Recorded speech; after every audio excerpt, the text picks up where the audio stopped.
wait. I want to see that.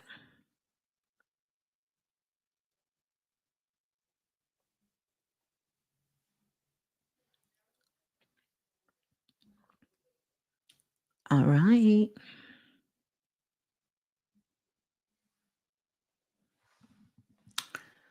All right. Welcome in, Christine. Welcome in. Greetings, everyone. It's me, Ms.Blue, the Soulful Oracle. I want to let you know that I'm going live right now on YouTube, and you can definitely join me over there.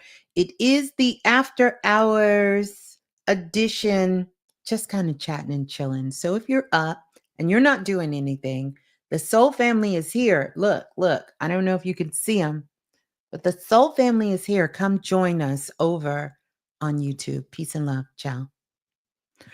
All right, you guys, welcome on in. Okay, we up late night project, binge style. Yes, we are. I'm just going to put the post out. We're not going to be here long. I'm going to explain what's going on. Soul Family is here. Come join us over on YouTube. Peace and love. Ciao.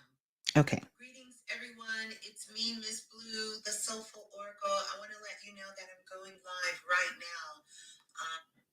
Oh, wait. On YouTube. Okay. Okay. Oh, no, no, no. No, no, no. Okay. Okay. Okay. All right. So I'm sending it. What's up? What's good? Okay. How's everybody feeling? How we doing? This is much better, huh? Is this much better? Oh my goodness, Thomas, the resurrected Saturn god. I don't know who you are, but much love to you, my brother. Thank you, my brother. Thank you so much for the super chat donation and the love. And thank you for that. That really touches my heart. So thank you. But I have a question for you guys. Can y'all hear me okay? Let me know if you all can hear me okay, if you can see me okay. What are you doing up this late, Miss Blue? Let me tell you what I'm doing up. I took a nap. I had a busy, beautiful day today. And I laid down. You know how you did do one of those little, I'm gonna lay down just for a second. I laid down and said, I'm gonna go in the Akashic records and I'm just gonna walk the halls. I'm gonna go to the Hall of Records and I'm gonna walk the halls. For me, when I'm walking into the Akashic records, like when I first used to get into the Akashic records, like it's this feeling, it's this it's this energetic feeling. It's like I walk into like this vortex and just kind of go into this energetic vortex. Many years ago, I would take you guys on a spirit quest and we would visit places like we would go to Machu Picchu. We would go to Egypt. We would go to ancient Egypt and we would go to current Egypt and we would walk into the temples and we would walk into these sacred spaces all around the world, the Taj Mahal, like I have taken you guys on a spirit quest and we have gone into these places.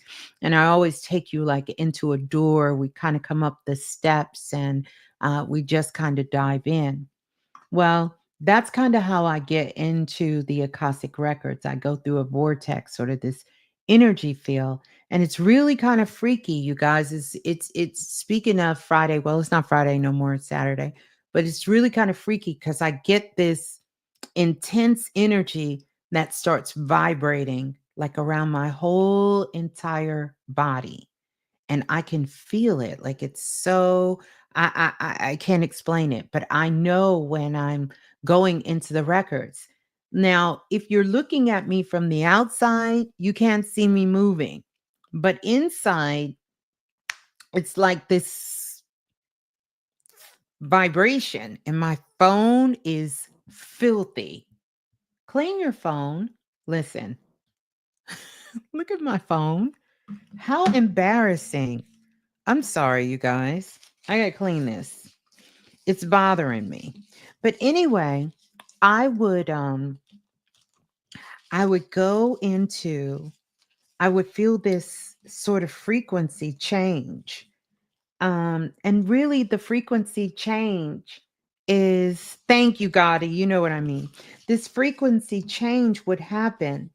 And when this frequency change would happen, I knew I was going into a different dimension. And so, truth be told, I never seen the Akashic records as a building or a library. I never did. I never seen it that way. I always seen the Akashic records um, like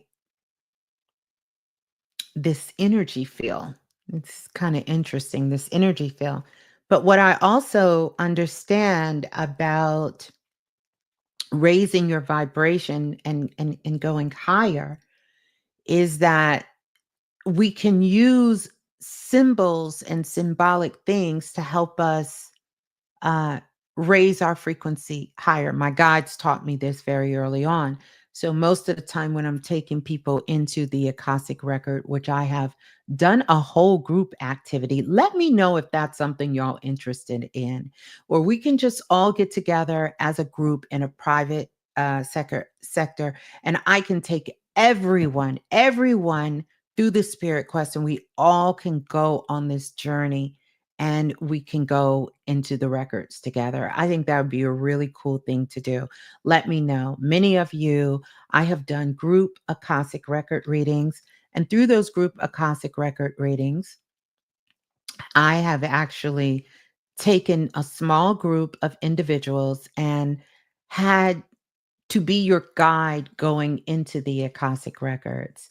And as your guide going into the Akashic records, we went in as a group and I did the Akashic record readings, but I had everyone sort of go in on their own. And it was so fun. It was so much fun.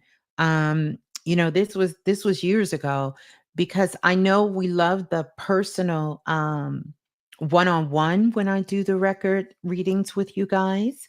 But Ryan Knowledge Room, I know his show on Talk Shoe are here. Those are recent, and someone started uploading his old videos on YouTube. Oh, okay. Interesting to know. I remember Talk Shoe, but I would take everyone into the records and then I would guide you into your own records. But the interesting thing is when we went in, everyone um, could see a part of where they connected with each other in a past life. Like it was so mind blowing. Anyway, I had to do this real quick. So I cleaned my phone. Y'all see that? I cleaned it because ooh, it's a mirror, but it has fingerprints everywhere. Like the fingerprints was everywhere, and it was so crazy.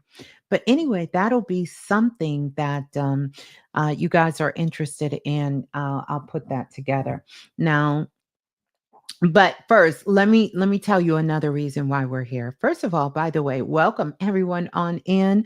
I don't even think I introduced myself or said anything. I am Ms.Blue, the Soulful Oracle, and I want to welcome you all in. Thank you so much for being a part of this community. Thank you all for being here. Thank you for showing up. And I'm so glad you guys are here. But initially, what ended up happening is that I went live on Facebook for the very first time. Now, I've had that Facebook account probably for about 12 or 13 years. And okay, no worries, Dante. And shout out to Dante stepping in the building, helping to moderate tonight. Thank you, Dante.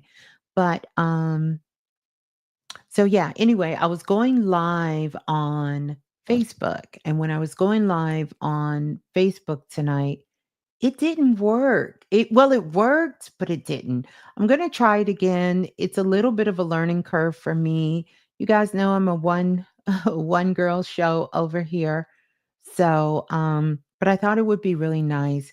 I have so many messages over there on Facebook that I have not gotten to, but it's always good to check in.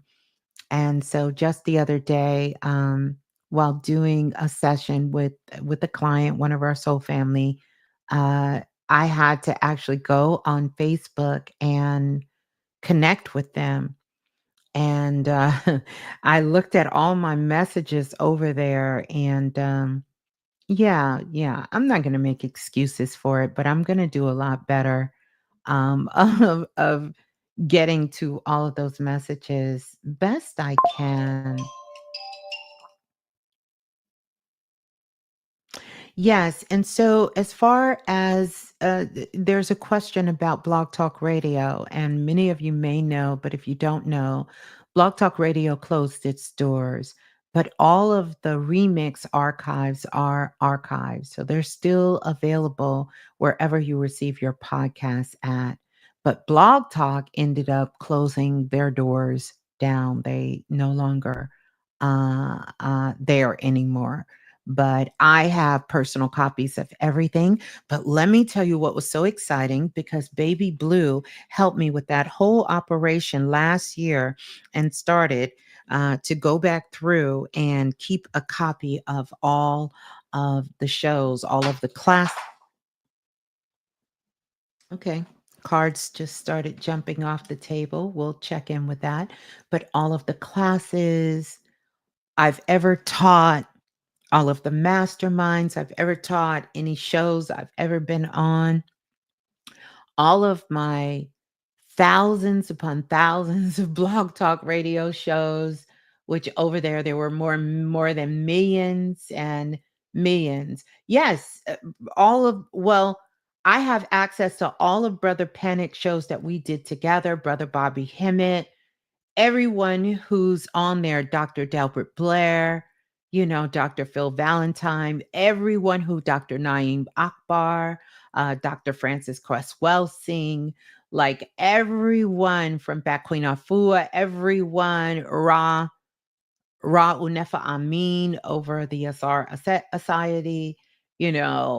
Probably people here right now. I can't even think of their literally think of their name. It escapes me right there. Yeah, Nit Rama. I have Nit Rama. All of those. Um, all of those things. Siba Haru. Um, and plus all of the Soul family. Everyone. So that is going to stay there. Yeah, no, Siba Haru was the one with the Sphinx riddle. You remember that, Sam I Am? And we did that show. And we also went through the 8 gates. We went through the gates. We went through the gates. Um, we took a trip to Egypt. We did Spirit Quest on there. Yes, Brittany, so many legends. I still have all of that, and it's still very much alive as well.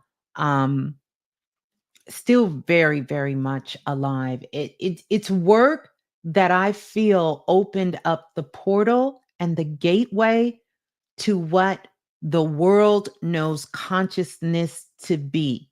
Now, let me preference that, because Brother Bobby was doing this work before I even had any knowledge of this work, like Queen Afua, like many of them, Dr. Delbert Blair. I can go on and on, Siba Haru. They have been in the game, Brother Panic. They've been in the game way, way, way. Dr. Brown. What's the other one that used to do the trips, the historical trips? The brother that used to take the cruises and he would travel, Dr. Wayne Chandler, um, uh, the yoga, comedic yoga. What's the guy's name? Oh, I can't think of it. Yeah, Aswa Kwesi has been on the show. His wife has been on the show. So many of them, way before I came into the work. The difference is, and where I think I made a big difference. Matter of fact, Tony Browder, yes, he's been on the show.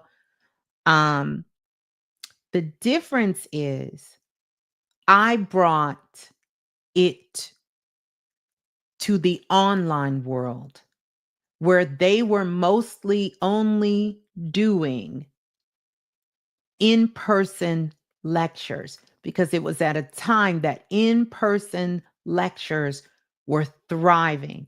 What's our other brother? Oh, I can't think of his name right now, but in-person lectures were thriving and everyone was going to see them live. They were having, New York was a big circuit and everyone was doing everything live. Dr. Layla Africa, absolutely.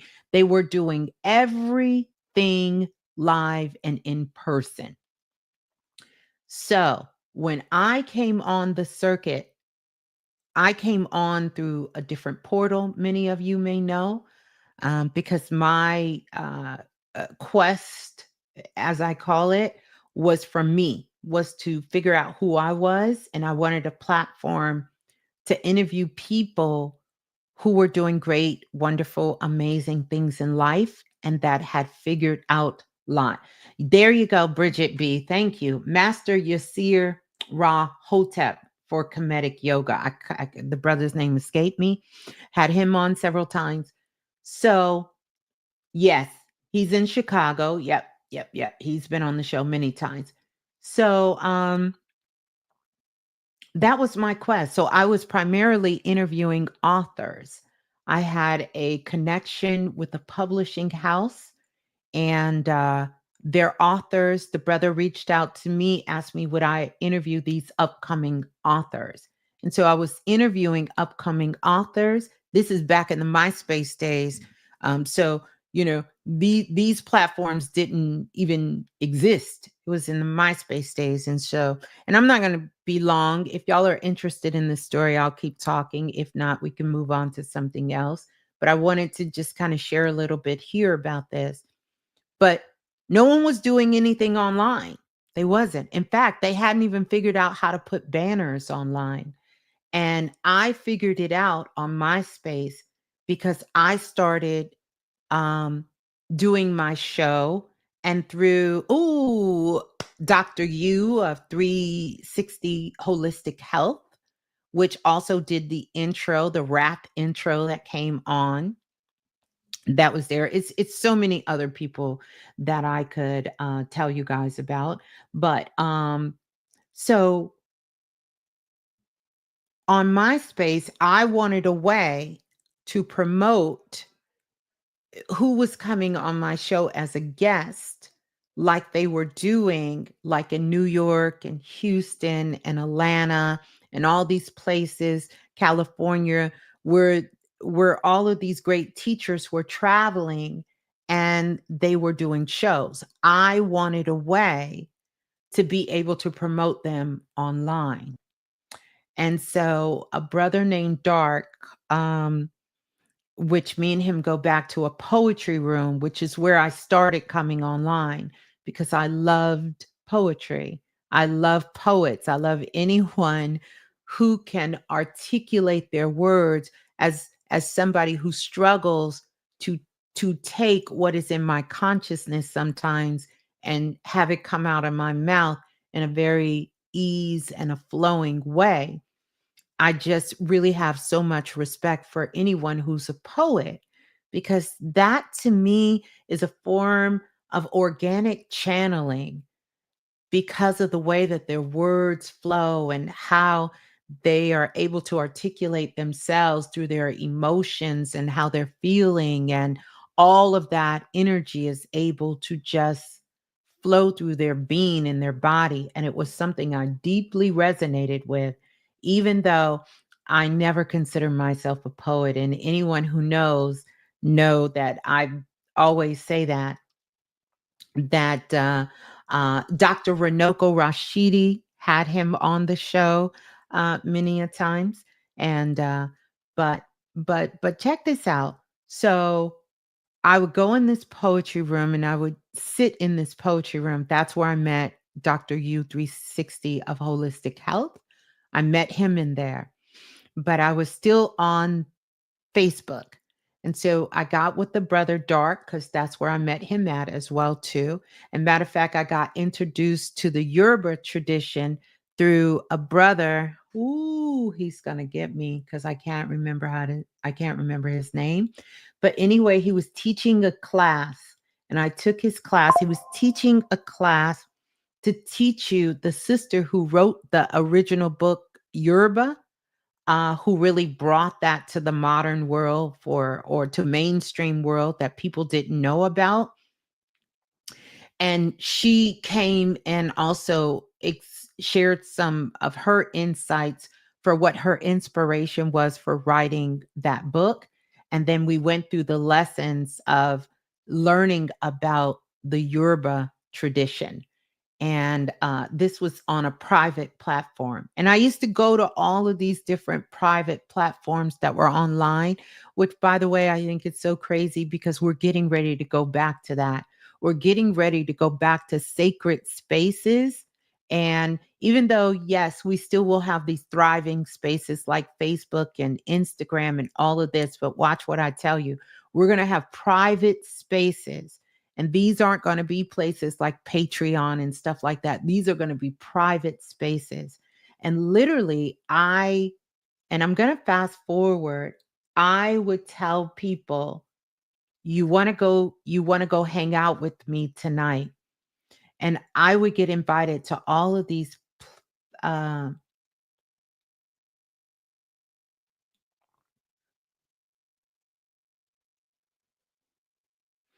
that's a great question, Nick. We'll talk about it. I would take people on a journey to these private spaces where you had to have access codes to get in. And in fact, you couldn't even get into these spaces unless you kind of knew somebody, like you knew somebody. You could not even, you didn't even know these communities existed. They were well underground. But anyway, so long story short, I started posting my flyers on MySpace. And that's how people found it. And everybody asked me, how did you get that flyer on MySpace?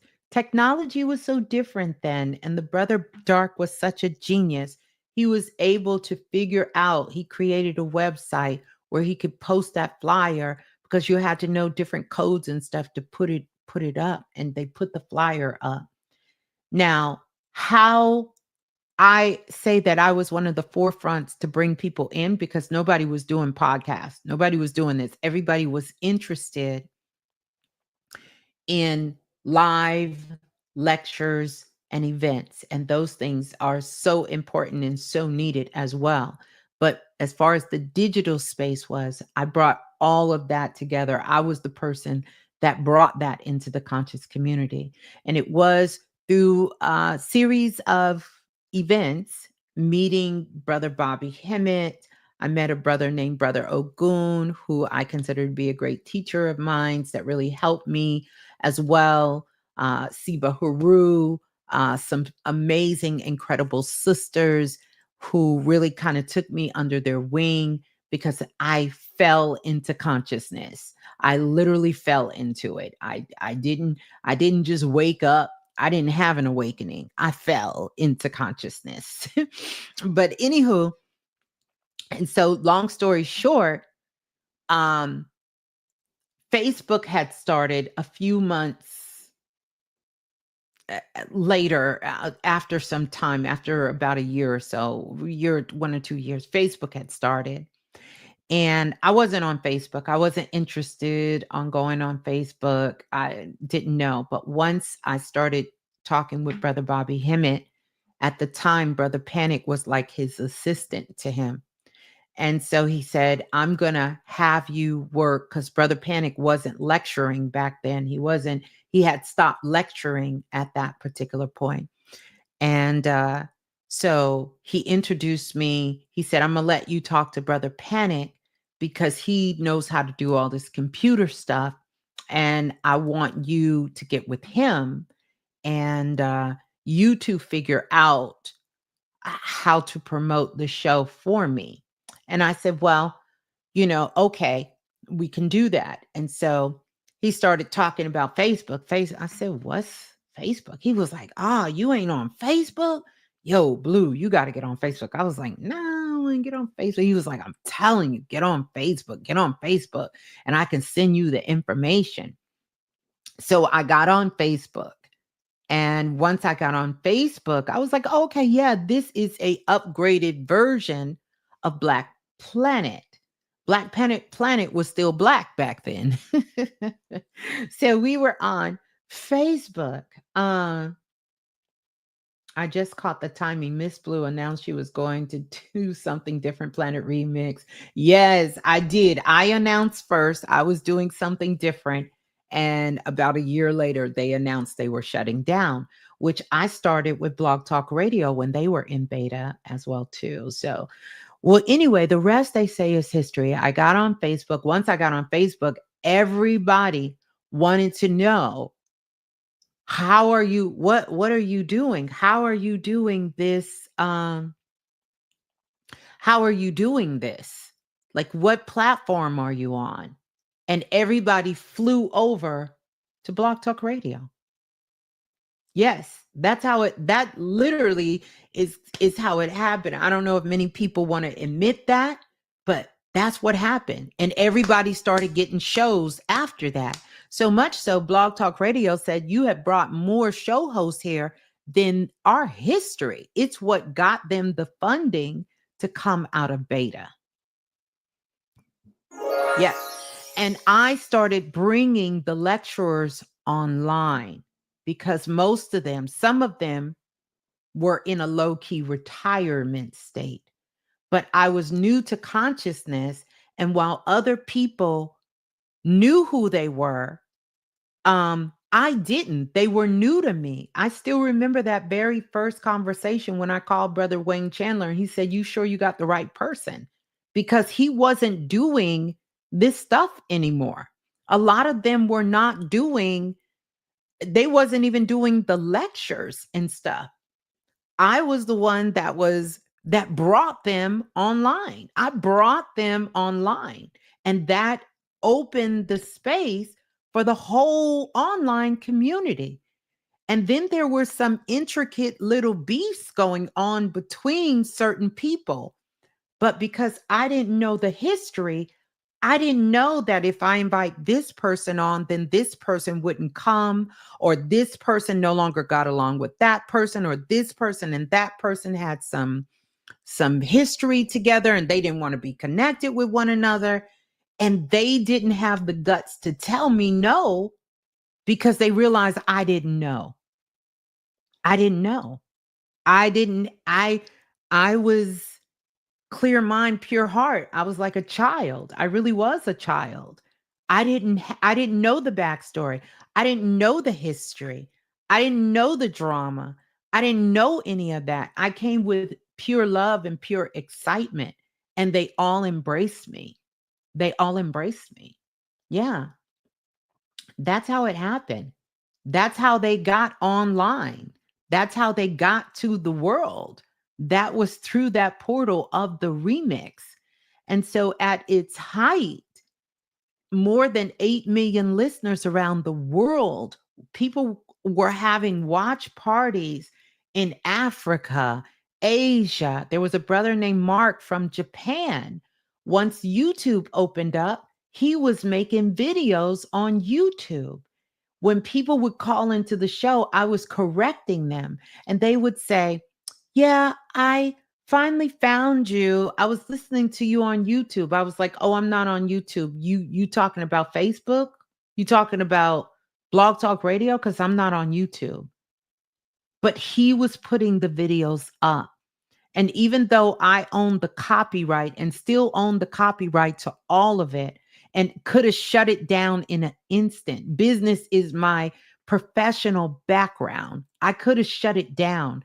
I didn't, because the information was more important to get to the people. And that's what I wanted. Because I knew when I was in my darkest moment, my darkest moment, when I was in that dark space, I didn't know where to go.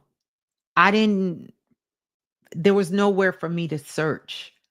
There was no information because it's easy to find the information now because it's here. It's here. It's here. You understand the information is here. You can bump your consciousness will your frequency will draw you to it. But back then, frequency or not, it can't draw you to something that doesn't exist. That's not out there. It's kind of difficult. And so I allowed that to be because all of those shows are copywritten to me still this day.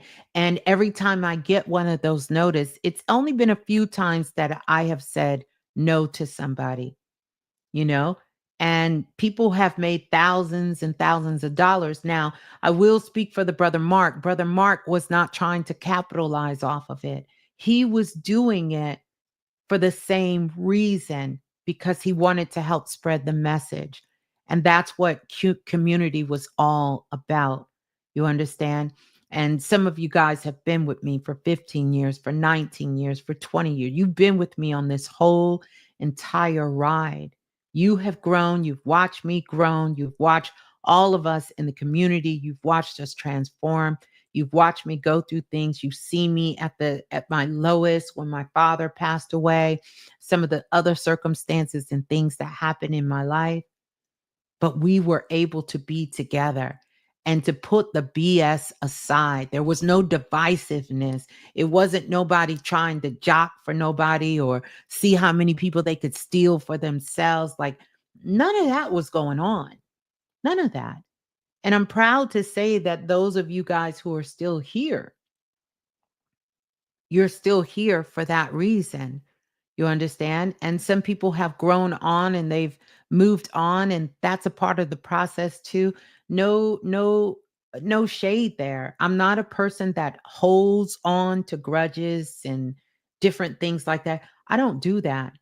Could I have taken some? We'll do story time. I'm gonna start doing story time. I'm not gonna do a story time tonight. I'm gonna start doing story time. And keyword, I'm not gonna do drama time, but I'm gonna do some very intense story time. So y'all can understand some of the behind the scenes of how things are working. And even some of you, so many of you have reached out to me in certain situations where you knew, like, oh my God, what is Miss Blue going to say about this? And have told me, wow, the way you handled that, it's been a lot of tearful nights. I promise you, it's been a lot of, thank you for that, Jennifer Bliss. It's been a lot of growing up. Hence, that's how that channel came to me, because my God said, we are all growing up on planet Earth and you are growing up. But I want to tell y'all some good stories, some you know, behind the scenes so you can understand some of the things that happened on the show with Brother Bobby, Brother Panic. Some of those were some of my most memorable moments. I hold everything dear to my heart, but such a learning time for me, such a growing time for me. And I had to grow up fast. When you are working with juggalots like Brother Bobby Hemmett, and you got Dr. Delbert Blair. I never forget when I mispronounced pineal gland on the show, and Dr. Delbert Blair lit me up on air. He lit me up because we were on the phone and we had already gone over it. And he said, no, you're not saying it right. And he corrected me. And I said, okay, I got it. Got on the show and called it a pineal gland, a penile. And he lost it. But we laughed about it. But some of those conversations, things that I haven't shared, and not that they asked me not to share, they fully have given me right while they were the ones who are still alive and the ones who are not. Ashe to our ancestors now, but they have given me full right to be able to share those stories and got a nudge of watching a video. Oh, this is so beautiful. Got a nudging watching a video pop up. Brother Panic was about to shut it down, and this popped up now. Perfect timing. Yeah. Uh, yeah. So I'm really excited. I'm excited for this new chapter for me. You understand? In a world that always wants to know what is next, in a world that wants to always sort of push us forward, which we should be growing and we should be moving forward, I think it's also so important that we also realize, have we really gotten what we supposed to get right now? You understand? Yes, things are changing. And I know that as many of the teachers have come, when it is our time to move on to our next assignment, then we're there. You know, my hopes is for everyone, for all of you and everyone who's still alive, that we don't wait to uplift, to honor, to celebrate, to support, to acknowledge present or non present those people who have helped us on our path. And that it doesn't take a physical death for that to happen to those of us who still reside on earth. That is my goal, is that so many times we see, you know, because remember, I think it's a little different for me and those of us who were here because I was here for for when brother Bobby Hemmett was here. And I seen the love he got and I seen the gaps within showing the love that he received, as well as brother Panic, as well as all of these great teachers. And so, you know, my heart goes out because after they transition, now they become this juggernaut. You understand? And it's like, no, I'm thankful. I'm so thankful. I'm so grateful. I'm so grateful that I honored them. I cherished them. I celebrated them. I loved them while they were all here. I recognized their genius, their power, who they were, what they were teaching the world, what I was learning for them. And I acknowledged that publicly. I acknowledged that when they weren't around. I acknowledged that within my own self and within my own life. It's important. Those people in your lives, your mother, your father, your friends, whether these are online friends or whether it's someone like myself that you listen to or people that you even work with and you connect yourself with, it's so important to acknowledge that. And that's what I love about our community here. So when you guys are checking in, when you're telling me, Ms.Blue, thank you so much. You helped me for this. And, thank you so much because this information you gave me changed my life. That's what matters. If you want to know what really matters to a teacher, and if you're here, you're both a teacher and a student, like myself. I consider myself to be both a student and a teacher. What matters to us is that we don't need the accolades per se. We don't need that. But what we do need, if there is a need, is the reverence to come back and say, you know what? I want to publicly acknowledge you. See, because you'll have a lot of people that will acknowledge you behind the scenes. They won't acknowledge you in public. And I've watched this. Like I said, I'm not a new chicken in this game. Believe it or not, I'll be 60 here soon. And so I've watched this for a while now. And I've seen it, and it's if it's something that I could change, that would be something I hope would change. You understand? That is the one thing I would hope that we could collectively change. We could collectively change um, together as a community, as a world. We could change that. Yeah, your girl will be hitting. I'll let y'all know. Maybe I'll throw a big party when I turn 60. Mhm. Y'all don't know how old I am?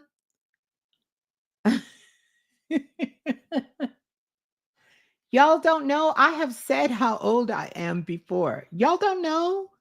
It's the melanin. Y'all don't know? Y'all don't know it's the melanin? You don't know? Yes, thank you. Davina said, we know. Tell them, Davina. If y'all are listening, I always tell my age. I do. Yeah, that's that Kundalini. Ryan said, that's that Kundalini. Yeah, it's that Kundalini. I will accept that. Yeah, yeah. This is new to you, Brittany Vice. Yeah.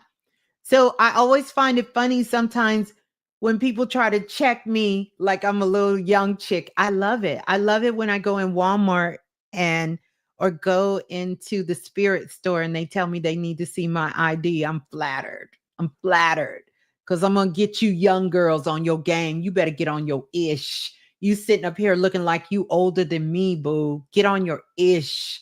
Take care of yourself. This is an inside job. And I really contributed to that. Yes, the genes have it, but I also think the balance, the peace, the work, the knowing who I am, the loving myself, that is the fountain of youth. When you can know yourself and love yourself, that's a game changer. That's the real game changer. If you want to know, it ain't about the creams, the lotions, the bloodline. Baby, it's about when you can love yourself and find that peace from within, that's it. So I always, you know, yeah, yeah. I'll say that. I'll say that. Black don't crack. That's right, Shiva. Black don't crack. But yeah, yeah, yeah. So I'm, for a lot of you, my children, or at least one of my children, my son, maybe not baby blue, but when I started this, baby blue was like just coming out of elementary school, just going to middle school. She didn't graduated from college. Some of y'all, I helped you raise your children. You've raised your children with me. Now they listen. You understand?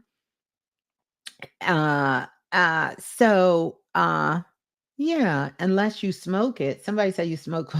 I don't know. I must have missed that. But yeah, anyway, so I say all of that to say that it's always an honor and it's always divine when we get together and do this work. And so those are some things I want to put on your heart. Like tell the people in your life that you love them, cherish them, honor them. I received a notification on the chats out to the Futuristic 2025 Collective because, yeah, black don't crack unless you smoke it. I love that son of the sun. But that's beautiful. Thank you. So, what I was going to say is, yeah, tell the people in your life you love them.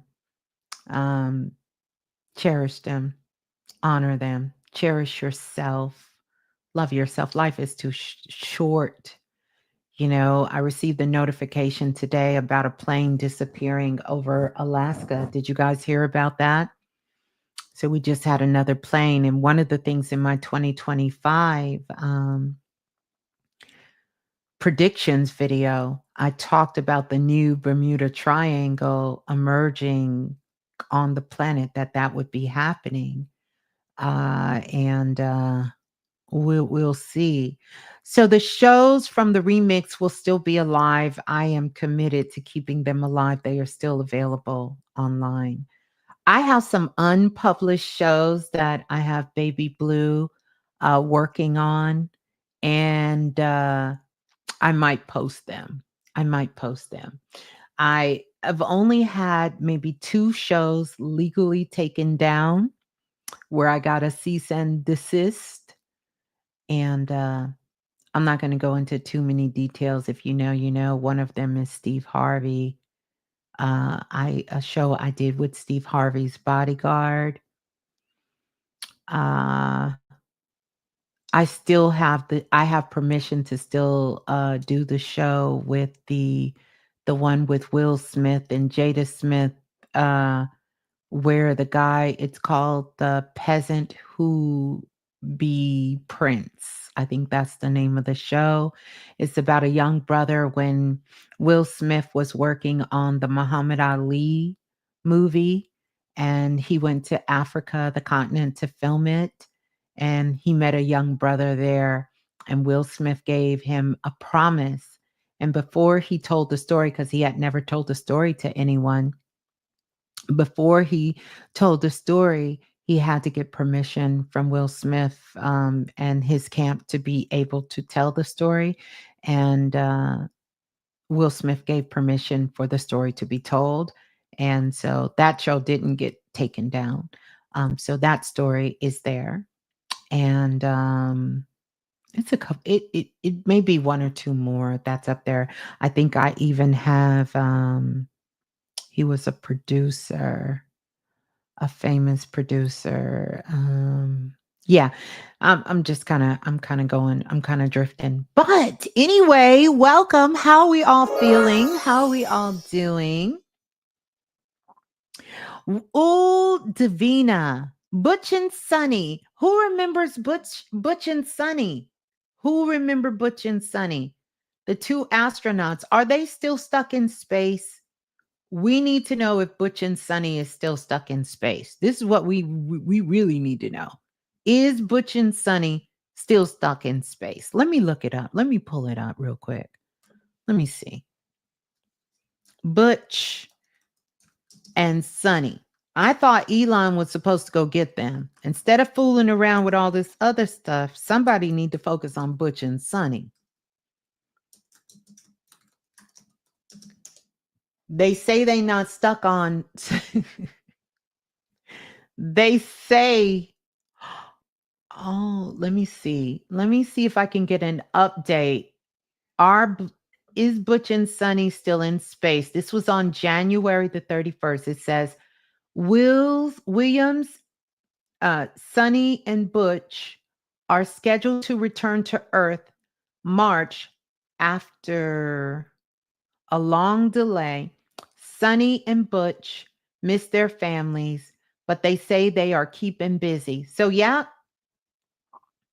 they still stuck in space and they have set a record. Let me see if I can pull this article up for us. Let me see if we can pull this article up. Let's see how technical. Um,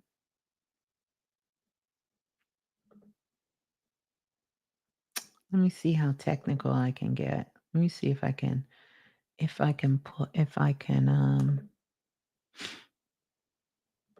pull this up. Mm, mm, um,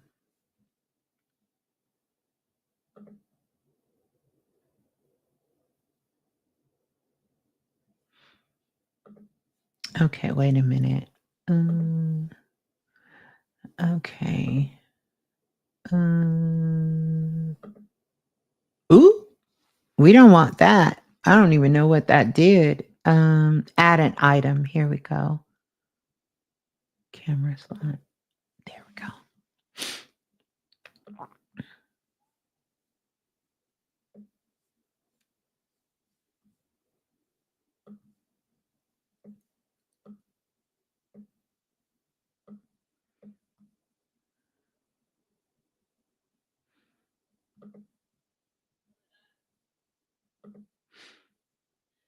Okay. Now I gotta figure out. I gotta figure out how to.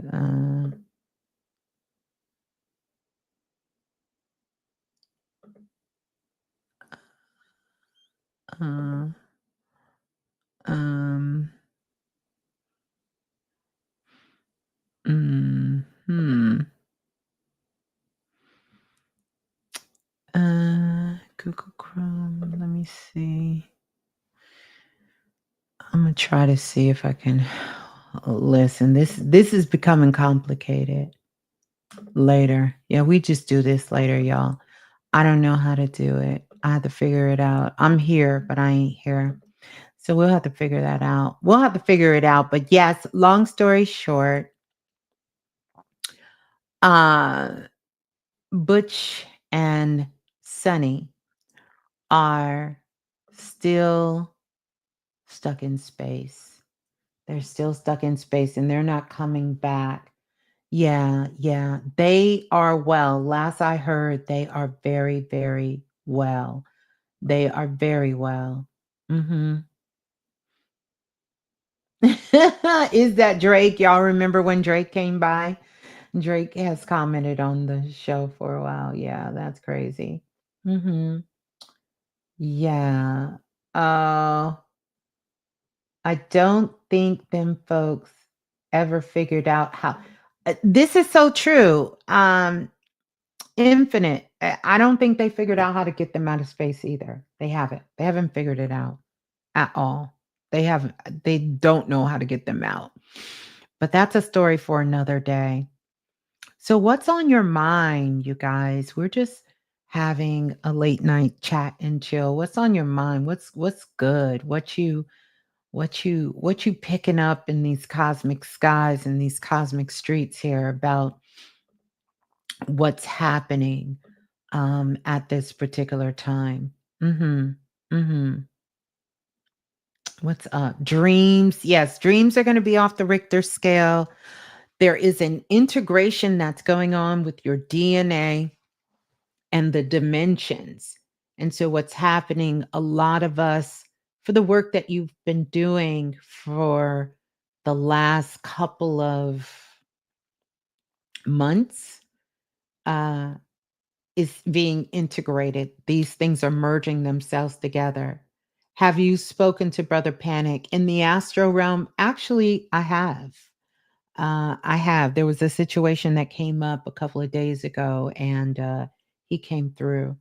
I'm going to bring some channels out. I know that's still kind of a touchy subject, and I really was waiting on all the foolishness to die down, um, because there was so many people who was channeling Brother Panic and channeling Brother Bobby, doing all kinds of crazy things, and I'm just not here for the foolishness.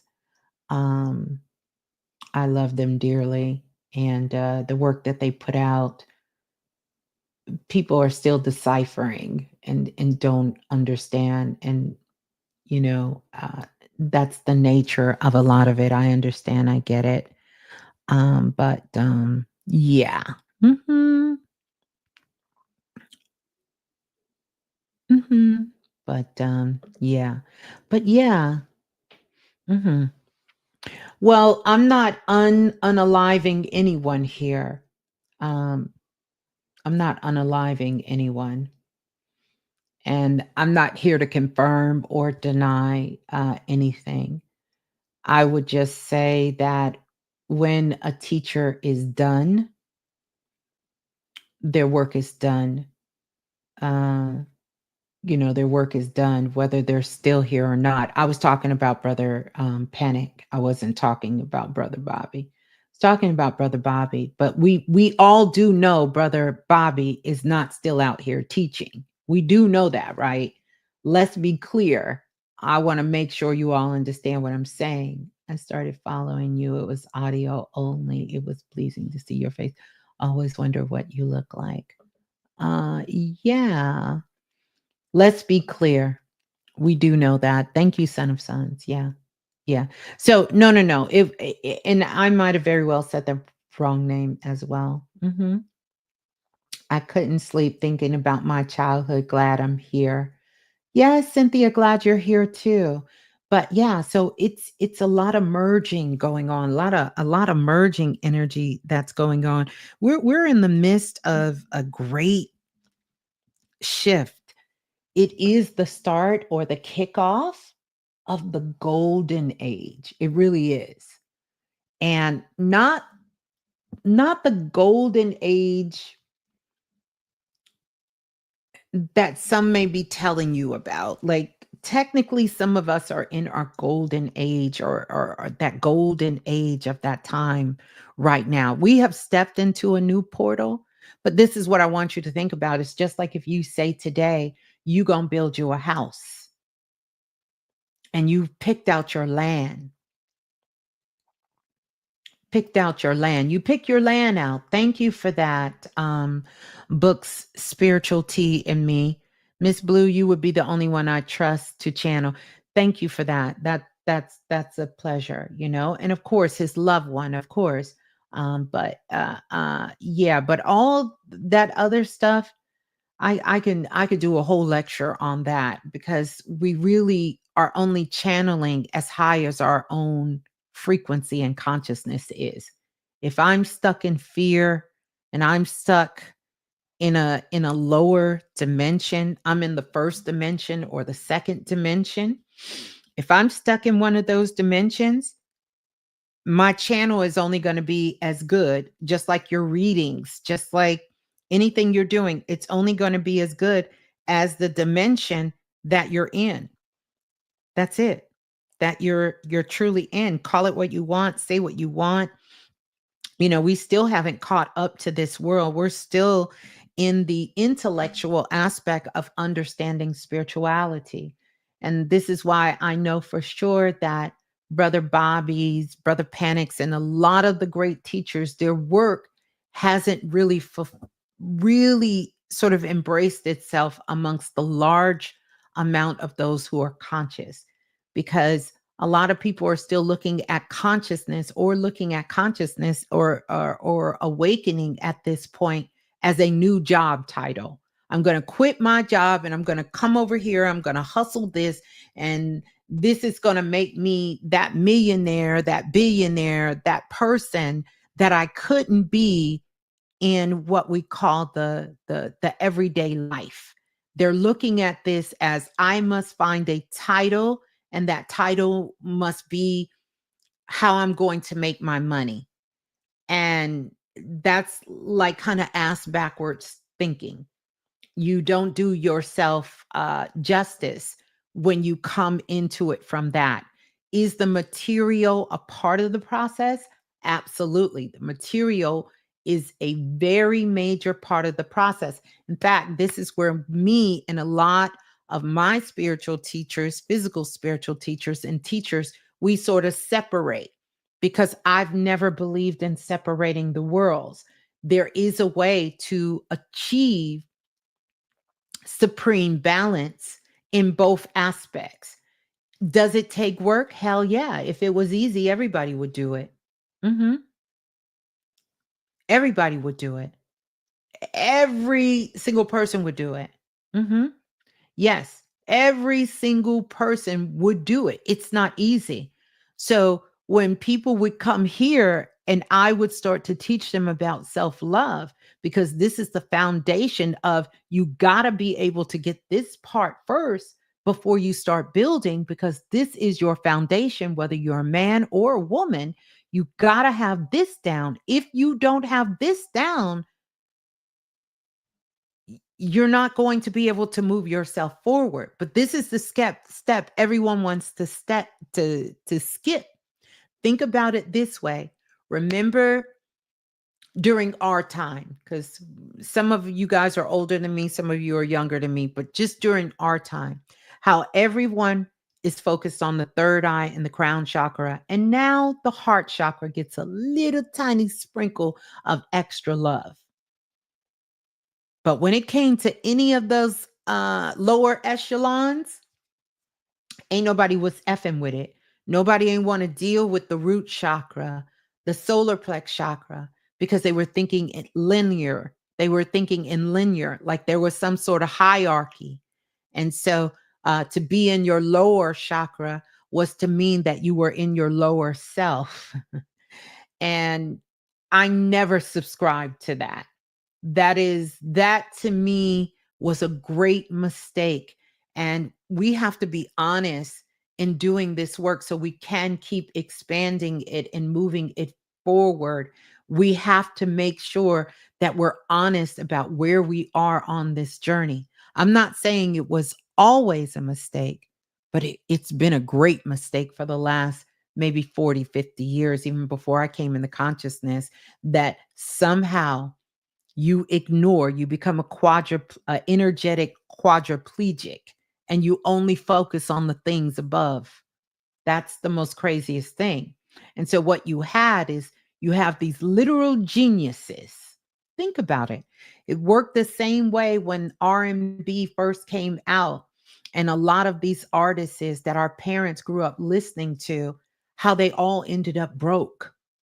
We remember the stories, even going to High Five and some of the more modern groups, Boys to Men, and we thinking here they are on tour, they're traveling the world, they're doing all of this stuff, and people are buying all their money. And then all of a sudden you hear this person is homeless, this person done lost all their money, they broke, the record label done took all their money, and we got to get money together to help bury them. Come on now. Now, if we going to talk about it, let's talk about it real. Same thing happened in the spiritual community. We had all of these juggalots doing all of this powerful thing, and then something happened, and here we go. They don't have no money. Why not? Why not? The billions and thousands of people, you can look online, you can see their videos playing over and over with hundreds and millions of views and all of this, all of these things happening, and you trying to tell me a person gets sick or something happens, and now we got to get a GoFundMe, we got to try to raise some money, and the family is left in a deficit. Why? Why? Why? It's because I think that there was a disconnect between the worlds and our lives. Disconnect. And so these lower aspects or these worldly things, there was an attempt to separate yourself from it. And I would always say, anyone who's been listening to me for a long time, I would say, no one is too spiritual to be here. The hell you mean? You made agreements when you came here. One of the agreements was that you would generate currency and create matter. You would be a creator here. And energy is to flow. You have to give and be able to receive. But I understand that that's the challenge of spiritual teachers. And one of the things we must learn how to do, you have to be open to receive. You have to be open to receive. I'm not telling you to chase material things. I don't chase shit. I don't. I don't chase. I don't attract. I create. It's a difference. And when you're doing this work, when you are doing this work at the master level, you will be taken care of and you will be abundant, healthy, and wealthy, hands down. That is the level that we all should be striving for. That is the level. And so for all of us, that's going to be a little different depending on our circumstances and depending on some of the things that we came back to understand within ourselves at a soul level. I wasn't struggling financially when I got here. Have I had financial struggles? I tell the whole story. It propelled me into consciousness. And that was my first piece that I figured out coming into consciousness. That was the first piece I figured out. I told the story how me and my kids were almost homeless. I couldn't find a job. I couldn't even donate my skills. People was telling me, I said, "Oh, I work for free." They was like, "Nah, we good. We good, shorty. We don't need you. We don't need you. We good. We don't need nobody." So that's what I'm trying to tell you. But these are the things that we have to begin to start to untwine, unravel, and we have to stop thinking linear, like things are linear, like higher, lower. We have to start thinking in that aspect. We have to stop thinking. You can search, go to iTunes, wherever you get your podcasts. Listen to all my shows. If you've been listening to me, Quan, and maybe you haven't in a while, this is all I've ever talked about. I've talked about emotions. That was my first thing coming out. My first love was the chakras. I talked about how the whole world needs to know what we understand about our emotions is totally incorrect. We are just now on the cusp of that. But then we have these hijack teachers that come in. They're not really hijackers. I would say for myself, I wasn't as boisterous as with a lot of things. That's why I tell you guys, if you want to know what it feels like to miss cycles, come holler at your girl, because I done missed a lot. Or I shouldn't say missed.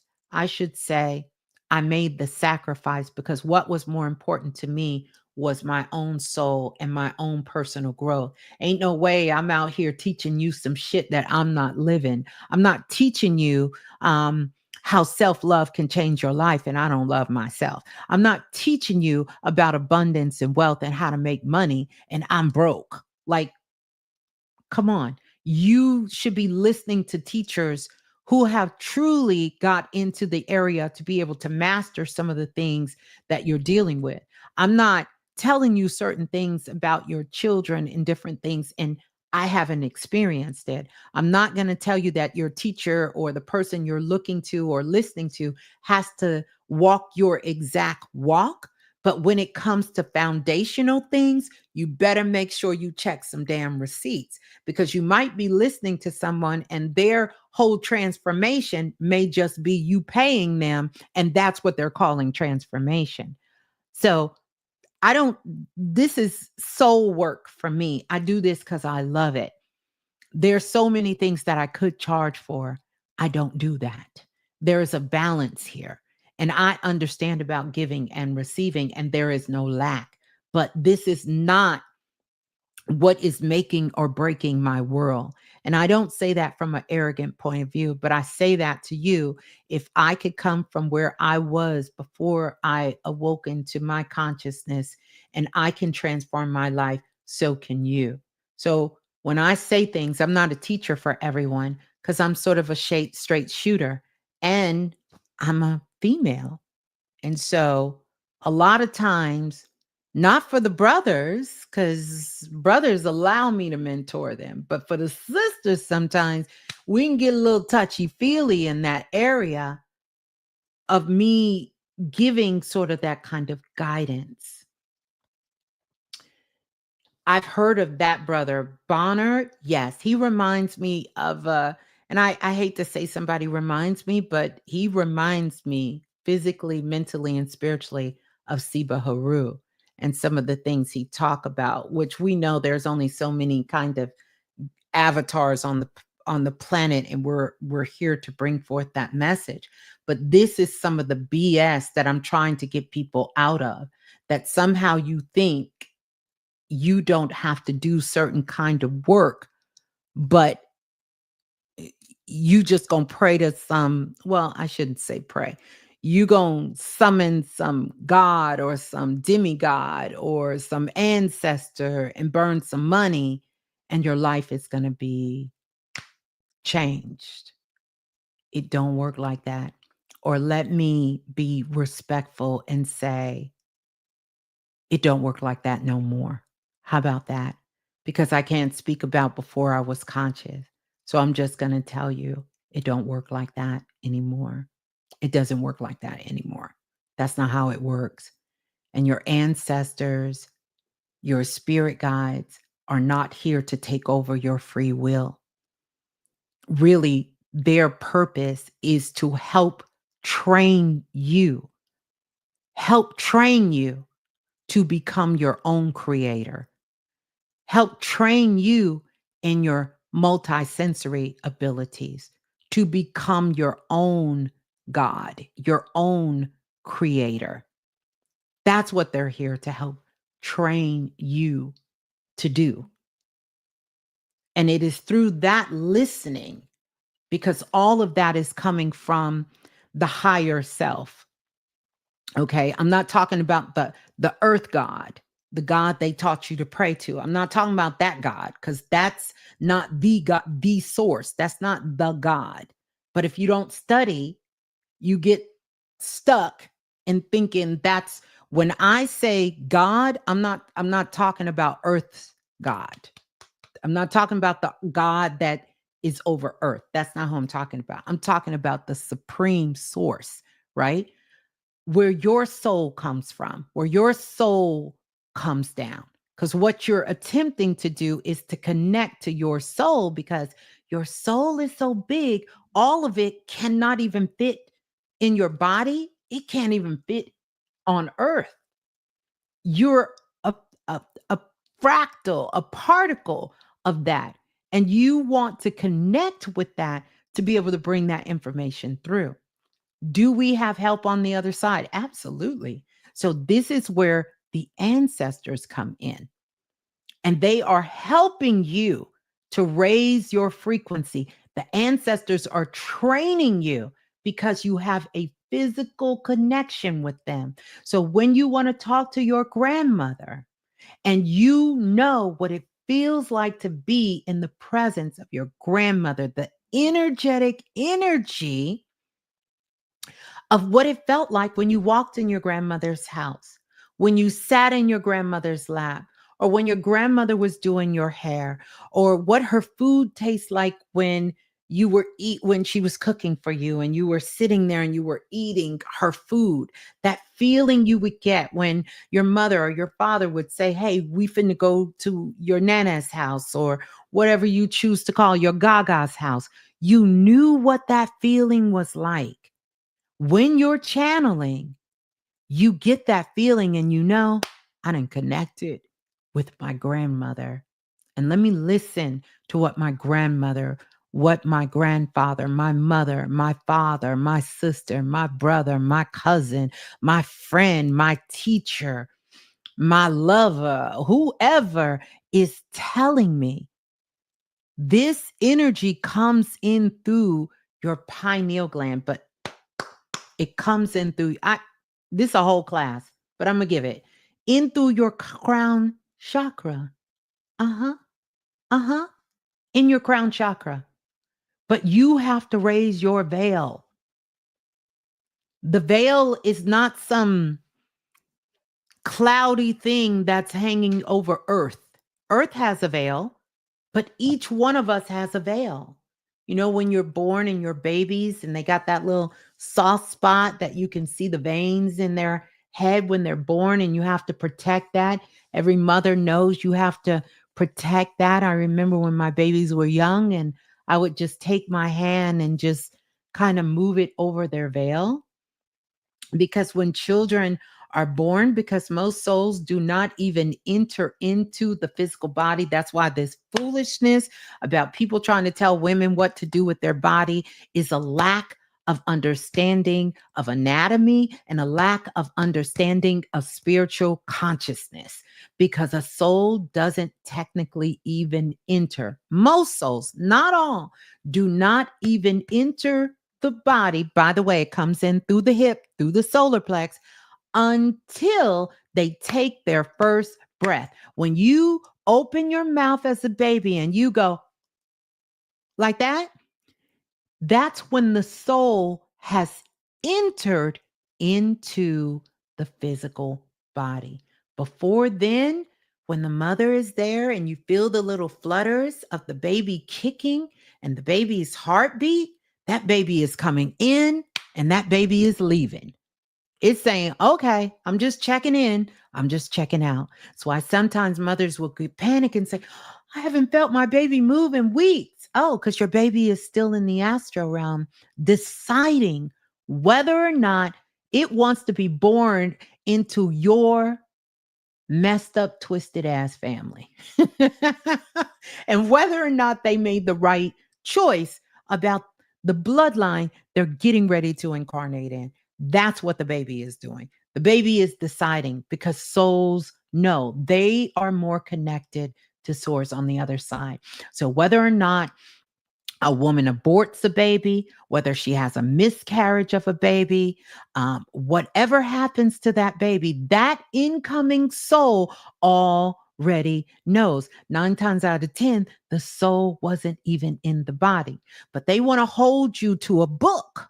Y'all know that book, that Bible book that is telling you you are killing a life when you do this, when they have no clue how that process even works, nor are they interested in it. You understand? So these are some of the things where they want to tell a woman what she can and cannot do with her physical body. But if you look at some of the places in the world, they're letting 9-year olds and 10-year olds marry 40-year-old men. Are you insane? Are you crazy? Something's wrong with you. Something's wrong with this world.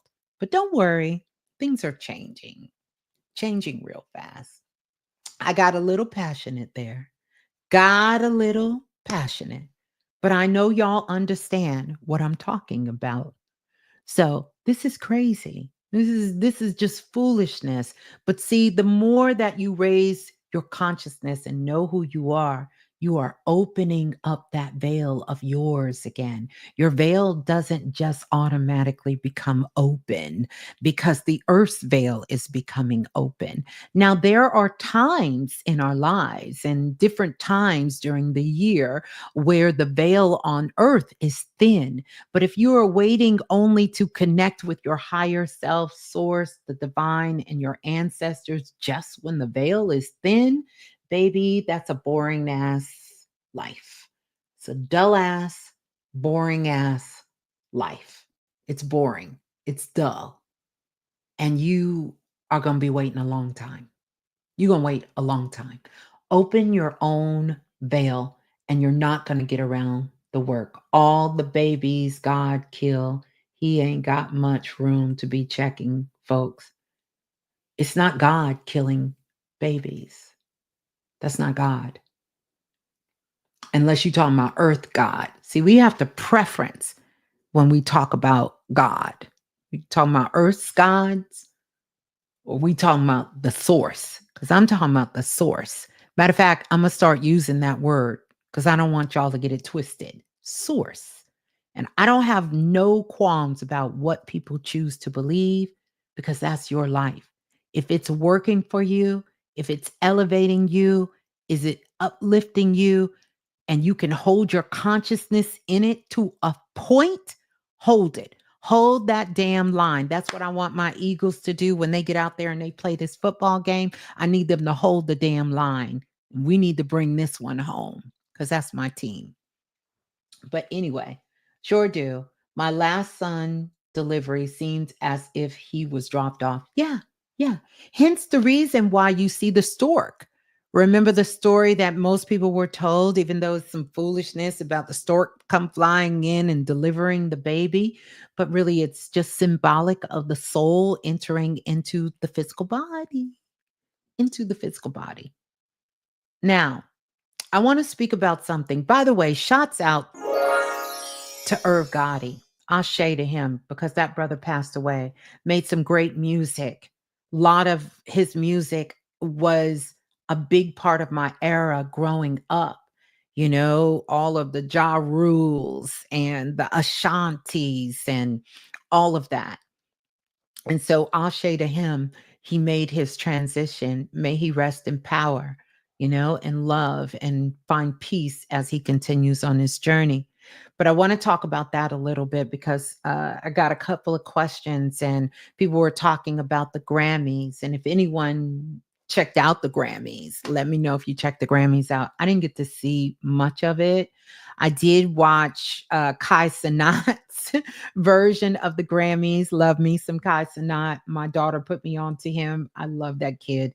His spirit is amazing. And I let me take that back. He's not a kid. I love that young brother because he really is a young man, a young brother that's incredible and doing some incredible work in that space, right? That he's choosing to enter into, which is my space, streaming, because I'm a streamer. I can officially say, let me pop my collar on that one. I'm a streamer.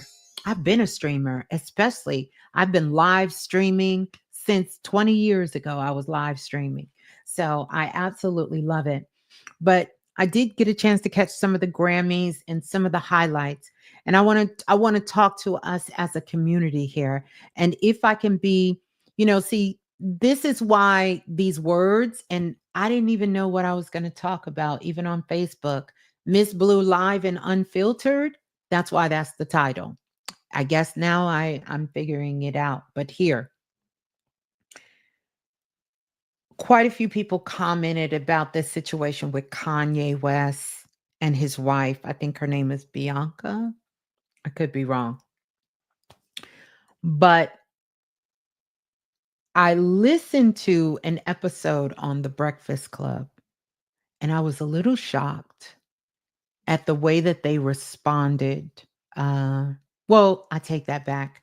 I wasn't shocked, but I was a little taken back to the way that they responded to how they responded to Kanye West and what was going on and what they believe is going on. I'm not here to speak on anyone's behalf, but I want to say this because they were talking about his wife showing up and what appeared to be nude and her outfit and how he was doing all of this for attention. He was somehow forcing her to show up in this way. And Kanye dropped an album and then he went on, I guess, either Twitter, Instagram, somewhere on social media. And he was making comments about Hitler and comments about Jews and comments about how he felt about certain things. And I want to say to us, do we really know what mental health is? Do we really understand what mental health is? That's the first question.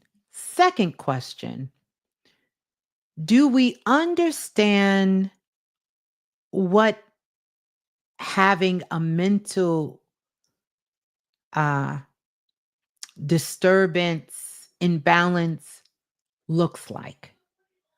Or have we been whitewashed or blackwashed into what we think via movies, television, what mental disturbance and mental imbalances and mental illness and mental health really looks like?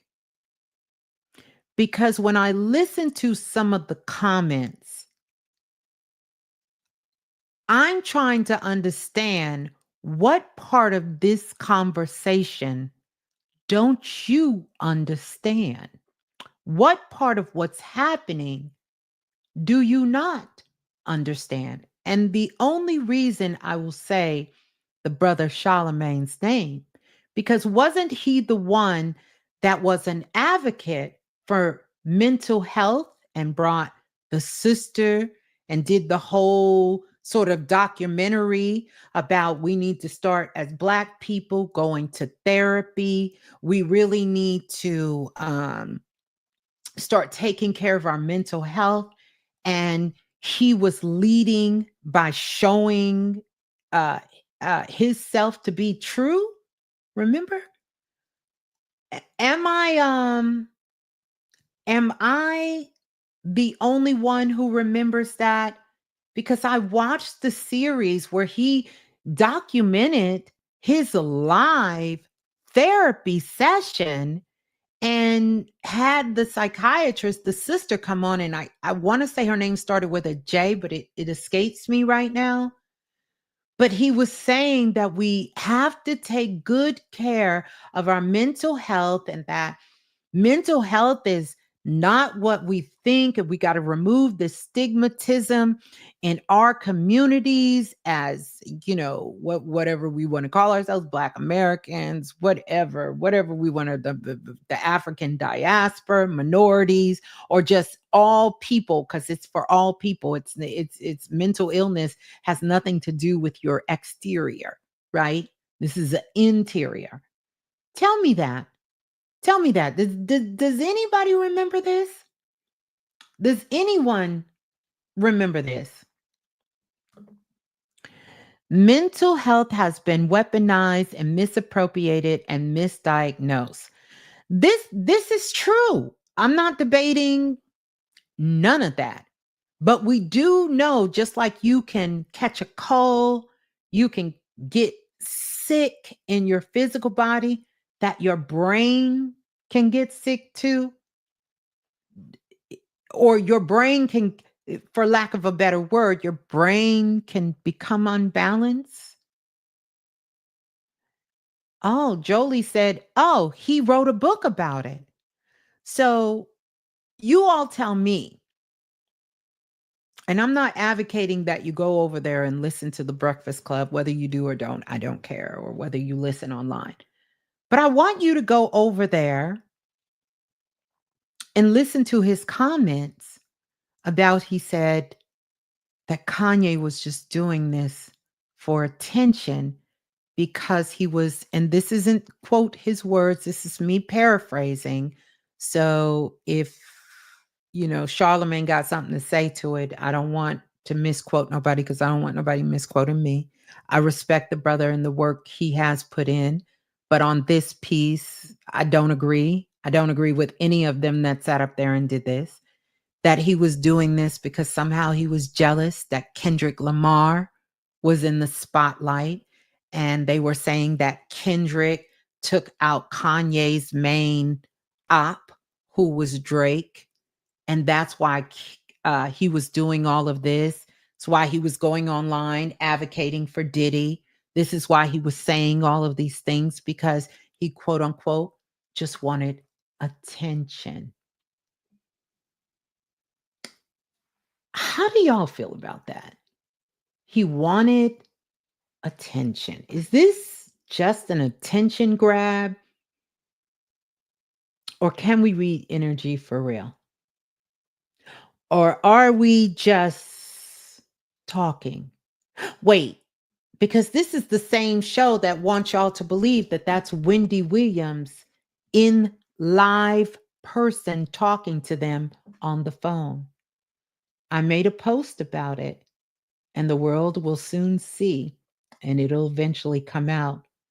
And I want to be very clear. I want the best for Wendy Williams, because if it wasn't for Wendy Williams, Ms.Blue would not exist.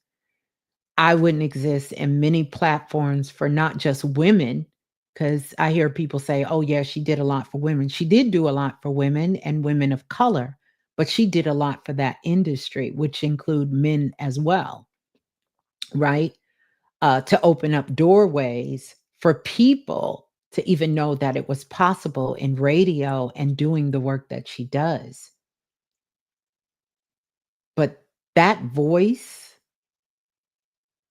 is Wendy Williams' voice being animated through AI. I said it, and I'm not worried about being wrong or right, because who really cares what I think? I'm just over here sharing my opinion. But we shall see in the coming days, because I hope Wendy do get her day in court. That's the only reason I'm not being super loud about it. I did post it, but I'm not really being super loud about it, is because of that. But you guys are going to see. I got a lot of people telling me I'm crazy.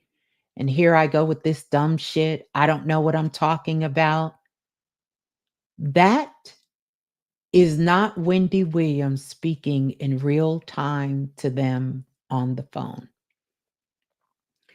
But I do wish that sister the best. I hope she does get to go to court, and I hope her family can advocate for her. The ones that love her want to protect her and keep her close and make sure she's in a safe environment where her wishes would be met. Mhm. Yeah. Yeah. And Wendy is somewhere hoping that trying to take over my life. What? I was just speaking about Wendy because I had someone trying to take over my life. I'm no Wendy, but just saying, yes. Well, I missed this whole thing on Crown Knowledge Radio. I have to go back and see what what you were talking about there, but they're gonna see that. So it's a lot of things. Someone said smoke and mirrors. Yes. What did I tell you guys a couple of years ago?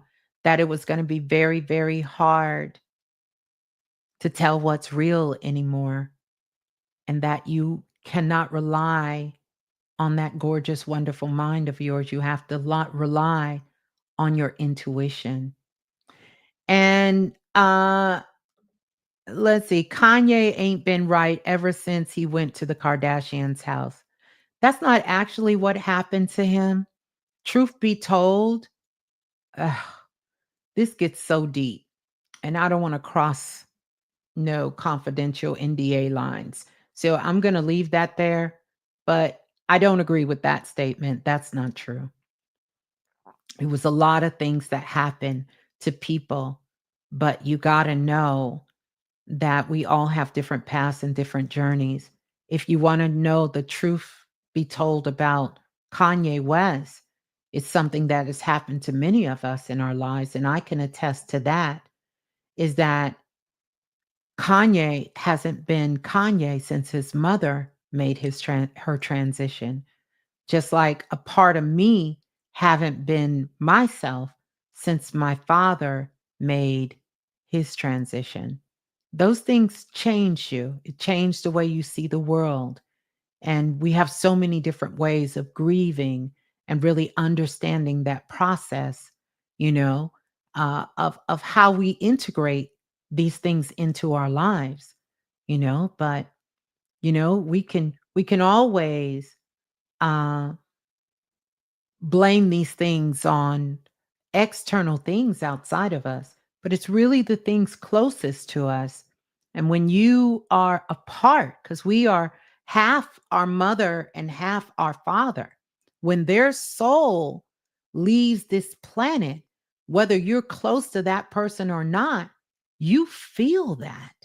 That is a part of you. You are forever mentally, physically, spiritually, down to your subatomical particles, you are changed.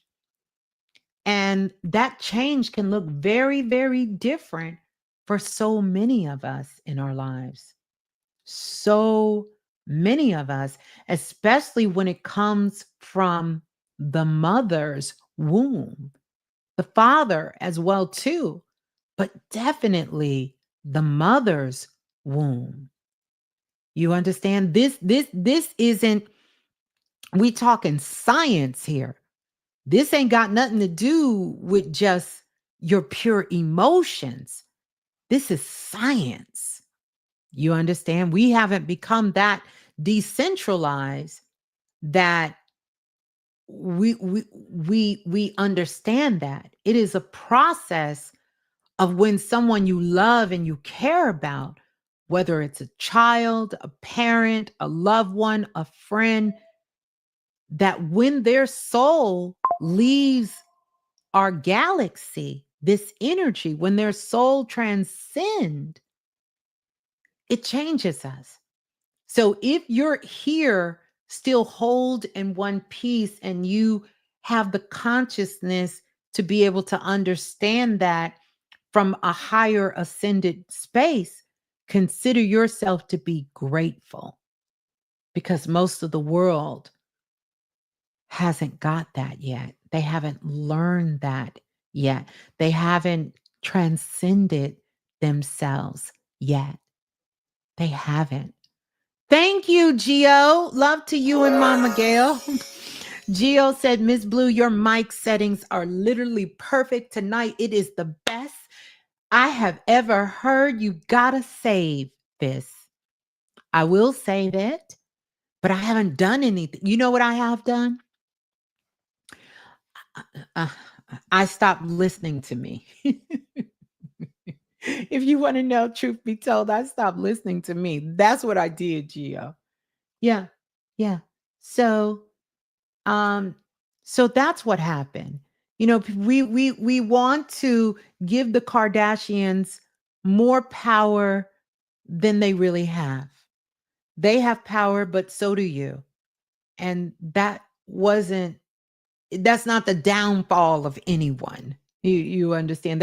That cannot be the downfall of anyone. We are all creators. We are all servant beings. And so, that I wouldn't say was he hasn't been right. But I will say from someone on this side looking at the situation, uh, when his mother, the light of his world, made her transition, it took a heavy toll on him. It's just like childhood trauma has taken a hold on a lot of people. And I don't care how wonderful your childhood is, everyone has some form of childhood trauma. I have childhood trauma. It didn't come from my mom and my dad, but I have childhood trauma that happened to me when I was a child. And I talked about it. I've been kidnapped twice. It's childhood trauma. You understand? I got bullied as a kid. That's childhood trauma, and other things happen. So we're growing up, we're learning these things, we're moving through them. Uh, mhm. That's right. I agree with you on that, Gio. It wasn't them. No, it wasn't them. And just like I say in our lives, that person, that situation you think is holding you back or stopping you or changed you or altered your course, it isn't them either. It isn't them. It isn't. But I wanted to bring the mental health piece back online because they're with us when you do realize because we have raised our frequency so much on the planet that we are more susceptible to mental imbalances and disturbances than someone who's completely unaware or unconscious. You do realize that, right? To whom much is given, much is required. So you have to take care of your mental health. You have to take care of your mental health. Goddess Rainwater is in the building. Sending you so much love, sis. Good to see you here. Good to see you. And sending you so much love. Yeah.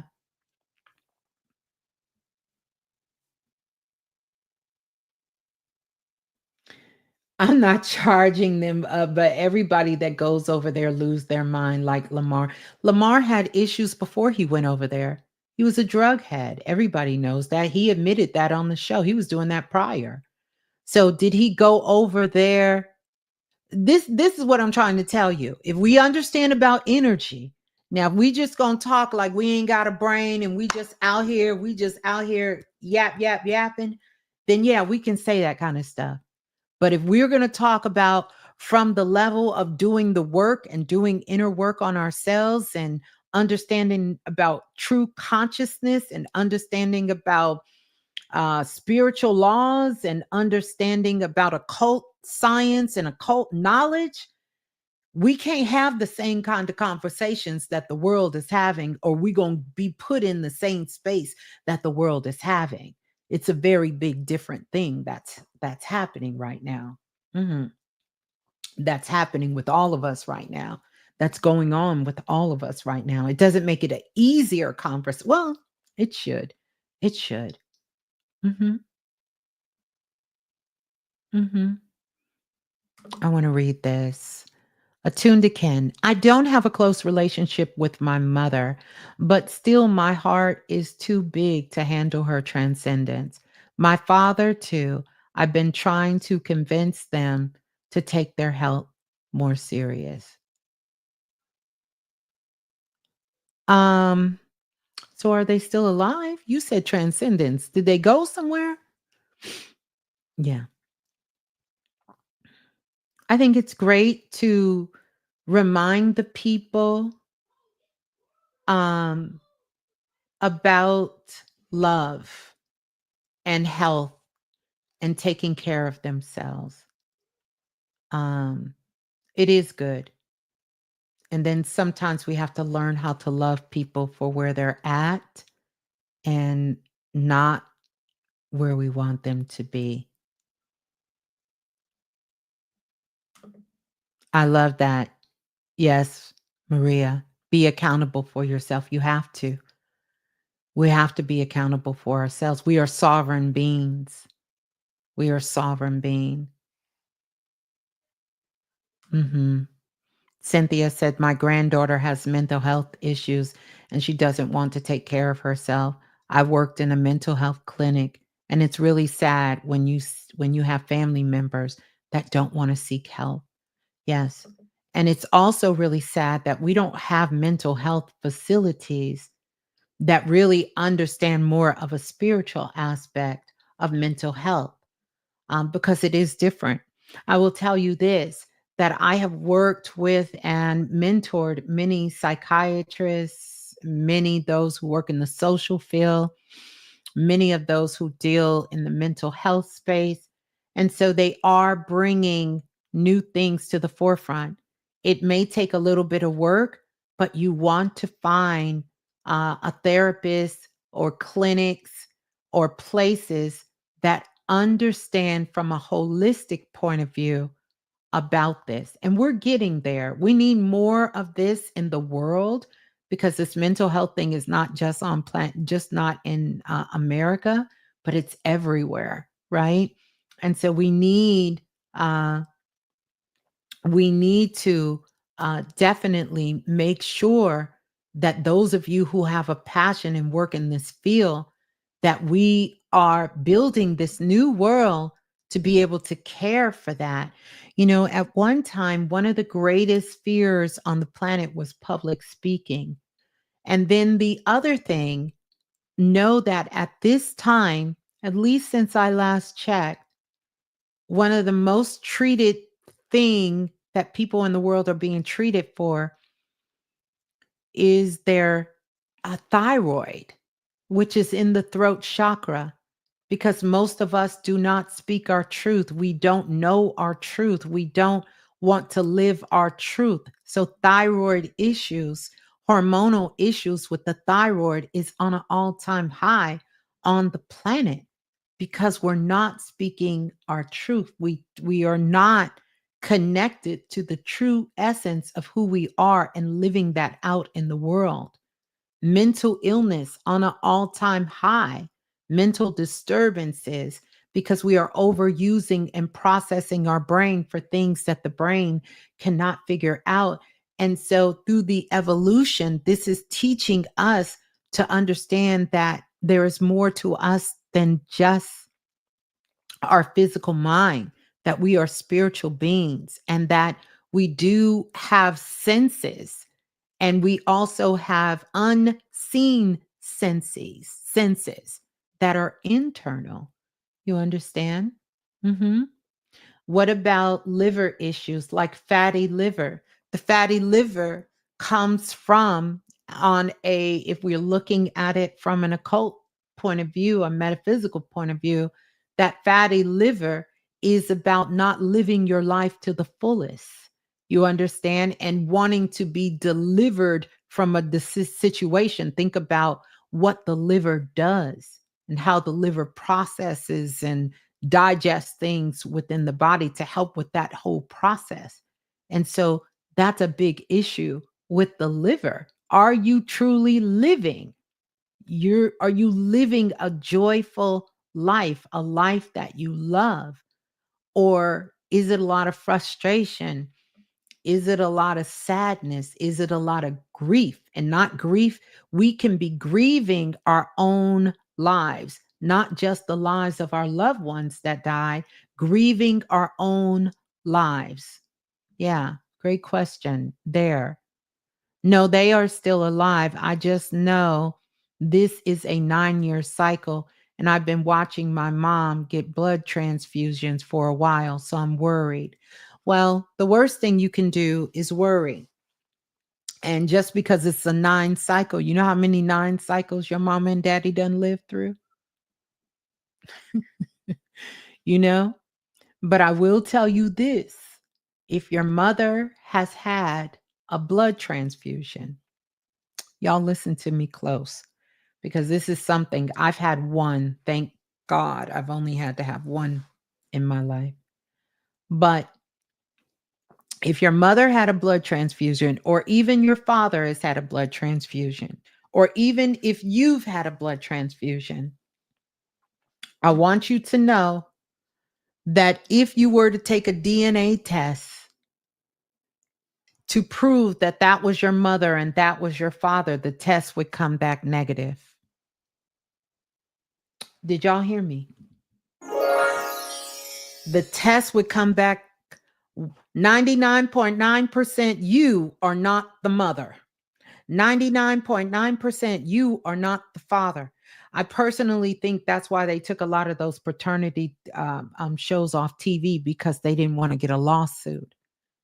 Because many of them men were the father, but they had certain circumstances in their lives where it can even be altered through certain medications or certain kinds of treatment, like certain kind of treatment. But definitely, if you've had a blood transfusion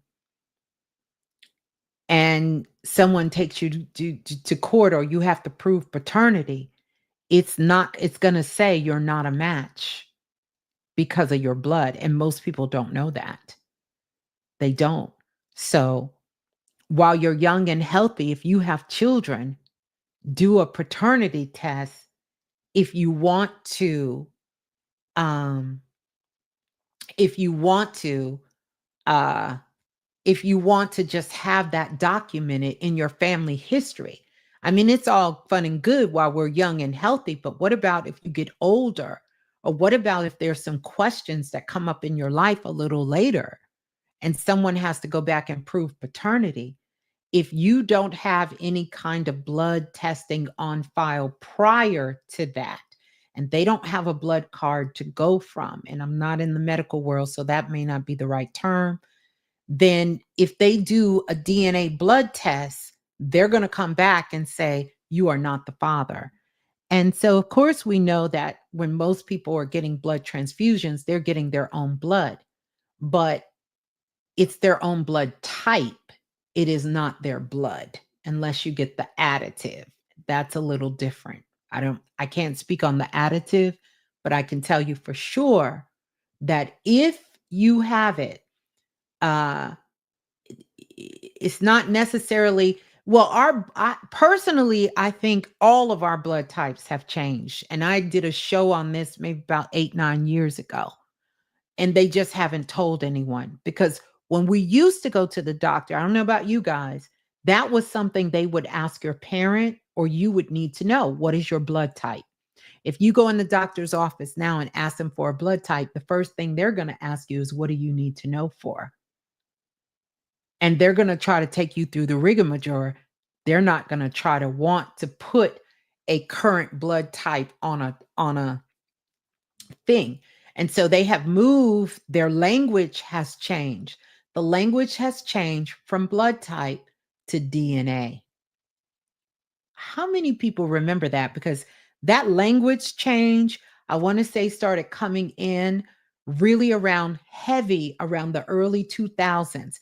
They don't talk blood type no more. They talk DNA.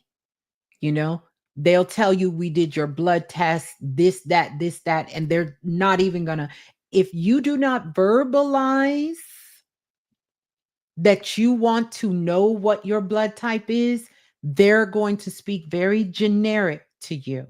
Very generic to you. Mhm. Very, very generic. Very generic to you. Mhm. Ah, this is interesting. Mercia Infinite. Hey, Miss Blue, you did a reading for me a while ago, and you said I didn't have 100 past lives. Does that mean I'm a young soul? No. Let me tell you what you actually are, though. You are what I call a medium soul. You kind of you're not an old soul, but you a medium soul. Like you're not an old soul, but you're not a young soul either. You kind of in the middle. And that's almost like a rare blood type. We don't have many more medium souls on the planet because either they decided to find their exit and get the hell out of here, or I don't know what happened to them, but it's not a lot anymore. And I've heard other teachers talk about this. It's not a lot of medium souls on the planet anymore. And you're one of the few that is a medium soul. And so, medium souls are going to be that person. Number one, I can tell you a couple of things about you. Your values reign supreme to you. What you value, you hold that very close to your heart, and you're not afraid to speak up about things that you value. And you have a way that you can kind of mediate people who are old souls with new souls to help them kind of merge themselves in the middle very naturally, very naturally. But you're really a medium soul. You kind of in the middle. You like Moni in the middle. You in the middle. You're in the middle. So you're a middle. And it doesn't have to do with having under 100 lives because a person can have very few lives on the planet and still be an old soul because that old soul is based on the time of your incarnation, not based on the time of how many lives you've had. That's only one criteria that is there. But thank you for the question. Thank you. Mhm. Let's see. Let's see. They wasn't trying to give me my 2018. Oh, they sure wasn't. They definitely wasn't trying to give you no uh they definitely wasn't trying to give you no blood type back then. And I'm reading a question about this sister's mother. Let me stroll back up for a minute because I'm kind of going I'm kind of all over the place there. How we all doing? Let's hit that like button. Thank you all for coming on. Thank you all for the super chat as well. Um that's your mother and father. Let me go back. I think I missed some of the conversation about your mother. I think you said she had fibroids. Yeah. So, yeah, and she's getting transfusions every few months, and I'm convincing her to buy a juicer, and, yeah, maybe she needs to go see a holistic practitioner. But here's the other thing I want you to know is that your mother gets to make her own decision, and I know it's tough to watch. It's really tough to watch, but she gets to make her own decision. Maybe she should see a naturopathic doctor and someone who specializes in OBGYN scenario for her to take care of that, you know, because yeah, that can be. And then you can do what you can do for your mother. You can have her reach out to me if she's open to it, but if a person is not open to it, you could be sending them healing light, you could be doing all kinds of things. It's not going to work if it's something that doesn't resonate with their soul. Soul Science Inner Star, I love that name. Thank you for that. Whoa, thanks, Miss Blue. You're so welcome. So, yeah, I'm just saying. I think a lot of daddies out here in this world, they also got out of paternity issues because maybe they had some sort of blood transfusion. Oh, you get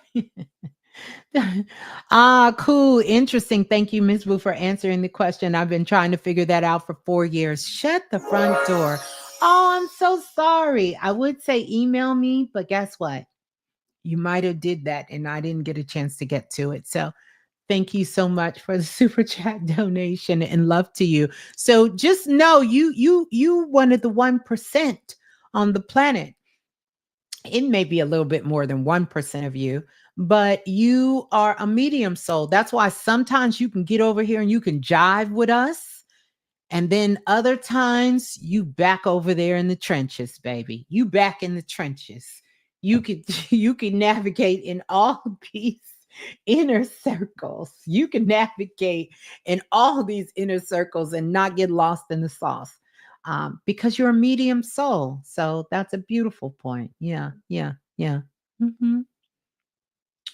Let's see. Here's another question. Miss Blue, some of you are holding on to jobs that are going to let go of you. On Wednesday, oh yeah, I did say that. Yikes.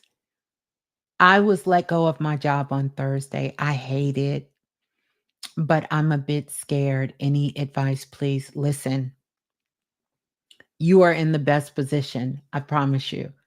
If you just got let go of your job, I want you to know that this is a part of your next level of awakening. But I want you to maximize that. So whatever they offer you, whatever classes, start getting curious, start thinking, wow, because truth be told, you wanted to leave that job anyway, but you knew that that was the way that your income was coming through. But now you're going to have an opportunity to expand on that, because this is entering you into your next step. So, really, this is an opportunity for you to accelerate. Accelerate. Yeah. Yeah. Congratulations. So, attuned again, she's a heavy Christian, and sometimes all she does is pray. Yeah, it's hard to watch. I don't like the food she's consuming. No, she's not really an open minded person. She doesn't listen. Leave her. This is what I want you to understand. If your mother is a heavy Christian and she believes that that is going to heal her, it can heal her. It can heal her. Support her where she's at, because you can't force her to do something that she don't want to do. It's okay. I want you to know it's okay. It's okay for her to be different and you to be on a different path. Because remember, your parents gave birth to you so that you can be who you are in the world, but you can't force her. It's okay. If that's what she truly knows that it's possible. She's just filtering her energy through a path that even at your young age, you understand it doesn't have to go that way. That's a path of sacrifice. Why do they keep showing you about all the things that happened to Jesus and how he was betrayed over some pennies, 3 damn pennies or 4 damn pennies they killed his ass over?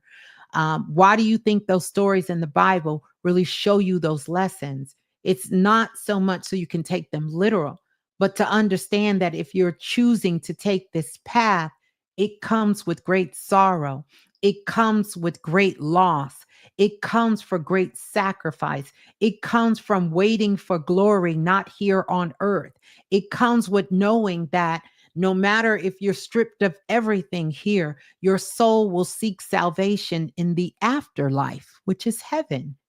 I'm not here to judge that. I'm here to tell you, you got to respect that, because that is your parents' path. And many of our friends, our loved ones, our parents' paths, that is the generation that their soul came back and their oversoul to be a part of. And if she is holding that to be true, it'll be true for her. If that is the will of who she's funneling her free will through God. Because when you enter into a religion or these strong schools of thought, you are literally taking your free will and you're giving it to that God. You're giving it to whoever you're worshiping. She's giving it. She sacrificed her flesh, her humanly soul, and gave it to something else. It doesn't matter if you know, like, it doesn't exactly work that way. Maybe in this lifetime, she's not supposed to figure that out. And you have to respect that. What I want you to focus on is how can you love your parents? How can you not judge them, right? Because now you're doing what you kind of accuse them and what they're heavily connected to. You're just doing that cloaked under some other umbrella. You're doing it cloaked over, you got a different understanding, but it's the same side of the same issue. Now you're doing to your parents what you don't want them to do to you. They're telling you, you need to pray to God. You need to be in, you need to study the Bible. You need to do, now you trying to know, you need to drink this green juice, mama. You need to get up and move, mama. You need to go see a holistic teacher. Mama, this is the year of the 9. And she's saying, no, no, no, no, no. And you're saying, no, no, no, no, no. Your most powerful position in your parents' life, because you love them and they love you, is to be the daughter. Be the daughter that loves your parents, that doesn't judge them for who they are. Yes, you can begin to share with them if they're open. If they're not open, it's okay. It is perfectly okay, right? Because she's going to go when she go, and let's just be clear here, cuz I don't want to say nothing wrong. We're all going to leave this physical body, right? We do understand this reality is temporary. Everybody's leaving, okay? And from what my guides have shown me, and from all of the dead people I done talked to, and I done talked to a lot of dead people, right? No one leaves before their soul is ready, no matter who you're filtering that information through. So have fun with them, love them, cherish them, learn from them, understand their story, you know, build that connection. Do not let this thing of Christianity be a bond because they're choosing something different from their life. Because in the end, I promise you, you are not going, it's going to be a heavy burden to carry. It's okay to love people for where they're at.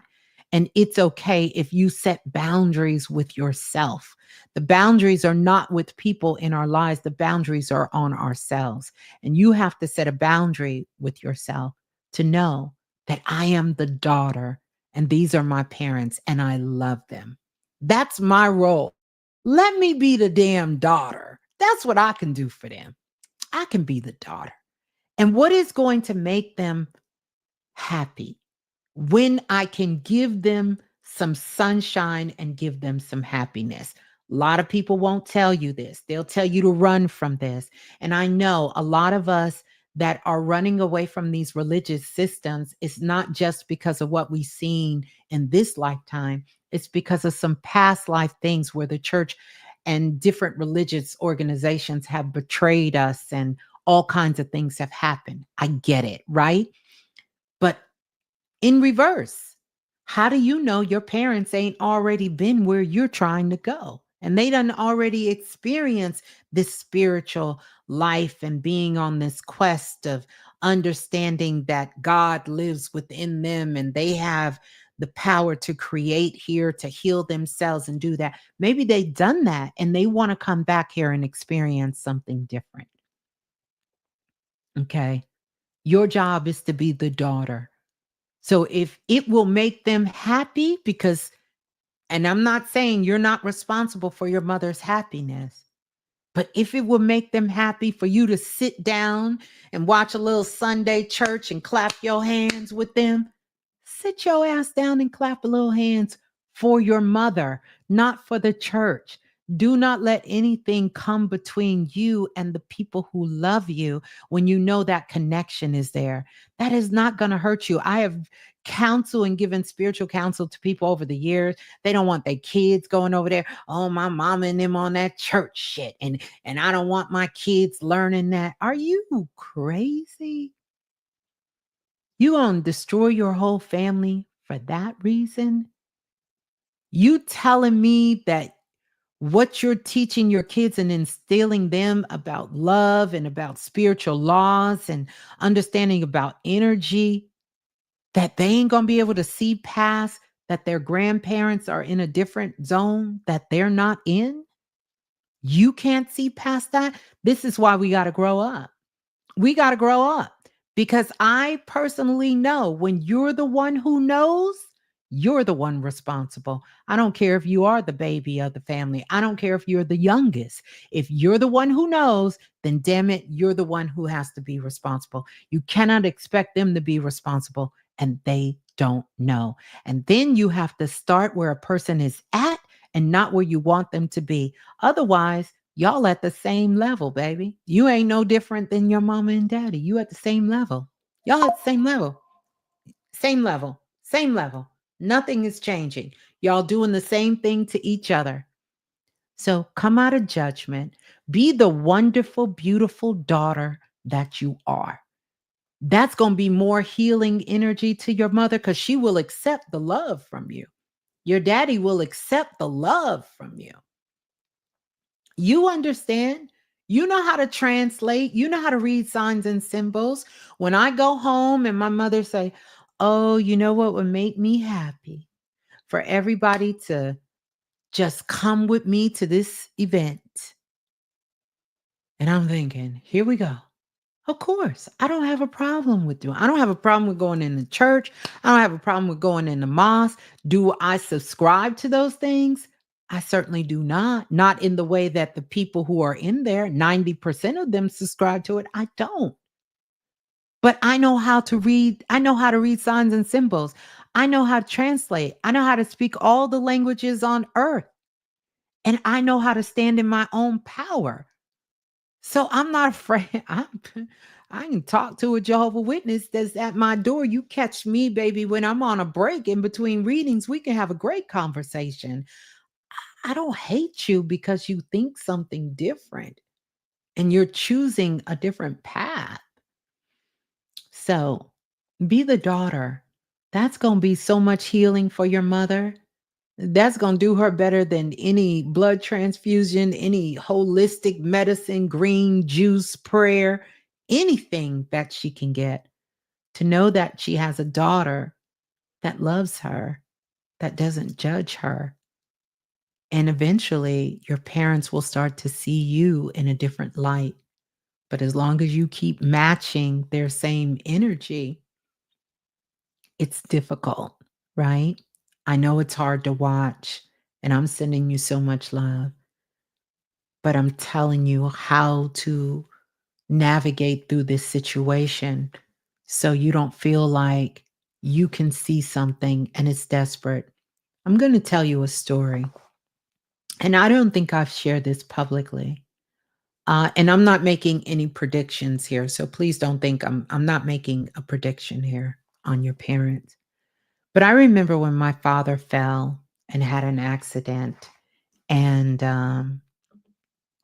my father fell and had an accident. And my brother and sister, and even my mom, everybody was like, "Oh, he gonna be fine." Even my dad said, "Oh, I'm gonna be fine." And I think it was my sister who said, "Why are you crying?" Dad just fell because I had a vision that he was going to make his transition. And I had to hold that because my brother is more open. My sister is now because she's had an awakening. My mom said she kind of knew too. But how selfish would it have been for Miss Blue, the oracle, the psychic, to come up in there and say to them, he's not going to be fine. This is a sign. Most elders, when they're ready to leave, they fall, they crack their hip because that's where the soul enters and leaves the body. And I knew that my father was contemplating seriously leaving the planet. But that wasn't my place to come in there and say, because whether you call it born this way, having this gift, that I just blurt out, he's not going to be fine. Because I had a vision and I know he's not going to make it. And as much as they were happy and laughing, that was one of the toughest things that I had to bring myself to that point where I could celebrate in my family celebration and still know what I know. So knowing ain't always what is cracked up to be. And nothing is written in stone. And that is one of the times, it's been a few in my life, where I just wanted to be wrong so bad. I literally tried to summon every ancestors, pray to every spiritual being, that great master that ever walked the planet, for me to be wrong about that vision, and try to do everything that I could possibly do to change the reality of that situation. But I knew it wasn't for me to change, that my father get to, just like all of us, to make our own decisions about our life and being here on the planet. All lives, no matter how we choose to exit, it's up to the soul. Now, most of us are not conscious. Now, I will say on my mother's side of the family, them them souls is they conscious. My aunt literally was saying to me, "Come give me a hug because this is the last time you're gonna see me. And I've been waiting on you." And she was right. They all knew before they passed. Every single one of them. Mhm. Oh, it's your grandmother's birthday. Okay. It's your grandmother's birthday. So you're on Central Time like me. Well, happy born day to your grandmother, you know? But I want to give you that. I'm not going to keep you long attuned to Ken. But hopefully those are some things that give your heart and your spirit some peace. Some peace. I want to say thank you. I got to go back up here. I done missed some super chats. Hold on. Y'all got me spinning at 3 in the morning. Wait, is it Jazzo or Jo or Jazzo? Thank you so much. If you know, you know. Absolutely. Absolutely. Yes, tell her about the holistic OBGYN and she can do the research. That's right. That's right. Yes, and look into those things. But if she's not open to them, then be okay with that. Be okay with that. Be okay with that. I know that's hard, but I promise you you'll be doing more harm than good if you don't. You'll be doing more harm than good.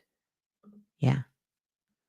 Thank you, Chevy J, for the you is that what do you call it? Euro coins. Thank you for that. Euro dollars. Thank you for the super chat donation. Yeah. Thank you for that. Yeah. All right. Well, beautiful. Jazzo said dead ass. Yeah, dead ass. I'm sure this is some of the things that I missed when I was talking. Yeah, yeah. Mm. Davina said, so much love. Go outside. Jupiter is chilling with the moon. Absolutely. We are coming into the want, want, want, want. Coming into love. So many people. I don't want to sing. Yeah.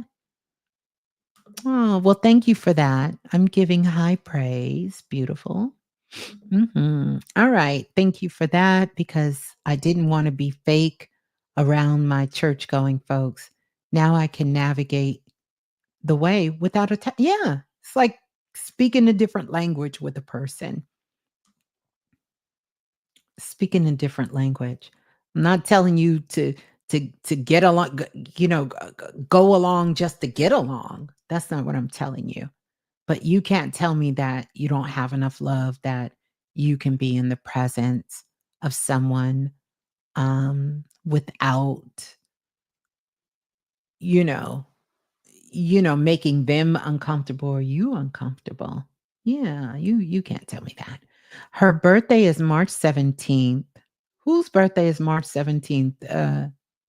Oh, okay. I thought I was love them for where they're at without needing to change them because you want to save them. Absolutely. Very well said, Gio. That's what I was trying to get to. I'm going to come back to you.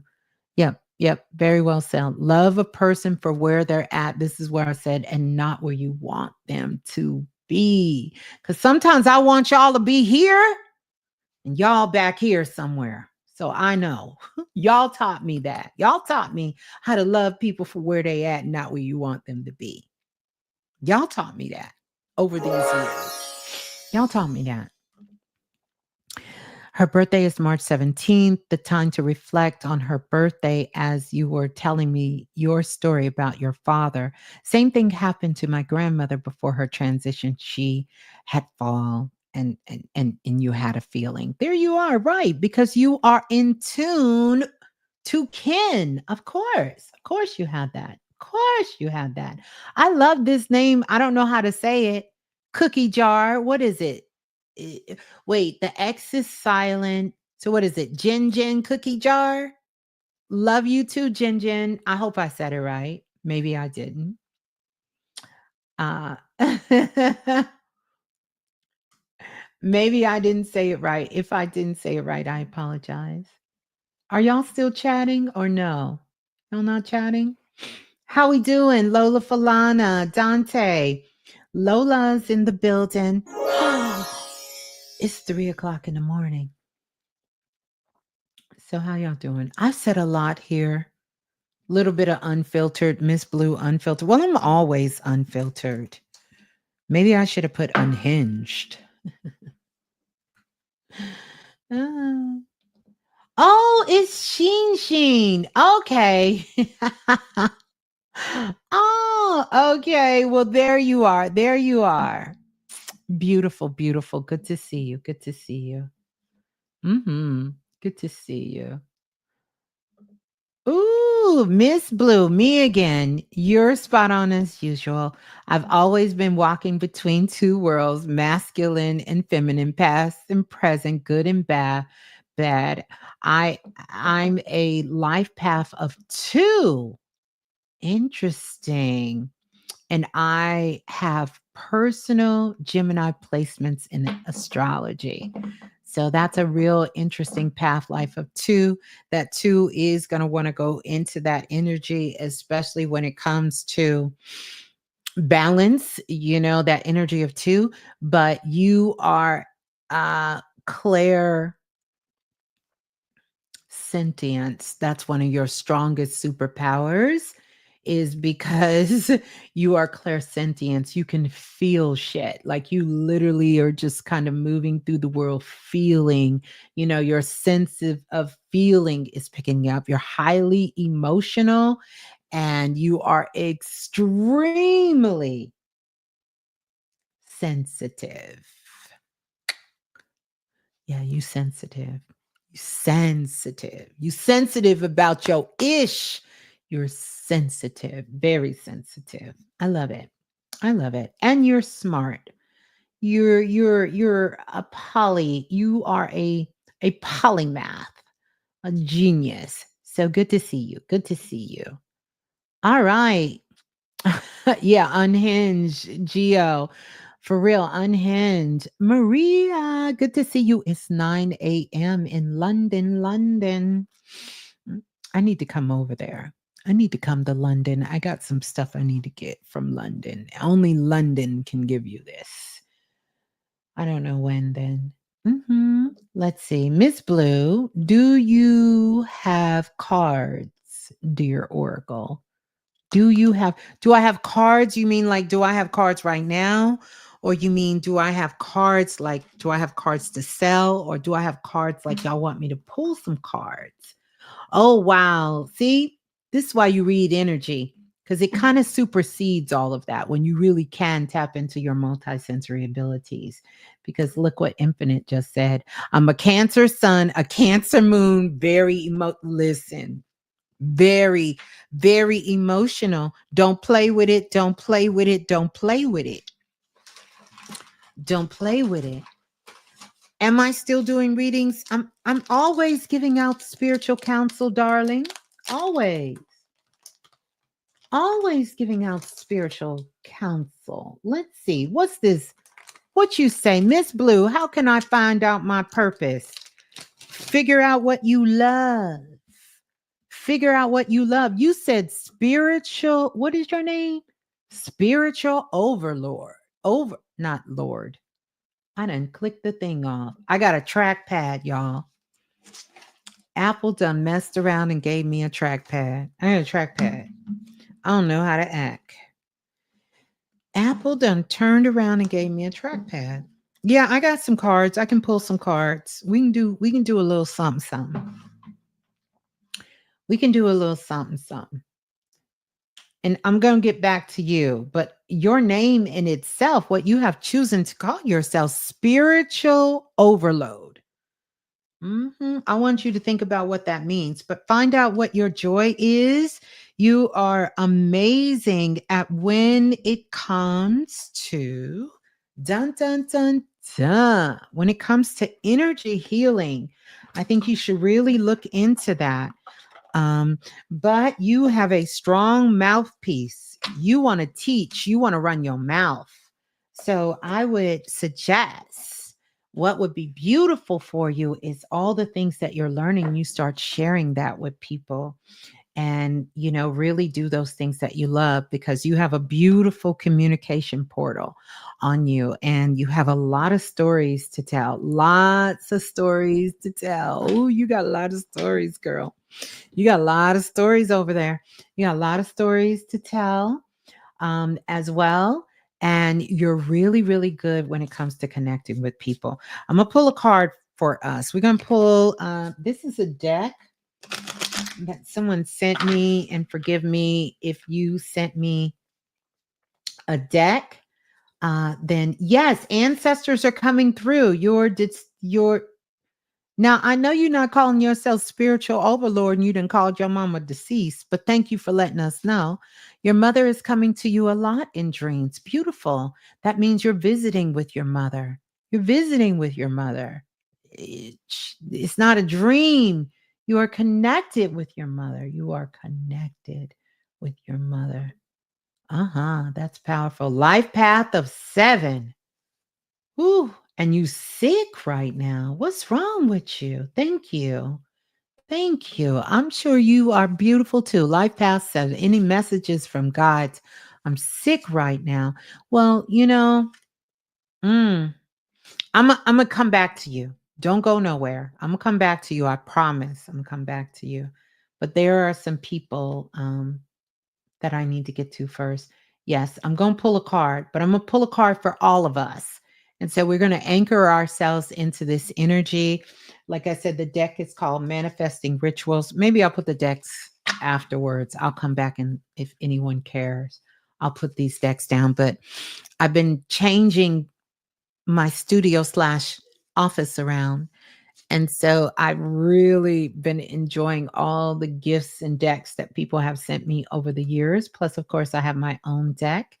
Um, but yeah, yeah, yeah. Mm. Okay, so here is the card for all of us.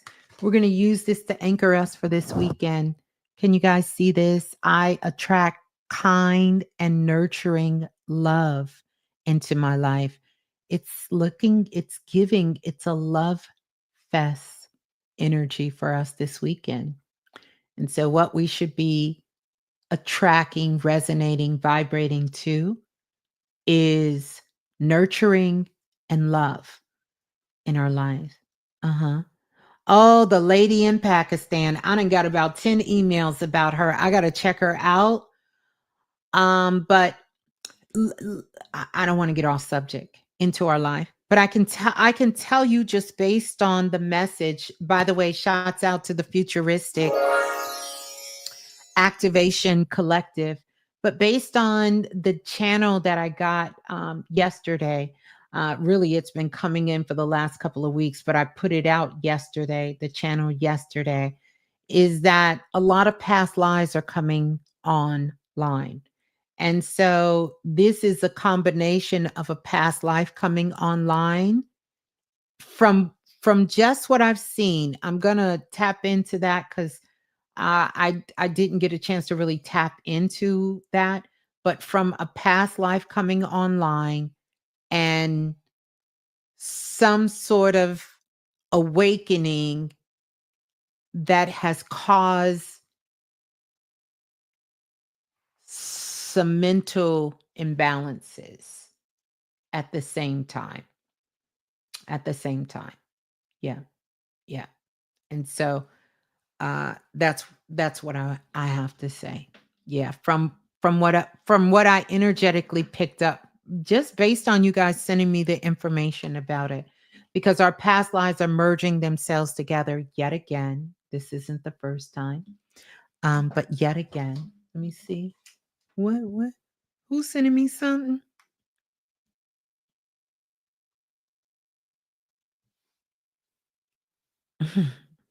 Okay. Okay. Yeah. Yeah. Hmm. Yes. Brittany said when I seen that, when I saw her stories, you thought about the 25 prediction show. Yeah. Yeah. Mhm. Mhm. So, I want us to think about this. So, anybody who wants to connect with your loved ones, your ancestors, this is a great weekend to do it.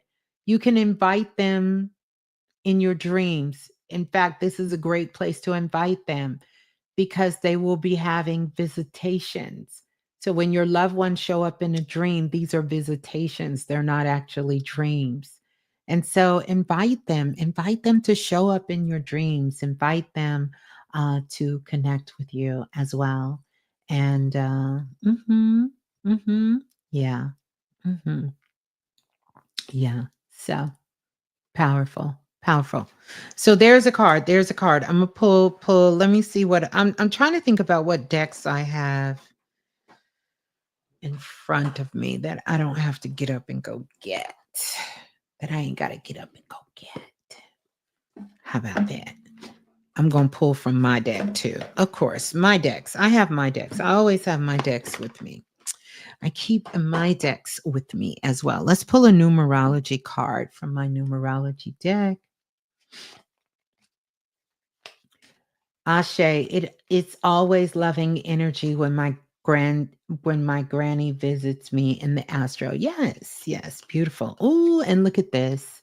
It's kind of what we've been talking about here tonight.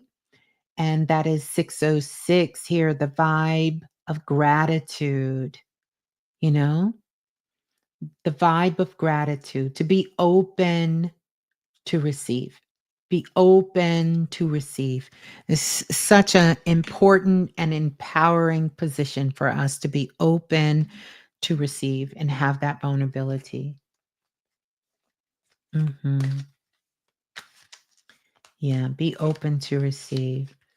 I cried hard with my granny. I had to shut that. I can't handle it. I'm trying to balance, but she was all in my soul. Yeah, yeah. It's okay to cry. It's okay to cry because you know she's very much, still very much alive. But look what came through, you guys. We've seen this before, right? And welcome on in to everyone who's come in the live. I haven't even take took a moment to welcome you guys in. I've seen a few people coming in and sending so much love. But here, this is card number 39 in the deck. It's the fifth chakra. It's the Archangel Gabriel. Okay, the Archangel Gabriel. I think this is so interesting because I see Gabriel as a woman, but he's often depicted as a man. It's Gabriel, fifth chakra, Archangel Gabriel. Mhm.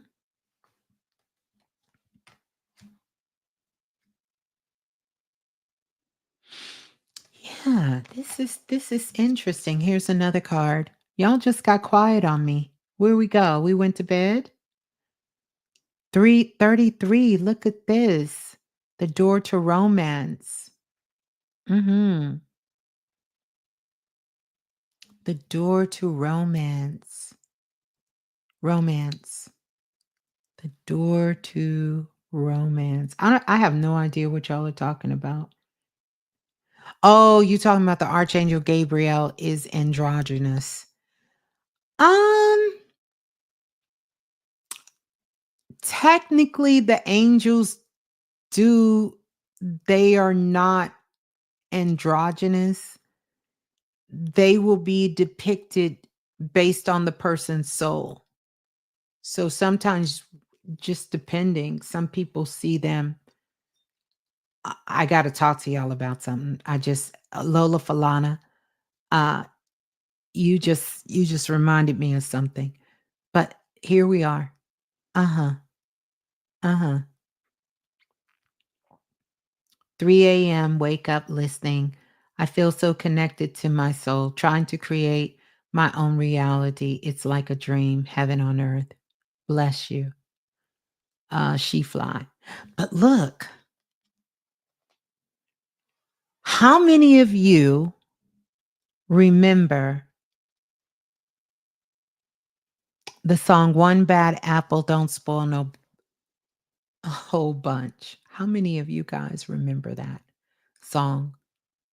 I promise you, as a young girl growing up, I remember Michael Jackson and the Jackson 5 singing that song.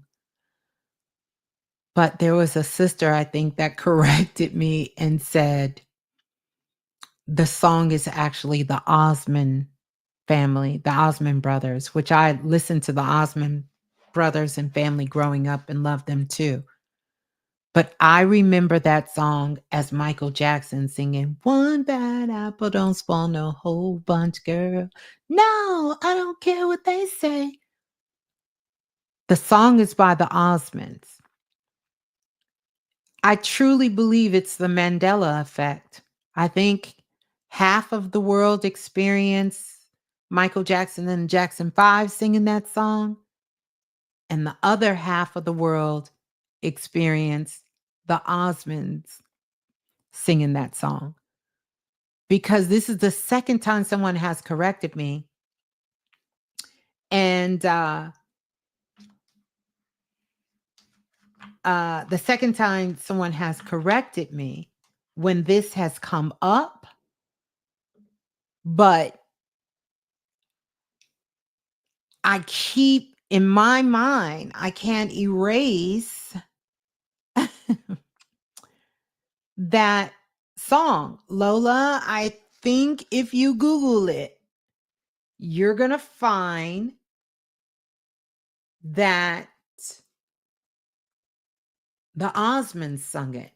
Now, Divine by Nature said Michael and Donnie had similar voices. I would agree, but they don't look the same.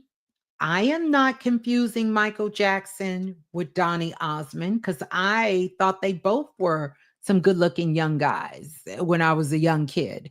I'm not confusing how they look or how they sound.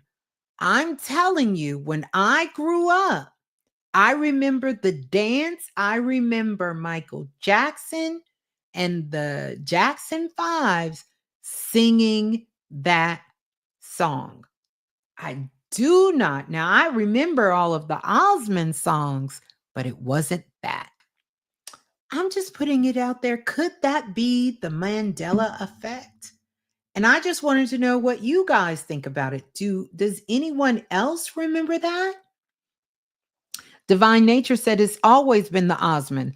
Yes, in your dimension, it's in many people's dimensions, it's been the Osmonds.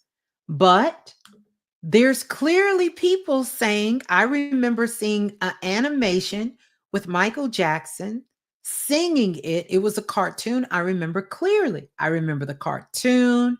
I remember the show. I remember all of that. Uh huh. Look at this. Books, spiritual tea, and me. I'm 60. And yes, I remember Michael Jackson sing. I'm telling you, I think we're both correct. I think it is a Mandela effect. I think half of the world experience, just like Nelson Mandela.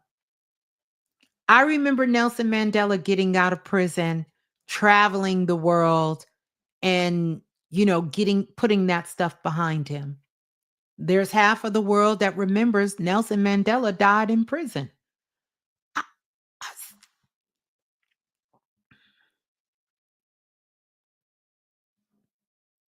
So, what do you remember about Nelson Mandela? Did he die in prison? Because I remember when they was on TV say he was taking a tour.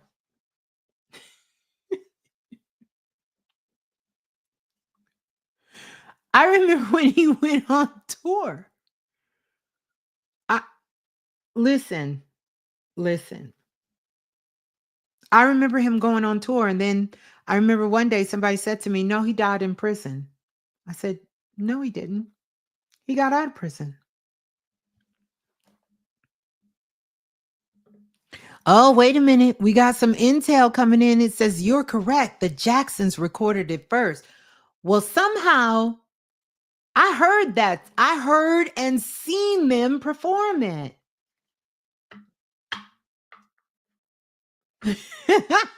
Divine Nature said, "Look, I don't care what y'all say. I'm I'm my black hood, or it's supposed to be in my black hood." It was the Osmond family. I believe it was for some of you in the world. Look, Zanaya said he definitely got out and came to America. Listen, yes, yes, yes, Hador. Yes, the Mandela effect was the shift you were talking about many years ago. Absolutely. That's what it is. Listen, I don't know. I don't know. I don't know. I don't know. Listen, I'm confused. I'm confused.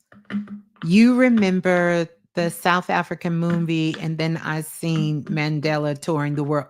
Listen, but if you talk to the other half of the world, they're gonna tell you Mandela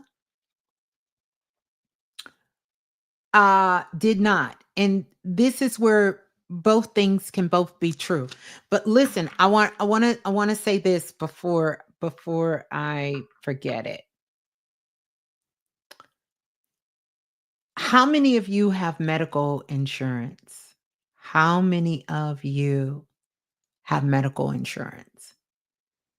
If you do, I want you to check. I want you to check your policy because a lot of medical insurance policies have just recently changed. Some of these companies, I need to do part two of my prediction. Some of these companies have changed their language and they have added language in there. And you all tell me this.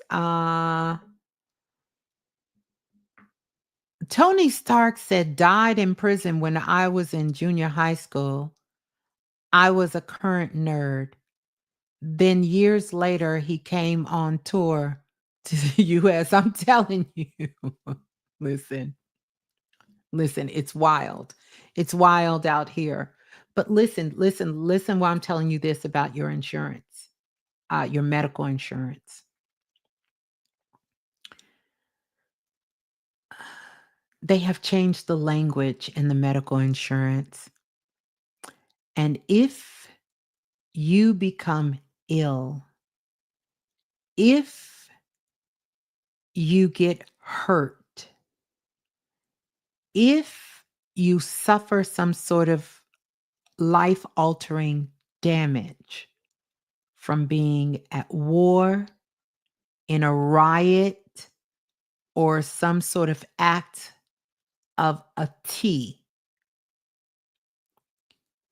your health insurance, a lot of them will not cover it. Let me ask you a question. Why would your health insurance put that kind of clause in there? Why would health insurance say if there's a war or you suffer from any injury of a war where you live at in your country, because we talking about America, or you are involved in a riot or a riot happens and you get hurt because people are rioting, they're not going to cover it.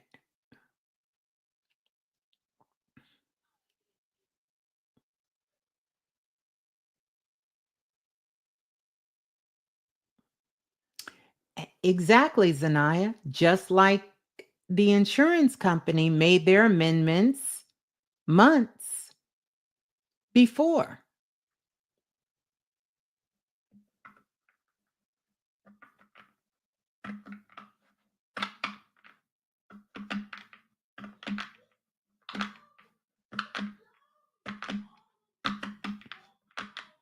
It's not that they're not trying to cover nothing. They're very clear about what they're not covering. Because that didn't used to be in there. A riot, some sort of protest, war. We in America, right? This is America. We in America, right?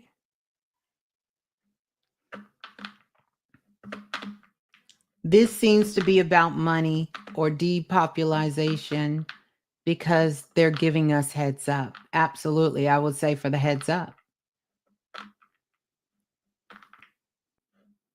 Are they planning something or is something already happening?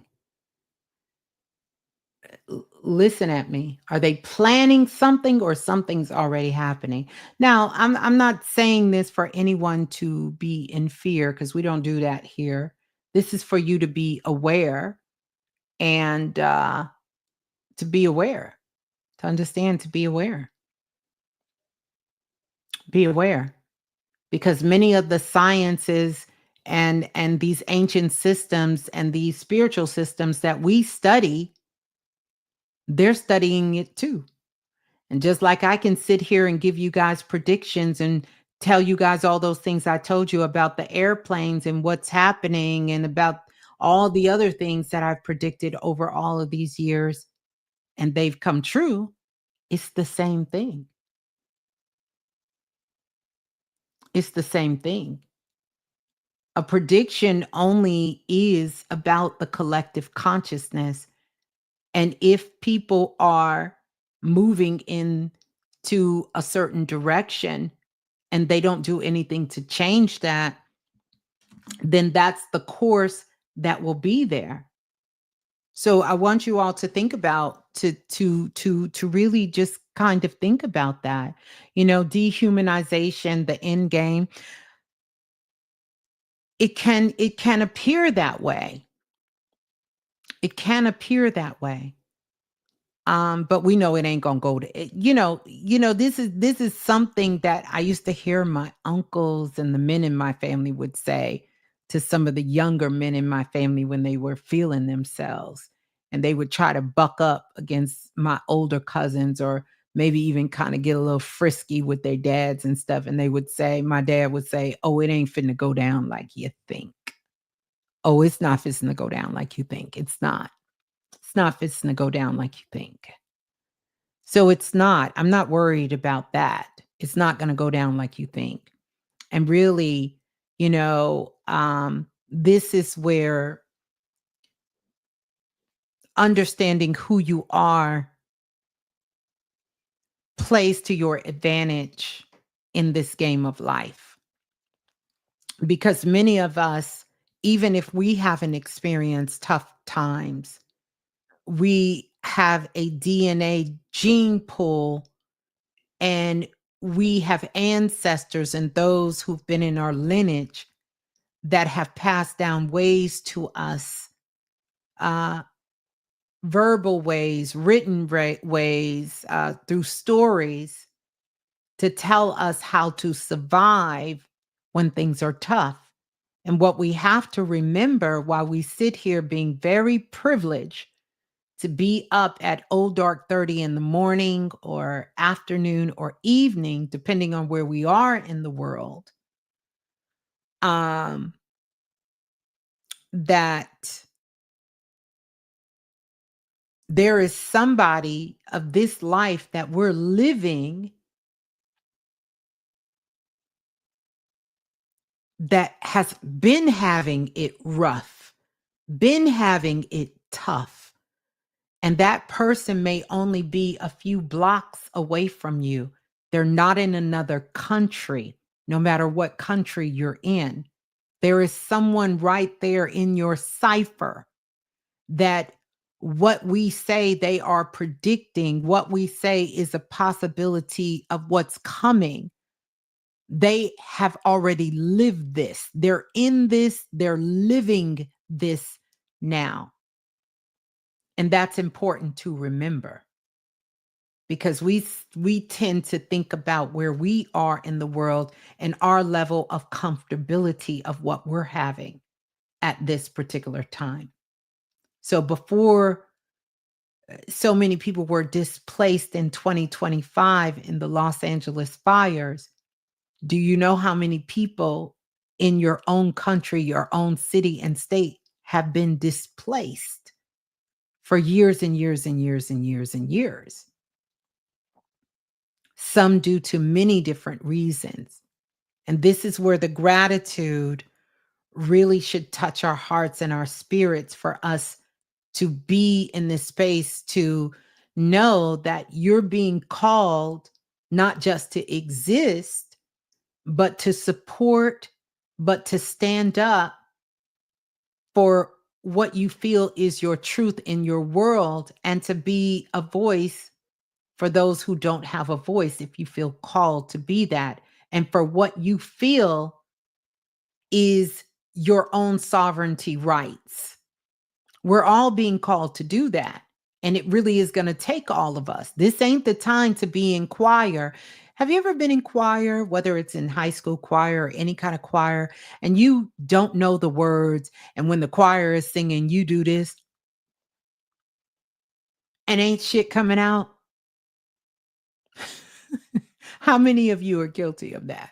Because either you didn't know the words or you couldn't hit that note. So you mouthing, or you've been at a concert and you're mouthing the words because you already know you don't know the words.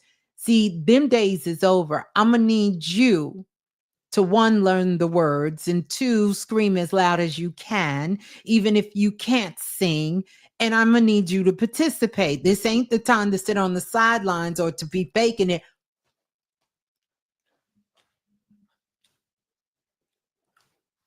You over there getting it in, ain't said a word, ain't said a word, ain't nothing coming out, no vibration, no nothing is coming out.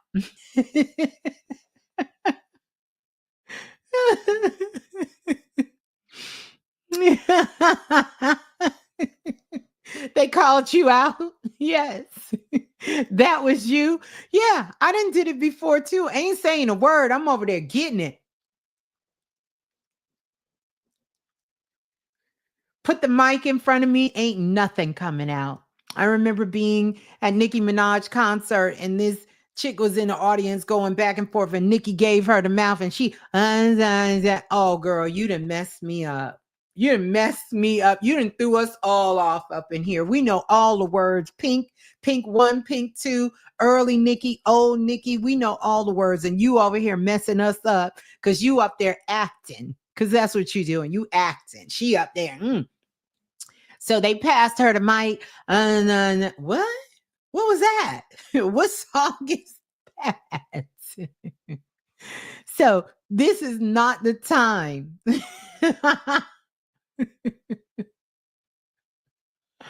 This is the time you wake up every morning. I love it. This is the melanin hours. And everybody got melanin. I know we think we got clutch on melanin, but everybody has melanin. We got more melanin than most, but everybody got melanin, baby. But yeah, they couldn't even do the Chung Lee. They couldn't do Chung Lee. They over there acting. Don't know the words. That's my jam. Get the mic, don't know the words. Don't know none of the damn words. That's my jam, because that's what she was doing. So when the teleprompter came through and they gave her the mic, what? We always like, wait, what? What happened? So, yeah. So, just some things to think about. I just wanted to tell you guys that, especially when it came to insurance policy. I'm so glad you caught me too, Chevy J. I'm glad. My spirit children been having me wake up all week. Well, baby, you send them babies back. Send them babies back. Send them. If your spiritual children is waking you up, send them back. Send them back. They ain't the right babies. Send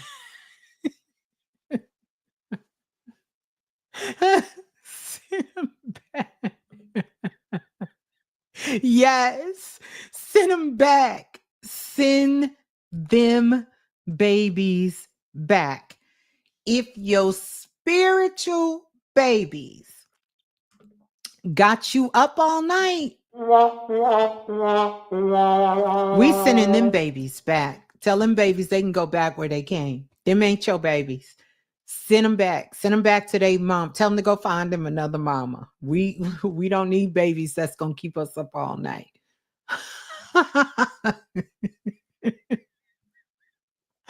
we don't need them.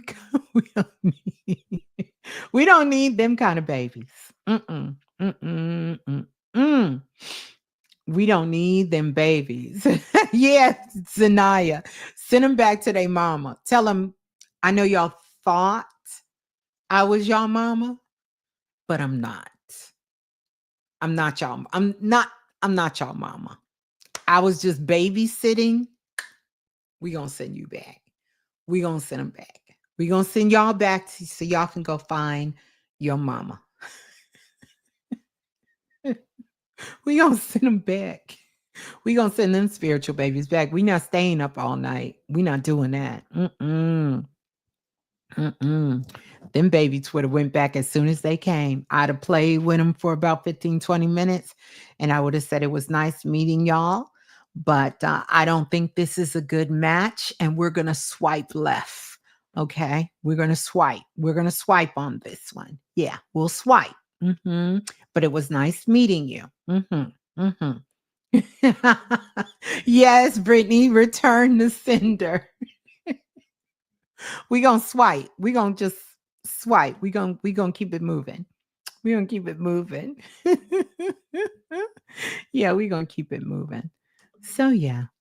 Well, this was fun. I think not we, because listen, Y'all still up, but we better go to bed. We better go to bed. Today is Saturday. When is the Super Bowl? I did all this hot talking. I was in a grocery store. You know how the brothers get when it comes to football. They get intrigued when they meet a woman that knows a little something something. And I was talking when is it? It's Sunday. Super Bowl Sunday. I gotta watch my Eagles do their thing. I know Philly gonna tear their city up. I've never seen fans like Philadelphia fans in my life. Whether they win or lose, they gonna tear the city down. My brother was sending me pictures last time of them tearing.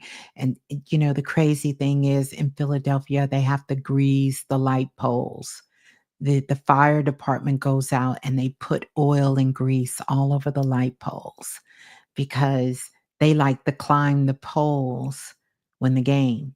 Fun fact, back in the day, they say word on the streets is where the Philadelphia Old Theater used to be, they had a police precinct underground, because so many of the fans used to get arrested that they built a whole precinct, a jailer underneath the stadium. I have never seen any kind of fans like a Philadelphia Eagle fan. Like it's some otherworldly thing to watch. I should do some spiritual exploration on them. Uh don't tell me you a Chief fan. We about to fall out. You a Chief fan? You over there with the Chiefs? Quiet as it's kept. You still over there with the Eagle because Andy Reid used to be the coach for the Eagles for so long. Eagles running his blood, baby. Whether he knows it or not, his higher self is rooting for the Eagles. His higher self is saying, fly, Eagles, fly. That's what his higher self is doing. But I had the craziest, weirdest vision that I felt like I was in the cartoons. You know how the cartoons go, and they kind of shake themselves out of something? Because I was sitting there when the 2 planes crashed, and I was looking at the details of the plane that crashed, and ashe to everyone and the loved ones that the plane crashed, but the plane that crashed into the Black Hawk, helicopter, that American plane was an American Eagles plane that had just left Kansas City, where the Chiefs were. The name Black Hawk is connected to the Native Americans' culture. It's a chief's name. And I was like, so the Eagles and the Chiefs crashed into each other? So did the Black Hawk take out the Eagles?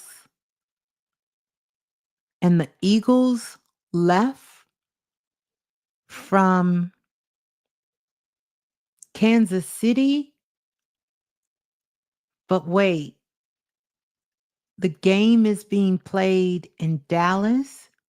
So do we get a Super Bowl first and it's a tie, and then something happens and they don't play after the tie? They have a second game, and that's going to be when the Eagles go to Kansas City and play?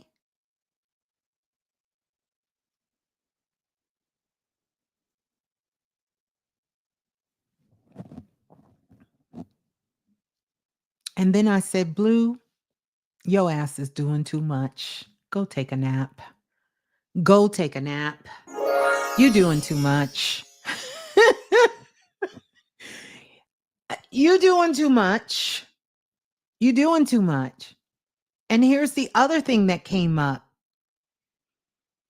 I got a phone call the other day and someone said, "Did you know that they took Diddy to the hospital?" I looked online and I didn't see anything about Diddy going to the hospital. Um, but I was like, I wonder where they seen it at that he was taken to the hospital or something. And then I said, I wonder where they're keeping him. Anyway, I went down this cosmic hole.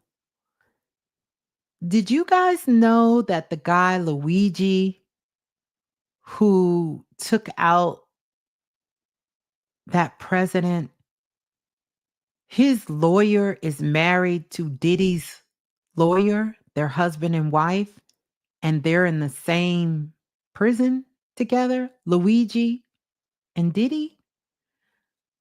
I was like, you can't this is why this is wild. And I done seen some wild shit that I've never brought to you guys. I've kept it, but I'm on that. I'm not keep it for what? Um, and shouts out to the brother who left the comment because I have always had like brothers like Panic or brothers like Bobby or Brother Bilal or others that come on and let them talk about these things. And I kept it, what I wanted to talk about, but not that I wasn't interested. I just was like, where are we going with this? But I said I would share more because we need to stay connected to who we are. All of this is just adding more understanding to some degree, right? And just understanding how the world is and why you can't get yourself wrapped up into all of those things. Uh, but you do know that's not a coincidence. Mhm. Mhm. Kendrick got hip hop heads in a tilt. Uh, I can see that. Hip hop needed to be revived to some degree, and not because it's dead, it will never be dead. It needed to be revived, and the world needed a distraction, desperately a distraction. We needed a distraction. People needed a distraction. Mhm. Will good music return? Good music is here. You're just not going to have it fed to you. You have to seek it out. Good music is here. It never left. You got to seek it out. It's just like when people find me and they're like, "Oh my God, I found you, this community. I never knew you exist." Baby, we've been here. We've never went anywhere. That's why it's important to support not just myself, but all creators, people, yourself that's doing it's important we are loud, boisterous, and supporting the things that are good to us in all genres. All genres. To do that. Mhm. It's a lot of people that yeah, ASAP Rocky is on trial.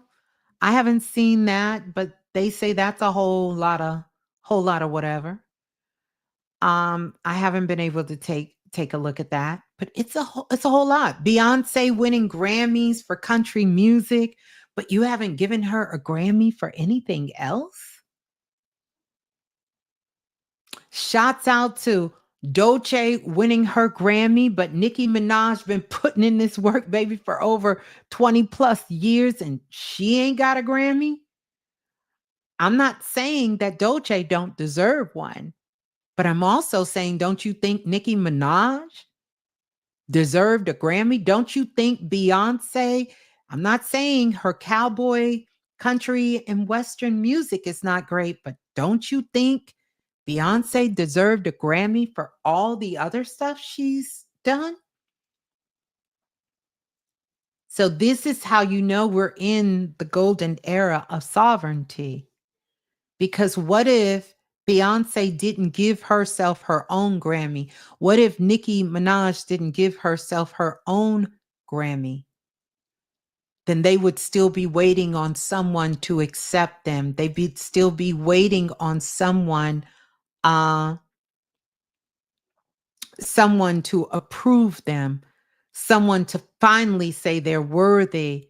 And we may have never been able to see the music and the artistry and the craft that they've been putting out in the world um, at a large scale. We may have never seen that.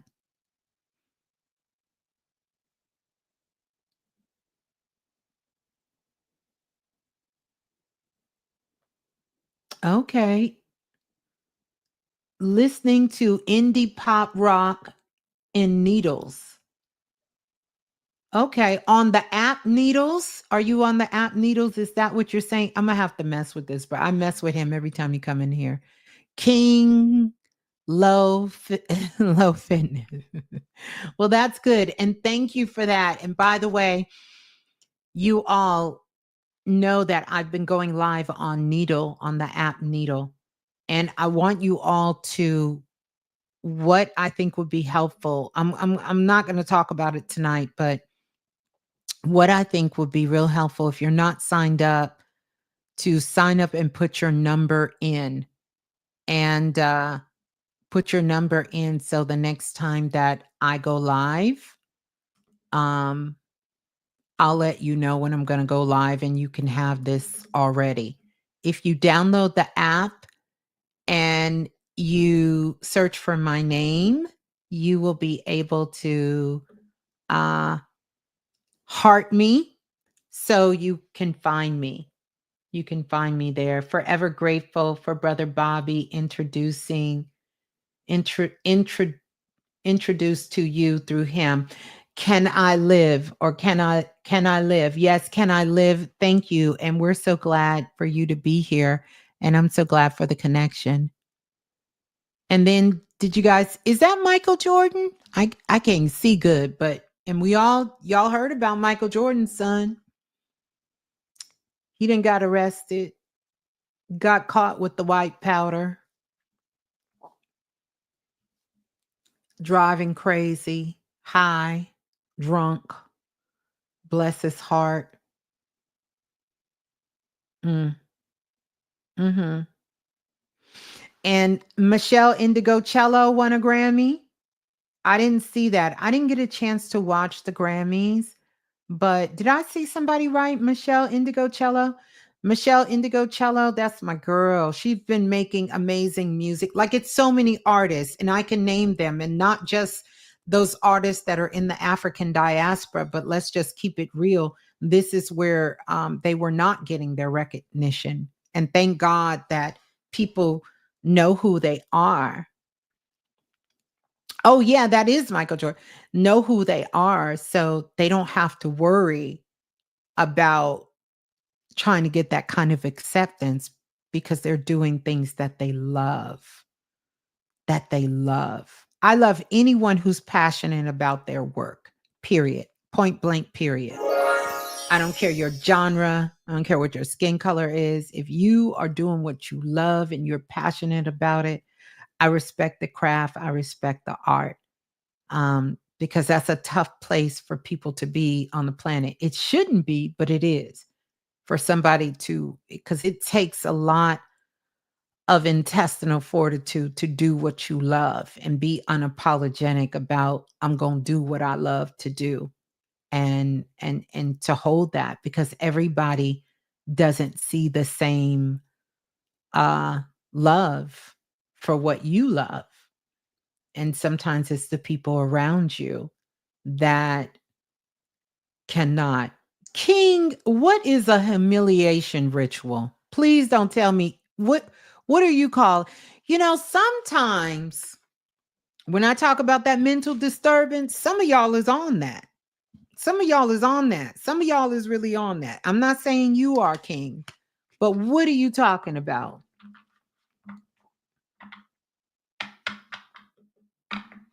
What are you talking about? Now you're talking about Trump shut down a lot of prisons that Michael Jordan owned. Michael Jordan owned prisons. We do know that that is a business. But are you saying Michael Jordan owned prisons and that's why his son had to have a humiliation ritual? Is that what you're telling me, King? I mean, I'm just asking. Everybody gets to be a metaphysician. I'm just asking. I'm just asking. I'm just asking. I'm just asking. I'm just asking.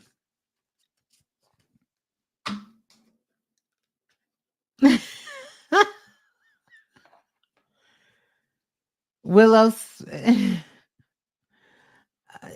Let me go here. I am so thankful for you, Ms.Blue, Brother Panic, Brother Bobby, Brother Rich, and many others on the path. Y'all have changed a lot of minds, especially minds. I'm so grateful for y'all master teachers. Ashe to you and blessings to you, sister. Grateful for you as well. Yeah, yeah. I'm waiting on King to come back. Wrong, Jordan. This is why you can't listen to Google and AI. Now, AI done told you that Michael Jordan, who played basketball number 23, around here owning some prisons.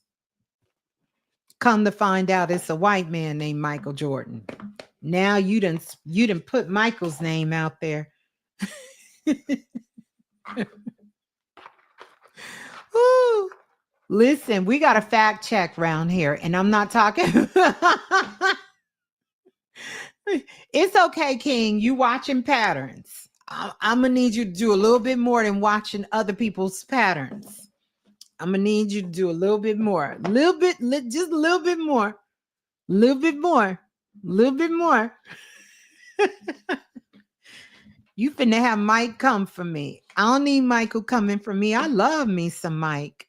I love me. I remember when he used to play for the Durham Bulls, and me and my girlfriend Denise was sitting up front, and Mike was up at the batter. He was up there at the batter up at Chapel Hill with the Durham Bulls, and he was up there, and we was screaming, "It's okay, baby. You ain't gotta never hit that ball. All you gotta do is just stand there and look good, Mike. It's okay. We ain't worried about you hitting no baseball." He just busted out laughing. We was in the audience. It's okay. You ain't got to hit that ball, Mike. You ain't never got to hit that ball.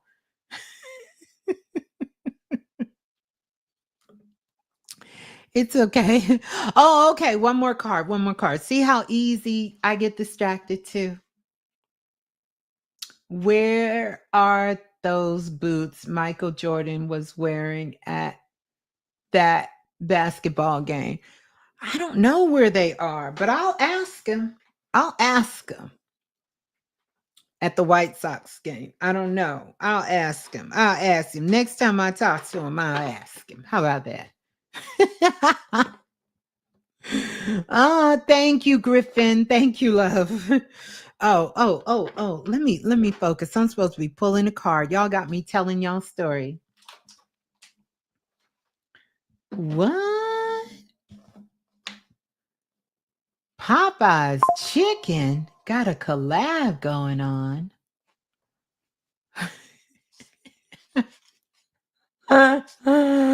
Popeye's chicken got a collab. I haven't seen this. I haven't seen that. I'm looking for the boots, not them expensive Jordans. I know that's right. Because them Jordans are expensive, honey. Them Jordans are something else. I think I may have one or two pair of Jordans, maybe one pair. At this point, they're a collector's item.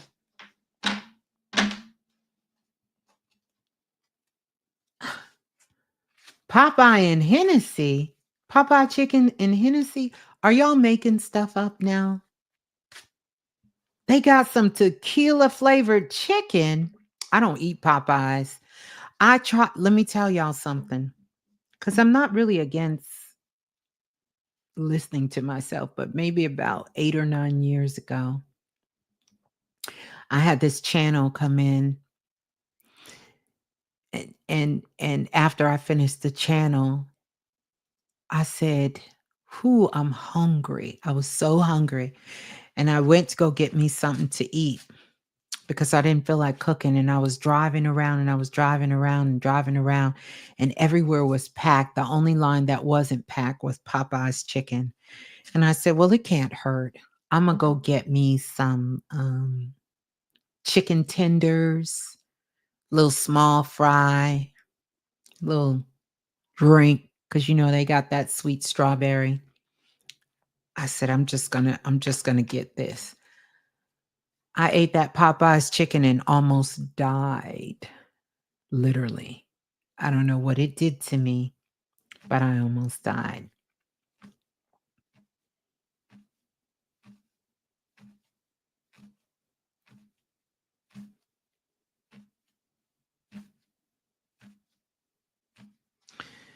Oh, when did your friend get arrested? Because 4 day is one of those days. Oh yeah, okay. I'm not gonna forget about you. Yeah, sorry to hear that about your friend. Wow. Wow. Yeah, a 4 day is not the day. If you that's a law and order day. You don't want to be messing around on the 4 day. Um, let me go to you. Let me go here. In How do you say I ain't gonna try that. 888 Miss Blue. I'm a 7 life path. Any spirit guide messages? Let's look. Excuse me. Let's look. I'm gonna pull some cards for you. I'm not gonna get into the whole thing there.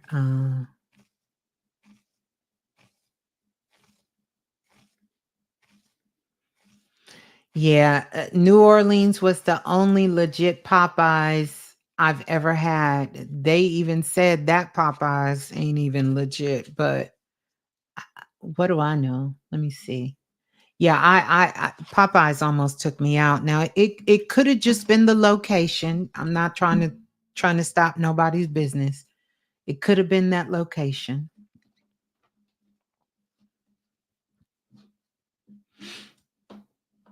But it's been so long ago. Okay, so let's talk about your guides. Okay, so it's saying you need to ground yourself, and you need to ground yourself. You need to really, really ground yourself.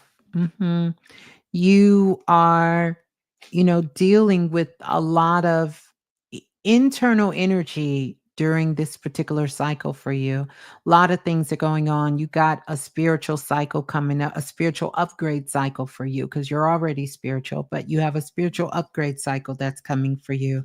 So grounding is going to be important because you're going to tend to want to be outside of your body. And I need you to get back in your body. The other thing is you got to watch the overthinking. Make sure you watch the overthinking and you're not um, doing too much overthinking, like letting your mind sort of kind of run away with you. Two things is coming up. I see a piece of paper, and this paper is coming to me in an envelope. So I want you to know you're going to get something unexpected that comes to you, but this is a good surprise.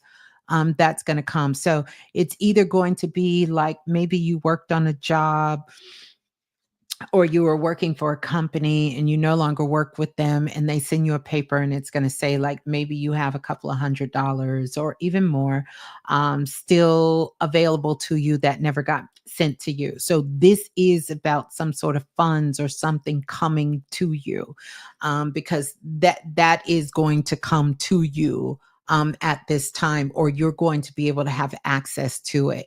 It doesn't look like it's an inheritance, but I'm not going to say it's not, because usually when I see an envelope with some money. It could be some sort of gift from a relative, some sort of inheritance.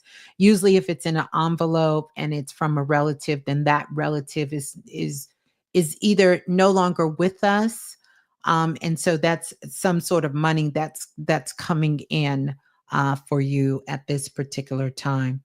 The other thing is really kind of start documenting a lot of things that's happening in your life at this time. It's going to be important that you start to document things, because you're really in your spiritual counsel energy at this time. And so a lot of people may be coming to you and asking you, what do you think about this? It could be simple things like, hey, what do you think about? Should I leave this job? Should I try for this promotion? Should I move to this city, this state? You may have a lot of scenarios where people are just kind of coming out of the woodworks. Like it could be a stranger, you could be in the store, you could be at the gas station, and someone comes up and asks you, you're carrying an additional light. And the light is coming from your guides because you have a portal that's open behind you. So you are really, really elevating yourself at this time. Be very, very careful about the foods that you're eating. Your whole body is extra sensitive at this particular time. You have this extra sensitivity that's going on with you, and it makes me wonder, how can I say it makes me wonder when I look at your auric field, um if you're just getting over some sort of illness. It doesn't have to be something extreme, but some sort of illness. Oh, you have the flu right now. Thank you. Listen, it's 3 o'clock in the morning. Y'all act fast, type fast. Don't make me work too hard. Yeah, that you're getting over. Yeah. So that makes sense. You're going to recover from this flu. But I want you to understand that a lot of this flu came in because you gotta take it easy. You got to self you gotta kind of preserve yourself a little bit more. And the reason I say that, because the second half of the year and going into 2026, it's gonna be a very, very high moving, very, very highly activated time for you. And so the things that you're having and the things that's going on in your life at this particular time is really putting things in alignment for next year, really for next year. I'm not saying you won't experience some of them now, but this year is all about you. It's about your body, it's about your energy, it's about you taking care of yourself, like really taking care of yourself, which I can see that you do a decent job. It could be better, but you do a decent job. But I really want you to focus on your health and focus on you being grounded. Make sure you do a lot of documentation. This flu is coming here. It's an ascension symptom, but you still need to take care of the ascension symptom that you're experiencing right now. And you're experiencing this because you're going through another level of your awakening, which means you're going to have to get more rest. You're going to have to do more things to ground yourself. And believe it or not, some of the things that really, really ground you: watching a good movie, uh, listening to some YouTube videos. You like to be intellectually stimulated, but I also want you to mix some fun in there, mix some joy in there. Make sure you're getting enough of that. You're getting your sunshine, real sunshine. That's going to help you. I also can tell just kind of from my taste that perhaps you need a little some vitamin D, K2. You want to get that. Get one with zinc in there. If you email me, I'll send you a link. I don't get no kickback from it. And it's not in my Amazon store, which I should put it in there. But it's really, really good. And that's going to help you up this thing of this flu that you're getting over. And so this is why. But I want you to go back 6 months, go back 8 months, because you took a hit, you took a blow. Anytime you want to know, if you get a cold, you get the flu, you get any of these things that happen to you physically in your body, go back 6 to 8 months, because this is you processing and working through that. And often it shows up in the body, not for everybody, but it can show up in the body as coming out in colds and flus. It's sort of unhealed hurt, pain, disappointment, anger, frustration. Like colds and flus are our first line of defense, before it starts penetrating into our organs, which, even though it's an uncomfortable thing to experience, it's an ascension symptom of growth, because this is a lesson. This is a spiritual marker that this situation or whatever it is, you're growing through that. I want to say thank you, Marcel, for the super chat donation. I'm going to get back to that. And King, I'm going to get back to you. I just wanted to let you guys know I see you. So, all in all, take care of those things. But this is really your year to not push things so much. You are building the spiritual warrior inside of you as the spiritual counselor. But listen at me when I say this. It doesn't mean that uh, you have to start changing how you talk or how you think. Spirituality doesn't work like that. We are spiritual beings. It just means your level of consciousness and awareness is more expansive. You understand? It's more expansive. It's more connected to a divine purpose. It's about seeing the bigger picture. It's about being able to navigate through situations without using your mental mind, and really just allowing yourself to trust your intuitive nature to guide you on this. You have to watch your ego this year. Your ego can take a big ass hit this year, and it can knock you on your ass like it did maybe about 8 or 9 years ago. And you don't never want to repeat that cycle again. So there you go. Sending you so much love. Thank you so much for coming on. Thank you for coming on. Yeah. Yeah. Good stuff. Good stuff. I want to go to King, because see, King be putting out information. King said 40,000 UI of vitamin D every day, 3 times a day, and you will not see the doctor. I agree and disagree. And I'll just share, King. I agree with the vitamin D. I agree with the high dose of vitamin D. But if you're taking vitamin D without K2, you are wasting your time. And the best time to take vitamin D is right before you go to bed, because vitamin D is not a vitamin, it's a hormone. And it works best when you're going to sleep at night. But vitamin D without K2 is a waste of money. You're just going to piss it out. It's not going to stay in your body, and it's not going to penetrate what it needs to get past the blood barrier and to get in. It's not going to do that for you. So I agree. Vitamin D, we need to take more of the vitamin D, but you need K2 with your vitamin D. And I would say with a little zinc, Oracle Kisses. And you need to take it at night before you go to bed. Before you go to bed. Before you go night night. Thank you for the super chat donation, Marcel Taylor. Thank you so much. Yep. So I agree. I agree. Let me see. This your first time tuning in? Shut the front door. Tuning in from the UK. Are you in the, well, I don't want to put you actually in the capital, but you understand. For the first time, turned 57 on the 5th. Let me see. Let me see if I can. Are y'all gonna make me work late at night or early in the morning? I don't even have no paper. Let me see if I can do something. Let me see if I can do something here. You turned 57 on the 5th.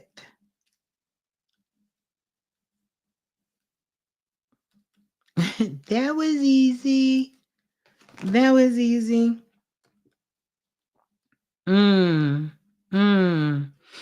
Mm. Mhm. Mhm. Mhm. Mhm. Mm. Mhm. Mhm. Mhm. Mhm. Mhm. Mhm.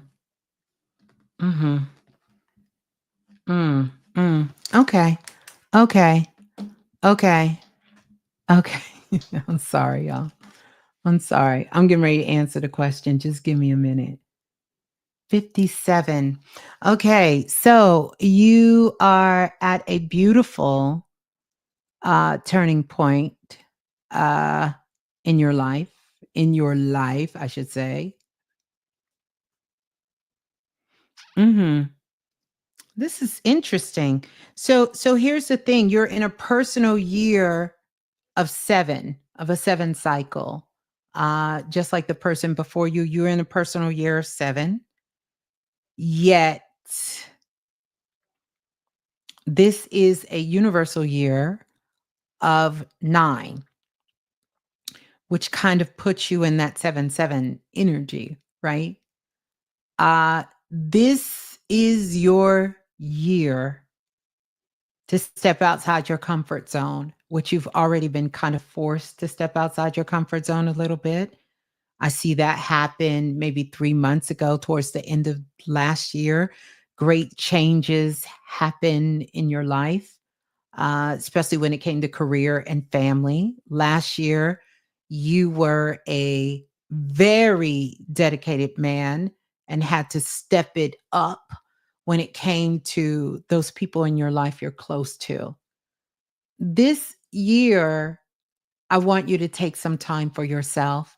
You may feel that you need some solitude in your life and craving other lands. Like you may be craving to travel the world and meet people from other places and other countries and spend time even in other places in other countries.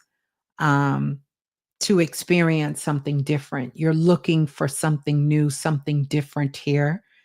Um, I can see a beautiful red heart on your back. And whenever I see this red heart like a tattoo, um, you're looking for a cause and you're ready to lead. Um, you're ready to lead a cause. You're not just looking for a cause to attach yourself to. You're ready to lead a cause uh, and get a group of people together um, to for a purpose, for a cause. Uh, you are a natural born teacher, whether you enjoy doing it or not, and you have a very unique style of teaching. Um, and this year is going to be the year that teaching is going to be very expansive for you in a way that you could not imagine. You just couldn't imagine. Um, I'm excited for this cycle for you because your life is going to look very different by the time we get to the end of this year and some of the things that you are incorporating in your world. This is also the time that you're going to have to lean more on your intuition and not your intellect. The intellect is still going to be there, the mind. You're still going to have the mind, but you're going to be leaning more on your intuition. And when you don't listen to that intuition, you're going to feel it deep within your physical body. It's like a part of your body. Like I feel like up in here and like back down your spine, you may get some sort of sensation, some sort of tingling when your intuition is trying to tell you to listen deeper into your intuition. So happy born day to you. You are an Aquarian. Happy born day to you. And we're sending you so much love. Yeah. Yeah. Let me know if that resonates with you. Hmm. Yep. Yep. Yep. Yep. Thank you. The level up challenge changed your life. Well, good for you. Good for you. Thank you for that. I don't need to know your life path number. Can I live? Um, I don't need to when I'm doing these. I'm using more intuitive, but I am if you know those things and you're just interested to hear what I have to say about it, then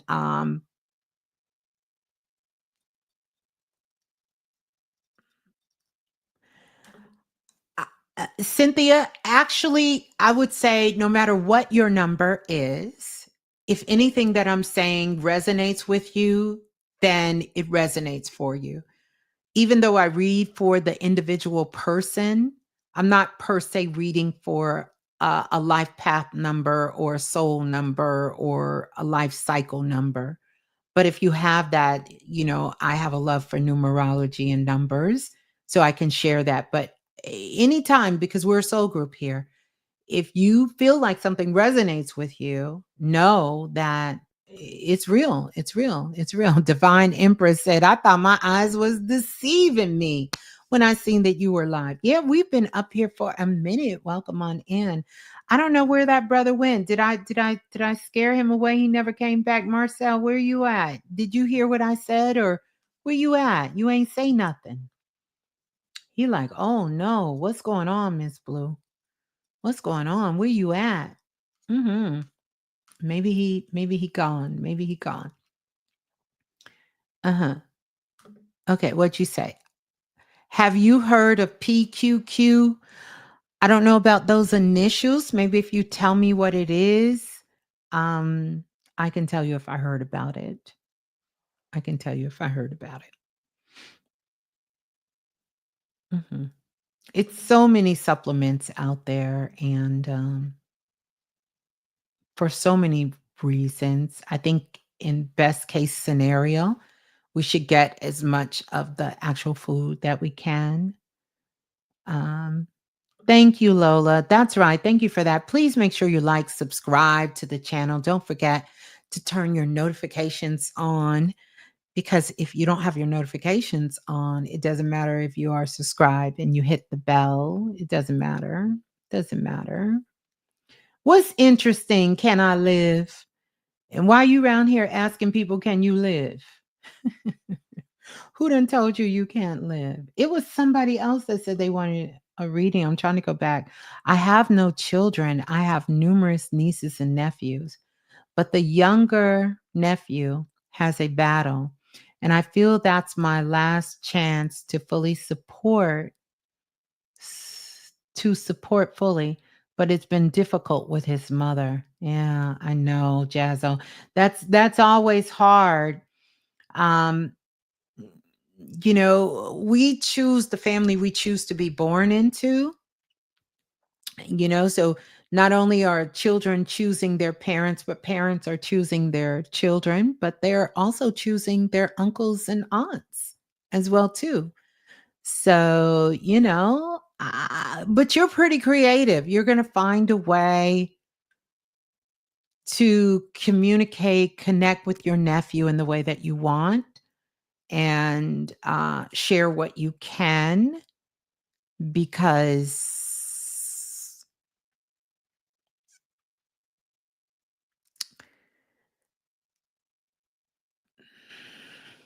he's going to do what he wants to do and what his soul is calling him to do. Everyone kind of fulfills their dharma. So you don't want to be too pushy, but who knows? Maybe he will come stay with you and you can really uh, do your thing, right? Do your thing. Who knows? I gotta put Empress up there and say, ain't no way I choose them assholes. Yes, you did. I know it's hard to believe, but yes, you did. You did. Yes, you did. You interested in getting a reading? Can I live? Your whole name is a reading. What you saying? Can you get a reading? Your name is a reading. Can I live? Can I live? Of course you can live. You can live, but you don't want nobody to tell you what to do. You don't want nobody to tell you what to do, how to do it, when to do it. And that's fine. That's fine. And as a result of nobody being able to tell you what to do, you've had some great things that you've accomplished and you've had some hard ass falls. I'm talking about the empire. I'm talking about you know how tall the Empire building is in New York City. You don't have that kind of fall because you don't want no one else to do anything. And as a result of it, because you have built yourself up to this place where you don't need nobody and nobody don't need you,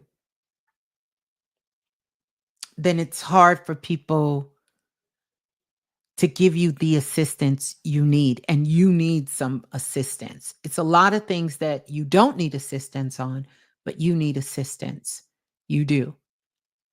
You do. You're a genius in your own right. Um, and I can see why you have Michael Jordan up there, because truly that's what you came back to the planet to be. You want to be the best in your field, whatever you put uh eyes and hands on, you the best. You number one. Nobody can touch you. We get it. You the best. You the Jordan of your shit. We get it. We get it. You the master. We get it. But masters must have students, and you ain't got no students. And so therefore, your kung fu no good here. Your three-pointer ain't no good because you can't play a whole team by yourself. Imagine what we wouldn't know about Michael Jordan if it was just one player on the basketball field. Regardless, if it seemed like they all was just standing around and Mike was bringing the ball in, he was playing the guard, he was playing the center, he was playing the forward, he was playing all positions on the floor. Imagine if it was just Mike out there by himself. Do you think that we would know Michael as the GOAT that he is and the things that he can do? You got to get good people around you. You got to get people around you that's not afraid to tell you the truth, because these are the things that you thrive off of. Are you going to do, ooh, I almost said his name. Y'all would have got me for that one. I ain't going to say his name. We gonna just send love and light to that brother over there dealing with the things he dealing with.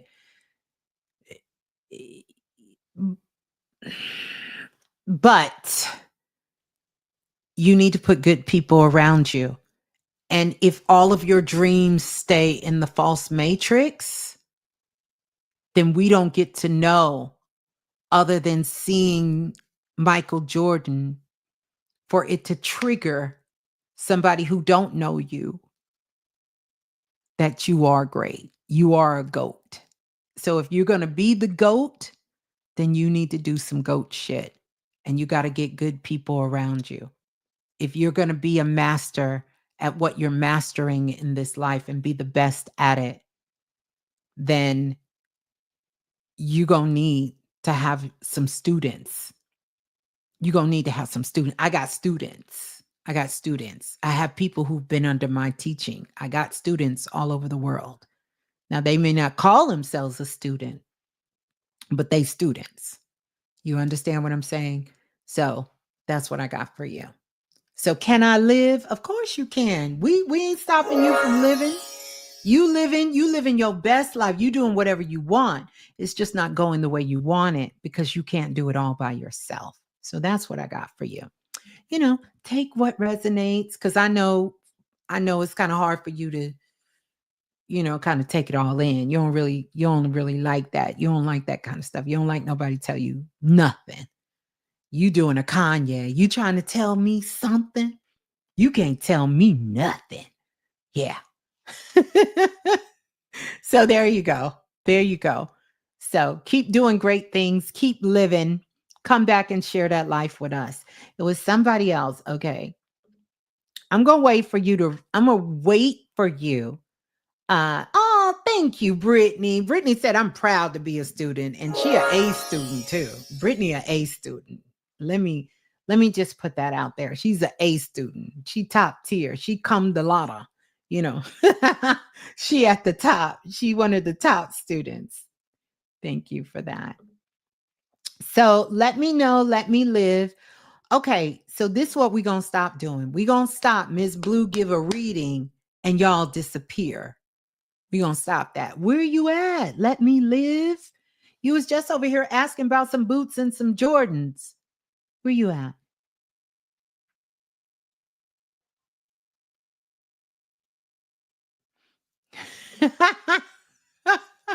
Okay. See, it took him a while. I'm telling you. I'm telling you. It took him a while to even process. Right now, he's, it's a part of him that don't want to process it. But I'm just telling you. Just telling you. Keep doing great things. Keep doing great things. Come back and share it with us. Do some great things. Keep doing great things. Start putting some of that work out into this world in that way and stop trying to do everything by yourself. Okay. So here we go. Let me see. Where's the brother at? I got to go back. I think I got somebody else or and how do you say this name? Why I can't even see this? The something rose. Oh, I know who this is. I do. I love your whole aesthetics there. And Chrissy, you got the same birthday as Michael Jordan. Bless your heart. What's yours too? What Brittany said. Proud to be Ms. Blue student. Oh, thank you. Miss Blue effect. Cookie Jar said. Okay, yeah, I'm gonna get to you. Okay, so let's go here. I feel like I just gave you a reading. Didn't I just give you a reading? But you want another one? Because I think I know who this is. Let me tell you something different. Let me see what else is coming in for you. Let me tell you something different. Y'all got me up here at almost 5 o'clock in the morning. I'm surprised baby Blue ain't tell me to go to bed. King said, I'm gonna leave the truth alone. King, King, what that means? Because Divine Empress says she the truth. That's right, sis. No, real recognize real. Let me see. Let me see. Mm, okay, so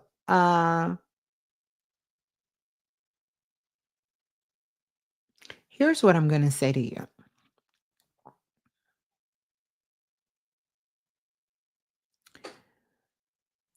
The next 7 days is a great opportunity for you to get very clear on your next steps. There are some things that you are wanting to manifest and to create, some changes you want to make, some things you want to do. Make sure over these next couple of weeks, next couple of days, that you begin to make those changes. You actually put those things into motion. And as you begin to put those things into motion, those things will you'll yeah, you put those things into motion, they're going to start to manifest themselves. I will say, normally it takes anywhere from 7 to 8 days um to shift your energy. You have already started to do that in less than 48 hours, which is amazing. So hold that. You may find yourself dipping very, very low. And I want you to listen to me closely during this week coming up. You're gonna dip real low again, real low. You're gonna dip low. Okay. And it's only so you can recalibrate yourself to see where you're really at. So just when that happens for you, put on some good music, watch your favorite film, just kind of chill out, give your mind a break, relax, eat some good food, have some great conversation, and know that it's going to pass and remind yourself it's going to pass. And after that, you're going to be moving forward, but you're going to have to really put your eyes and your hands and your head down, and you're going to have to get that work. And I know you're ready for it. So there you go. There you go. Oh, Italy in the building. Welcome on in. What time? It is 11:52 in Italy. I love that. I love that. Yes.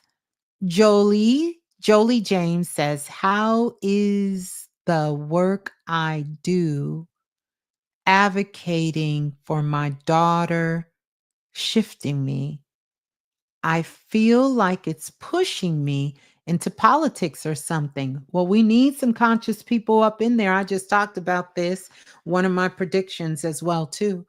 So if you feel like you're being called to it, you are definitely going to be called for it. Truth be told, you probably should have been a lawyer. Matter of fact, in one of your past lives, you were working for the legal system. So you have a way of being able to see things and understand them very quickly, and also see alternative to it.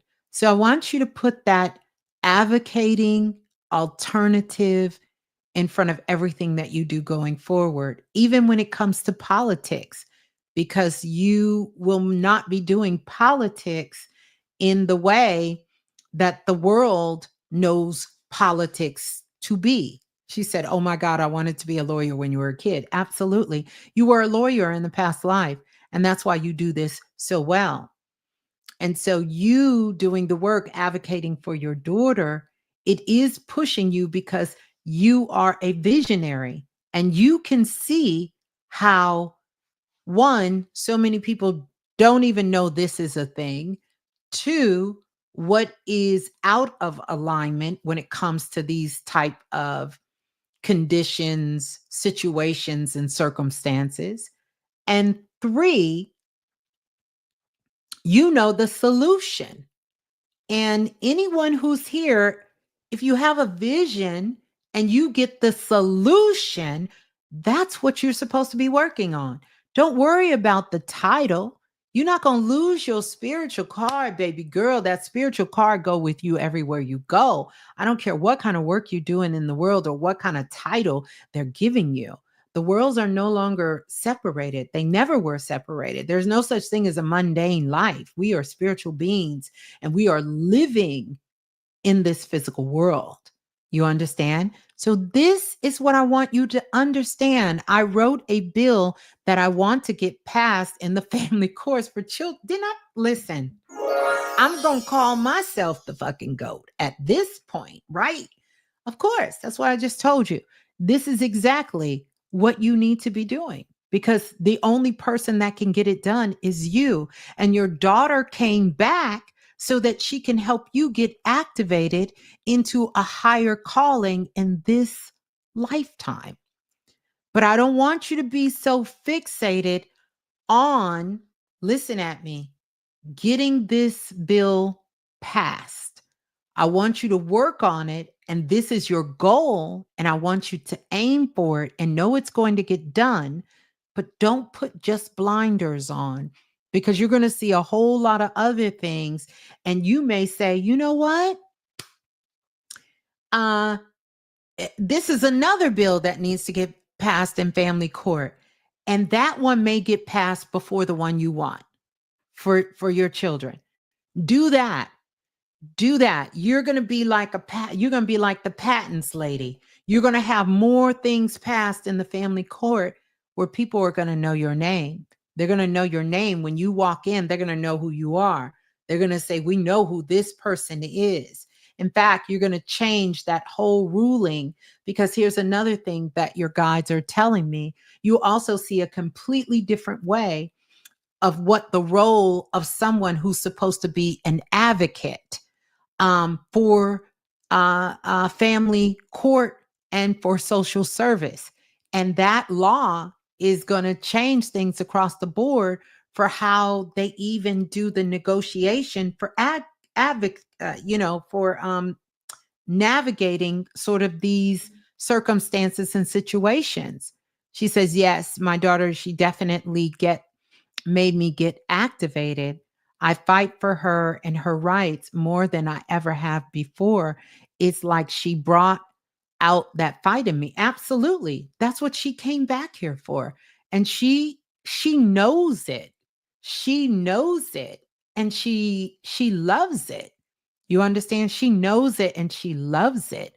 She absolutely loves it, and so proud of you. So proud of you for the things that you're doing and everything that you're doing. You understand? And you are loving for her. It's a fight, but you're really loving for her. It is the love that you're bringing forth. It's the love that you're unleashing inside of yourself for her. That's what you're bringing forward. You're bringing the love forward. You understand? Certain people who are against that love is going to see it as a fight. So you let people know, oh, I'm not fighting.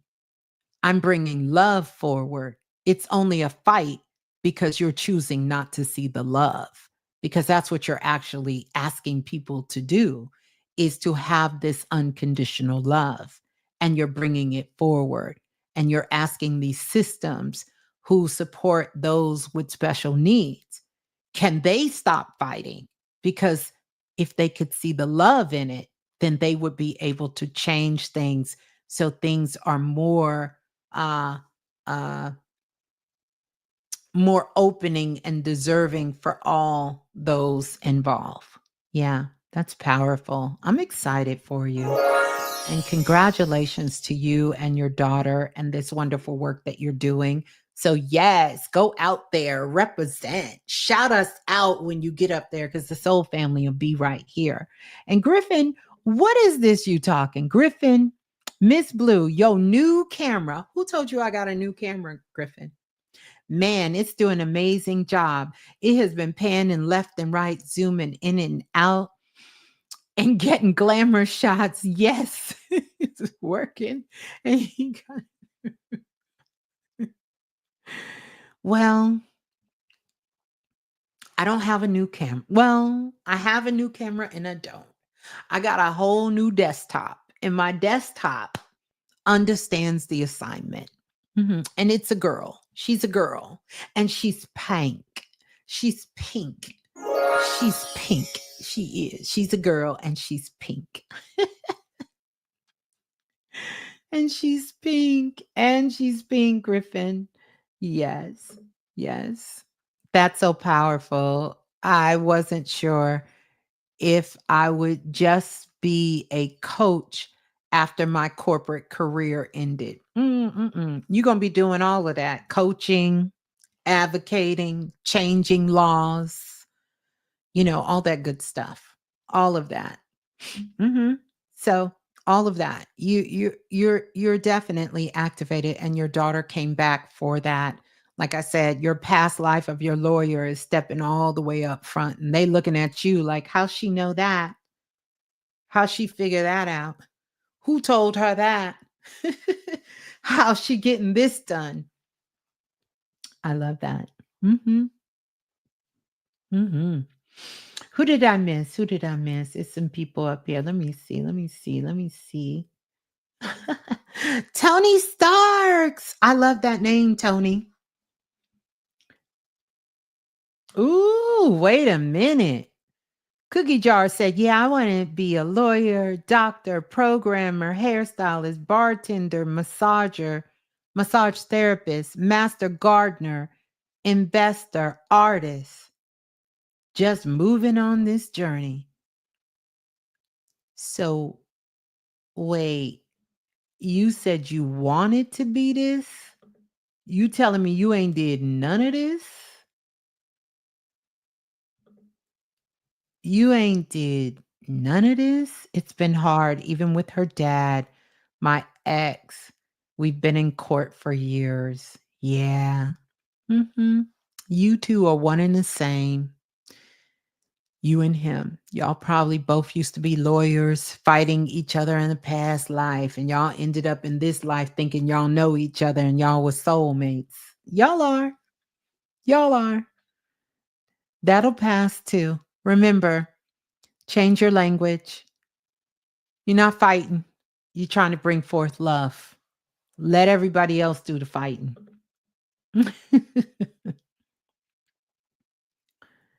Let me see. Let me see.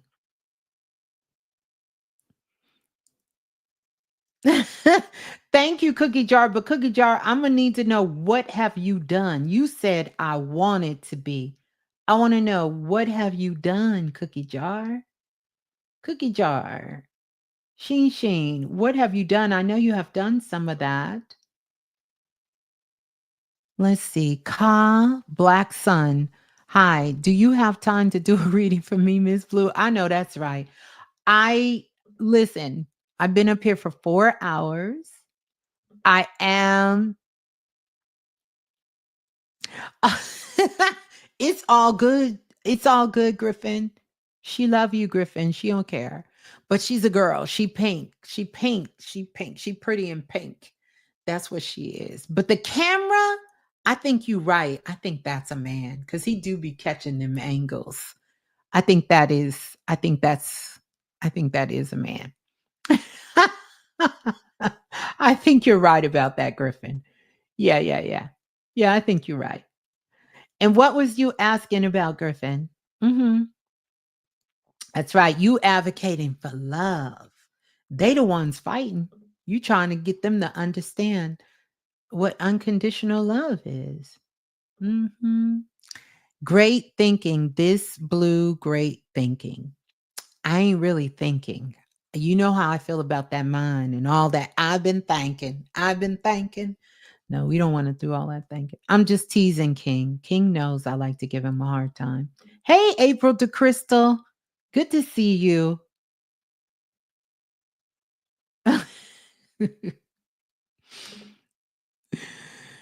It was like HC point. She's really. Oh, that's good. See, watch this. Let me show y'all. Even though I wasn't in the matrix technically, show y'all a little matrix move here. Show y'all. Let me show y'all a little something, something. No, I'm just playing. I'm just playing.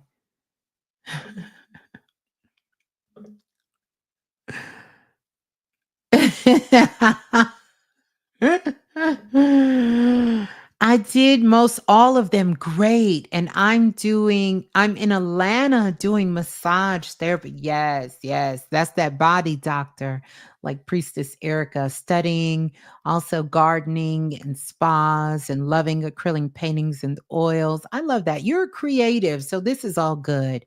Yeah, I love love. Want to settle down now. I know that's right. Well, you ain't got to settle down and not do um Yes, Griffin, yeah. You ain't gotta settle. Please don't settle. Don't settle. And so who is I going to now? Where is Cynthia? I thought Cynthia had a question. Let me stroll back up. I think I done missed some people fooling with y'all. Let me see. Let me see. Where is Lola? Who's next? I don't even know who's next. I don't know who's next. Hey, Asia. Asia still. You did. What was your question, Cynthia? Did you have a question for me? And I'm about to go to bed because if I stay up any longer, y'all know what's going to happen. I'm going to get the munchies. Well, technically, is it almost breakfast? I don't do breakfast, though. I don't want breakfast. Hmm. I don't do breakfast. Um, yeah, it's too early for breakfast. I don't do breakfast. It's all right. You ooh, I know what I'm gonna eat. And yes, I'm thinking about it because I think when I had something to eat earlier, it was around lunchtime. That was the last time I had something. But you know what I'm going to have? A juicy, golden, honey crisp apple. Let me know if anybody knows about the golden honey crisp apple.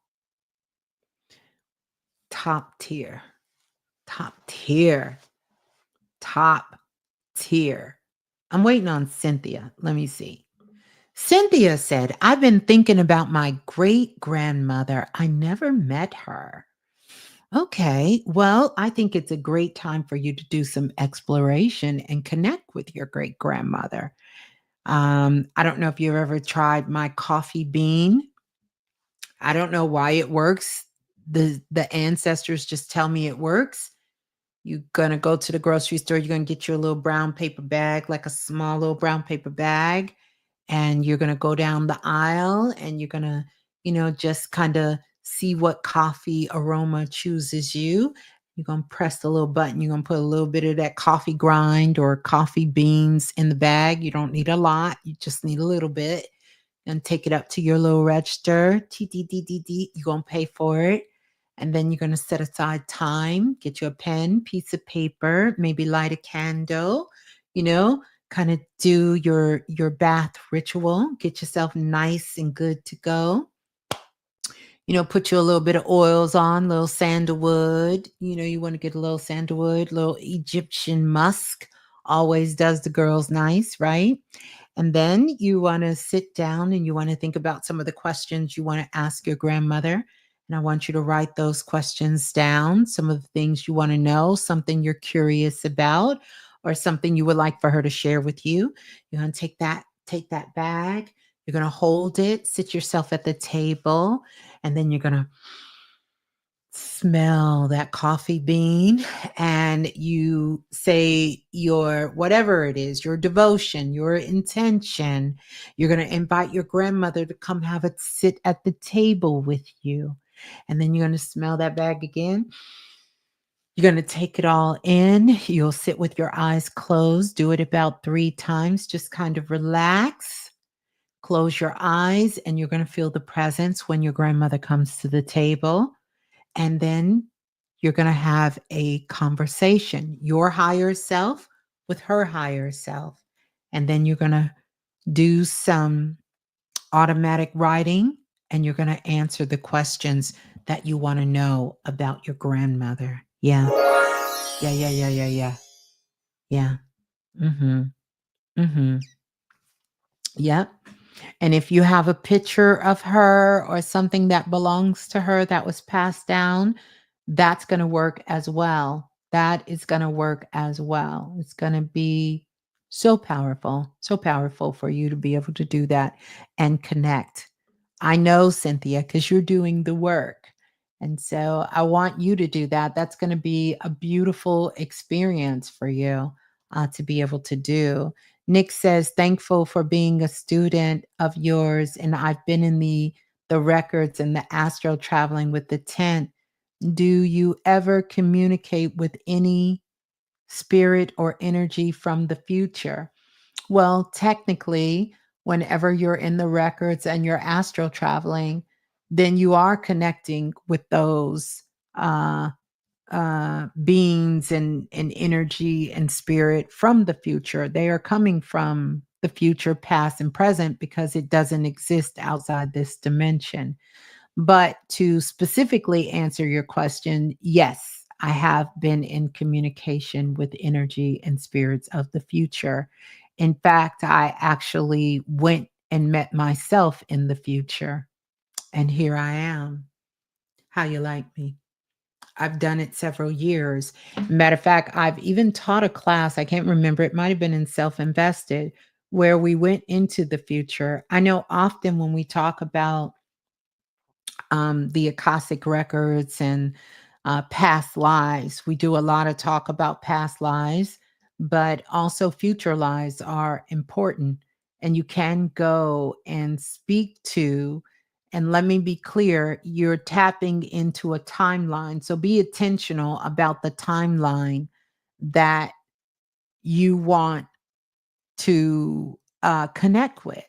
And when I say be intentional, it's not about you knowing, it's about you saying, I would like to see one of the highest possible timelines for myself in the future. And then travel to that point in the astral realm. You can do astral realm, the records, travel to that point. When you travel to that point, you're going to get an insight of seeing yourself in the future. Follow yourself around. You're there for observation because it's a possibility. And then what's going to happen is you're going to reverse engineer it when you come back, if that's a timeline that you want to fulfill, because then that timeline will become a part of your data bank inside of you. It'll spark something in you, and you'll start to adjust what you're doing to meet that higher timeline, because the future is it's not a linear path. You have many different your possibilities for the future is endless, right? So I would encourage you to visit 3 or 4 different timelines, maybe even visit a timeline, uh maybe even visit a timeline. I'm going to get to you. Maybe even visit a timeline where something is not so great, so you can see how to avoid maybe stepping into that timeline, because it's going to show you things that you did. You'll be able to see how you got there. That will ultimately change what you're doing in this current moment, because the future and the past is all happening at the same time. There really is no separation. It's based on a frequency and vibration. But depending on what timeline we sort of break off into and we stay into, it has a lot to do with what we are doing now. So if you can go to your future timeline, which you can, a possible future timeline, and you say, yes, this is where I want to be, right here, it's going to really alter, because remember, the real altar we're going to is not something on a shelf that we put statues on and pictures and flowers and fruits and vegetables. The real altar is within. We have to come to an altar within our hearts and an altar within our own mind. That's why so much of the work that we do is about altering our perception and our understanding about the world and how we see ourselves and know ourselves to be. This is where the real altar is. And that's what the physical altar is attempting to do for the conscious altar, to get you to get into the altar, right? Not build a physical altar. That's not necessary, because the real altar is internal.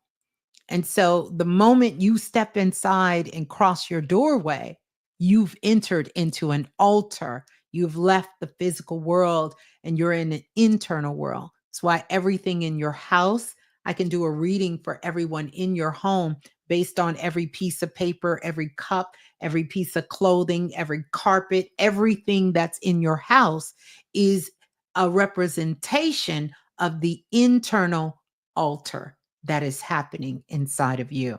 So go to different timelines. If you really want to get exploratory with the shit and you really want to see what's really going on, especially if you're looking at your life right now and you're saying, you know what? I got to change some things. Set your intention to go into the records, go into the astral world, and you want to see, where is this timeline you're on? Where is it leading you? Because sometimes, as a good friend of mine would say, y'all don't believe fat meat is greasy. And you think you could keep coming out here playing with yourself, not taking care of yourself, not doing shit, and ain't nothing going to happen to you. Sometimes y'all need to see it, right? Not out of fear, but out of awareness.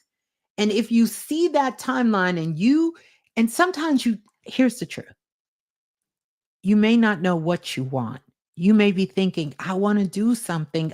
But I don't know. I just don't know. Nothing is really kind of getting me going. I don't know. Hold that. If you don't know, I say keep exploring. Keep exploring if you don't know. But what I want you to do is figure out what you don't want. If you say, I don't know what to do, figure out what you don't want to do and stay away from that.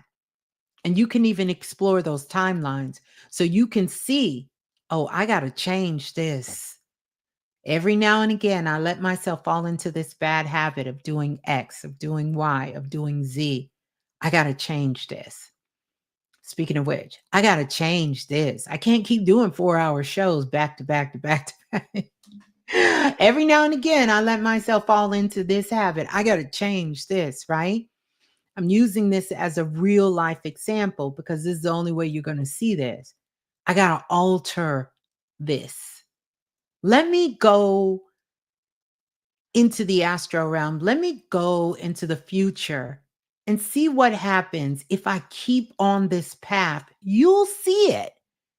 And that's going to make you alter how you think, you feel, you move, you act, or you don't act. It's going to change everything about you. You're going to start altering what you do because you realize it's not going to get you where you're trying to go. So that's what I want you to do. I want you to take that, Nick, and I want you to work with that and start doing it. And then explore a couple of different timelines that you want to go take a look at and see. Make up all your highest timelines. Maybe you want to go higher because most of us have very limited thinking about who we are and how powerful we are. We're very limited. And so somebody may say, well, my highest timeline, I want to have a family and, I want to have enough money to take care of myself and, I want to be able to have a home, something I can say is mine and maybe have some land. That's cute. But let's go to a higher timeline. We're going to add that. Plus, you're going to be able to maybe, instead of just have some land, maybe you'll be able to have a farm where you can have families who all of you sort of work the farm and you grow your own produce and you do this. Maybe you build a school and you have enough funds and resources that you can create a community school for the children in the neighborhood that you're living in. Okay. So we go and explore that timeline because when you're exploring that timeline, it's a couple of things that you're doing. You're also activating your DNA. So every night when you go to sleep, we all go into the astral realm and two things happen. Your physical body stays here on earth because a lot of what is needed to recalibrate and to balance the physical body has to come out of the frequencies of earth. And so this is how your cells, rejuvenate themselves, your organs, everything gets back into alignment. This is why when you study anything from some of the Asian arts and the Asian system, in their health and holistic practice, they do things in the organs, everything runs according to time and space, the elements, it's everything that exists on earth because this is how your physical body heals. And so there's a time of night when right now we're all up, we're probably cleansing our kidneys or supposed to be somewhere asleep for some of us on certain hemispheres. We're supposed to be cleansing our organs, our blood, our heart, our kidneys. This is when the rejuvenation happens. And what has to happen is your astral body has to leave the physical body in order for this to happen. And you go into a rest state. In this rest state, it's sort of like you are incubating yourself so your body can heal itself. And anything that needs to be healed, it gets healed while you're asleep at night. This is why you hear a lot of talk about sleep being important. Sleep is important. It- We don't put enough emphasis on the hours of sleep, because if you're dealing with some sort of health issue, study Chinese medicine, or what we call Chinese medicine, and figure out what organ in your body is being impacted based on the Chinese system. And I'm using this because this is where you can easily find more accurate information on. And these are the hours you need to be resting. It's going to show you when you don't need to eat. If you know you're having kidney problems, you're having adrenal problems, you're having problems with with any of your organs and body parts, it's going to tell you when that body part is the best time, according to the Kuman residents, the residents on the planet, the frequencies coming from Earth, how the body can best heal this on its own, working with the elements and nature. It's going to help heal it faster. So that's where your sleep becomes important, your timing becomes important. See, we can't throw everything out the window because we are multidimensional beings. And so we have to understand, yes, time is not real. That is true. Space is not real. That is true. But when it comes to certain components, we can use these concepts and this dimension of these frequencies to our advantage. And that's what you want to do. You don't want it to work against you, you want it to work in your favor. So stay with me. I'm going somewhere. So once the astral body separates from the physical body, and whoop, you off into the astral realm. The body gets to heal, and then you're going in the astral realm, not just so you can see stuff, but this is also where the astral body gets its sort of recalibration from, and being able to pick up more light. Technically, you are bringing more information back when you come back from the astral realm and you enter back into your physical body. And so your energetic body comes back in, and you become one again back into your body. You are bringing back information. Most of us only equate it to dreams, but there's more than dreams that are happening. You're bringing back downloads, right? You're bringing back tons of downloads. You're bringing back energy. You're bringing back frequencies. You're bringing back a whole lot of stuff. Every time you go to sleep and you wake up the next morning, energetically, technically, you are a completely different person. And this is why you should not let shit that happened 5 years, 6 years, or even 24 hours a day stay with you the next morning. Do you know how much energy, work, and destruction it takes when your body has gone through this whole process to eliminate this, and you still holding on for dear life some shit that happened 8 months, 9 months, 10 months ago? Listen. Mhm. Listen. That's a lot. That's a lot. And so, a lot of times, what happens to most of us, you're astral traveling, but you're staying right in close to Earth. You're staying in the lower dimensions of Earth. Now, this is where we have to grow up on planet Earth. And I'm gonna stop because y'all untook we in a whole workshop right here. Y'all better run this up. Where my likes at? I know one thing. Y'all better give me a penny, a dime, a nickel, a quarter, or something, a like, a subscribe. I better get something. Listen, who's doing this for you? Who out here is doing this for you? Come on now. Y'all got to I need y'all to wake it up. Listen, this is real stuff that can really change your life. You can take this information in. This can change your life. You understand? You are a completely different person once you lay down and you wake back up. That's why you can't hold on to stuff. You can't keep that stuff in. You can't hold that stuff in. You're not just going in the astral realm, you're also bringing things back. You're bringing stuff back inside of you. You're bringing that back for you. So experiment with those things. Go explore your future and come back and remember you have to live here now. Most people are not leaving outside of Earth's atmosphere. And because you're not leaving outside of Earth's atmosphere, a lot of things happen.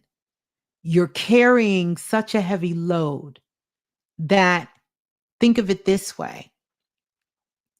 It's why you're having these nightmares, because your higher self is saying, I got to get you to work this small shit out before I allow you to go any higher. You're getting stuck down here. I need you to let some of that go. So I'm really going to give it to you. Yes, no one wants to have a nightmare. It's not a good feeling. It really isn't a good feeling to have a nightmare.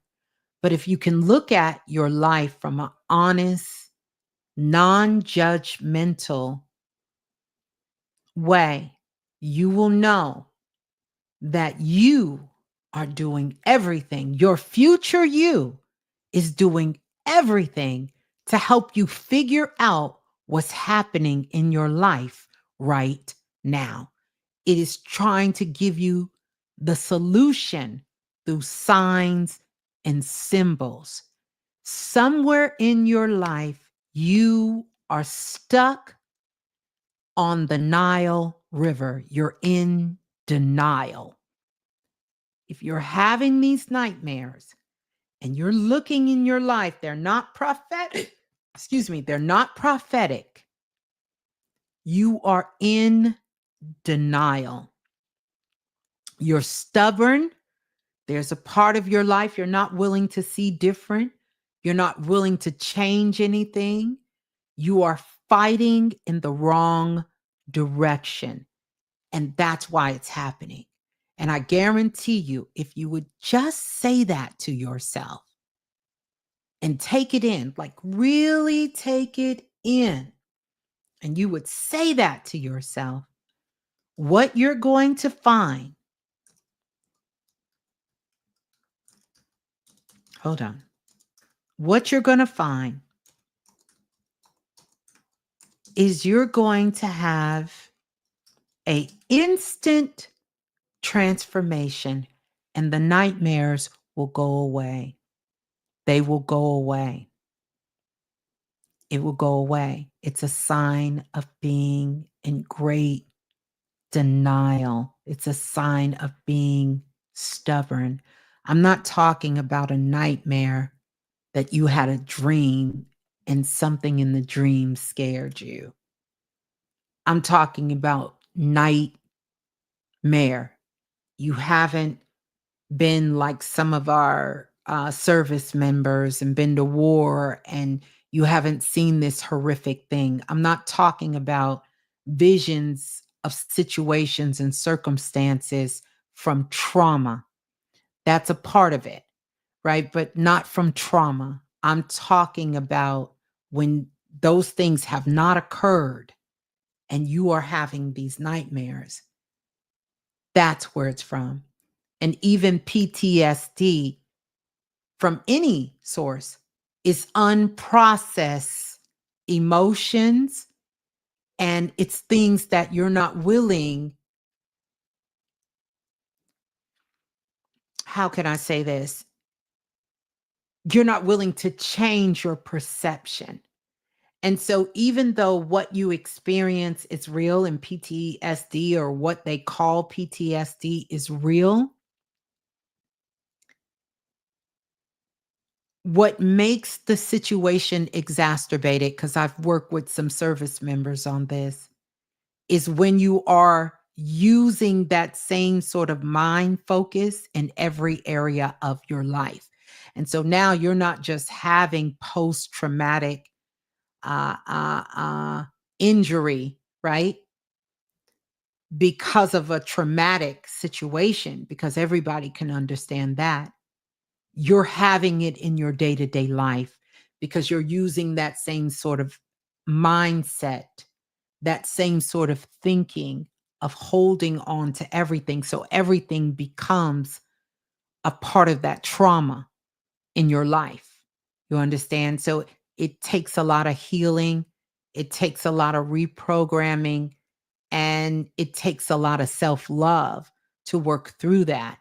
And let me take that word a lot back because there's no such thing as a lot. It takes you doing that kind of work. You understand? So that's what it is.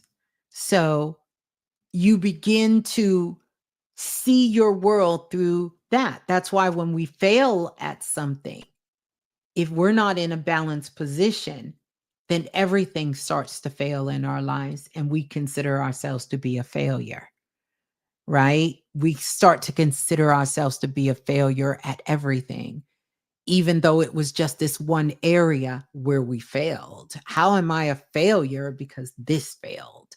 You understand? And failing is very valuable if we can see it as failure. But if you see failure as it was supposed to happen, and oh, that was just not meant for me, and oh, everything is still good, you're not going to be able to advance yourself because you're in denial about what really took place and what really happened. Oh, it wasn't that bad. Oh, it's okay. It's fine.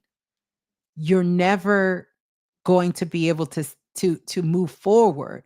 You're just going to go forward and have the same thing happen, maybe a different person, different circumstances, different time of day, different place, but the same shit, just different day is going to happen again because you're still in denial about what really took place. Whereas if you would have really looked at it and you would have been able from a what word we want to use, because judgment is a trigger on this planet, but we're going to use judgment from a self-judgmental place that's rooted in love. Look at yourself and say, no, this is where I messed up at, and this is where I made my mistake at. This is what I did wrong, and this is what I'll never do again. I did a whole show on this, and some of you remember. And I said, I used to say that. I used to say, no, no such thing as a mistake. That's a damn lie. That's a lie. That's a lie from hell. And it will stunt your growth, baby, more than Starbucks coffee at 9 years old. That's a lie. And I don't know if that's a lie, but it sounded good. It will hurt you if you cannot see things for the reality of how it's impacting your life.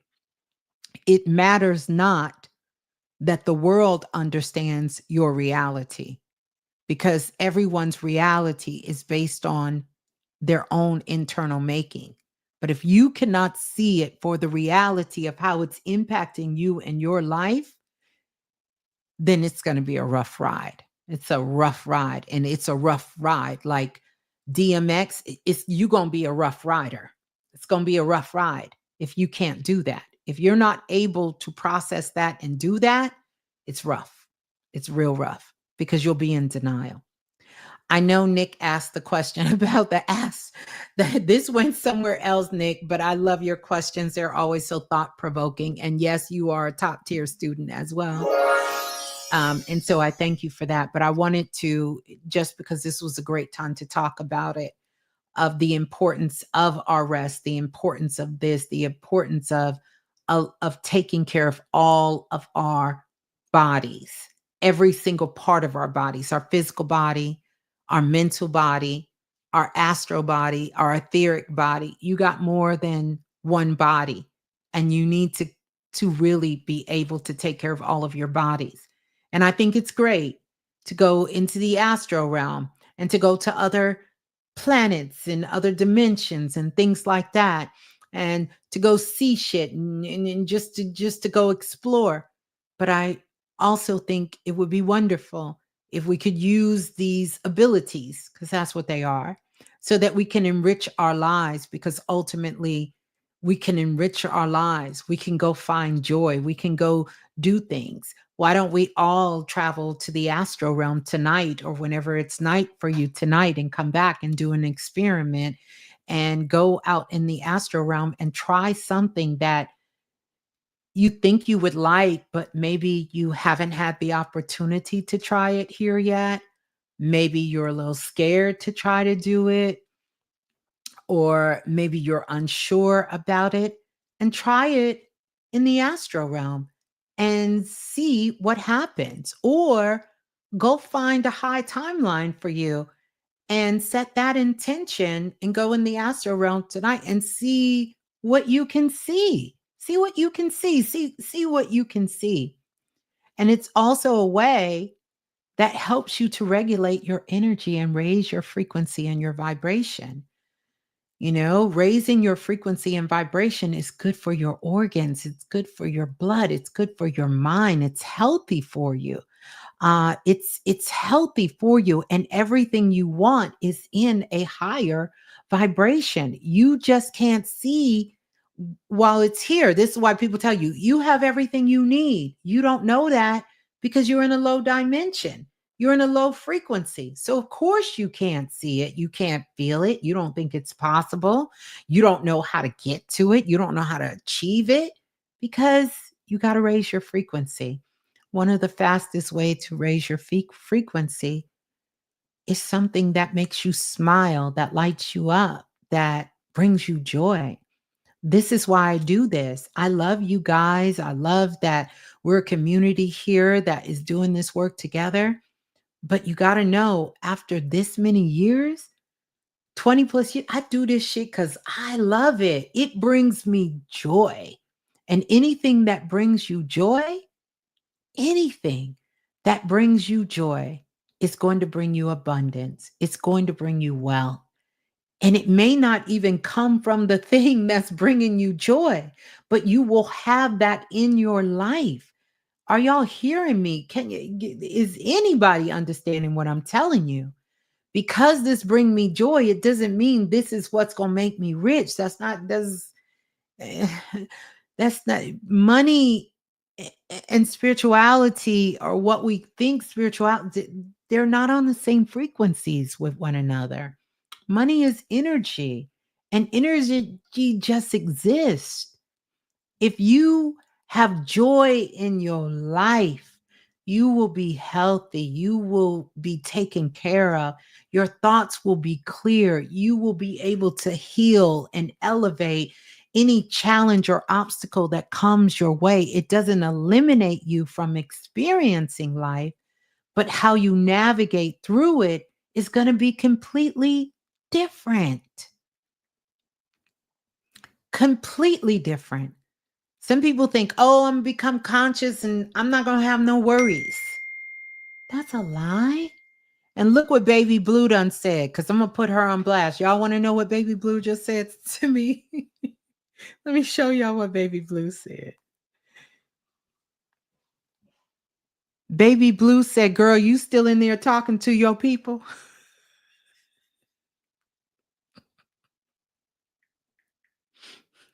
This is what she said, but she just finished talking to her people. She just finished talking to her people, but she talking about, girl, you still in there talking to your people? Because she done woke up. But I want you all to really take this in. This journey, what we call this life, this journey we're on, is meant to be fun. Is meant to be filled with joy. You are meant to experience abundance and wealth. You are meant to be powerful in it, loving in it. You are deserving of that. But so much about what we've been told and programmed is that we are here to suffer, and that you are delusional if you think um, you can be happy here. This is what we've been told. And many of us drank that Kool-Aid, and we still sipping on it if we ain't drinking it. We still craving that Kool-Aid, and we feel that we gotta have all of this drama and everything has to be this way, and it doesn't have to be. You understand? It doesn't have to be, and I'm someone who tells you that. Have I had challenges in my life? Absolutely. Have I had failures? Absolutely. Have I had things that was heart-wrenching? Absolutely. But my comeback, baby, you lessen your comeback time because you have a deeper overstanding of what's going on. And I understand the power I hold in my own life. And therefore, I can be accountable and responsible for my actions, for the things that are happening in my world and in my life. I'm not a victim of my own life. You understand? I'm empowered in my life, in my life. And that's how we all should feel every single day, empowered in our lives. So, no matter who the president, no matter what's going on in the world, we understand that we have power in our own lives. We have power in our lives. And there is no title, uh, uh, there is no position that is more dominant than the magic that we hold within ourselves. And this is where the world is moving towards. We're independent. I've been telling you guys for years, we're independent. We're free agents. Everyone's a free agent.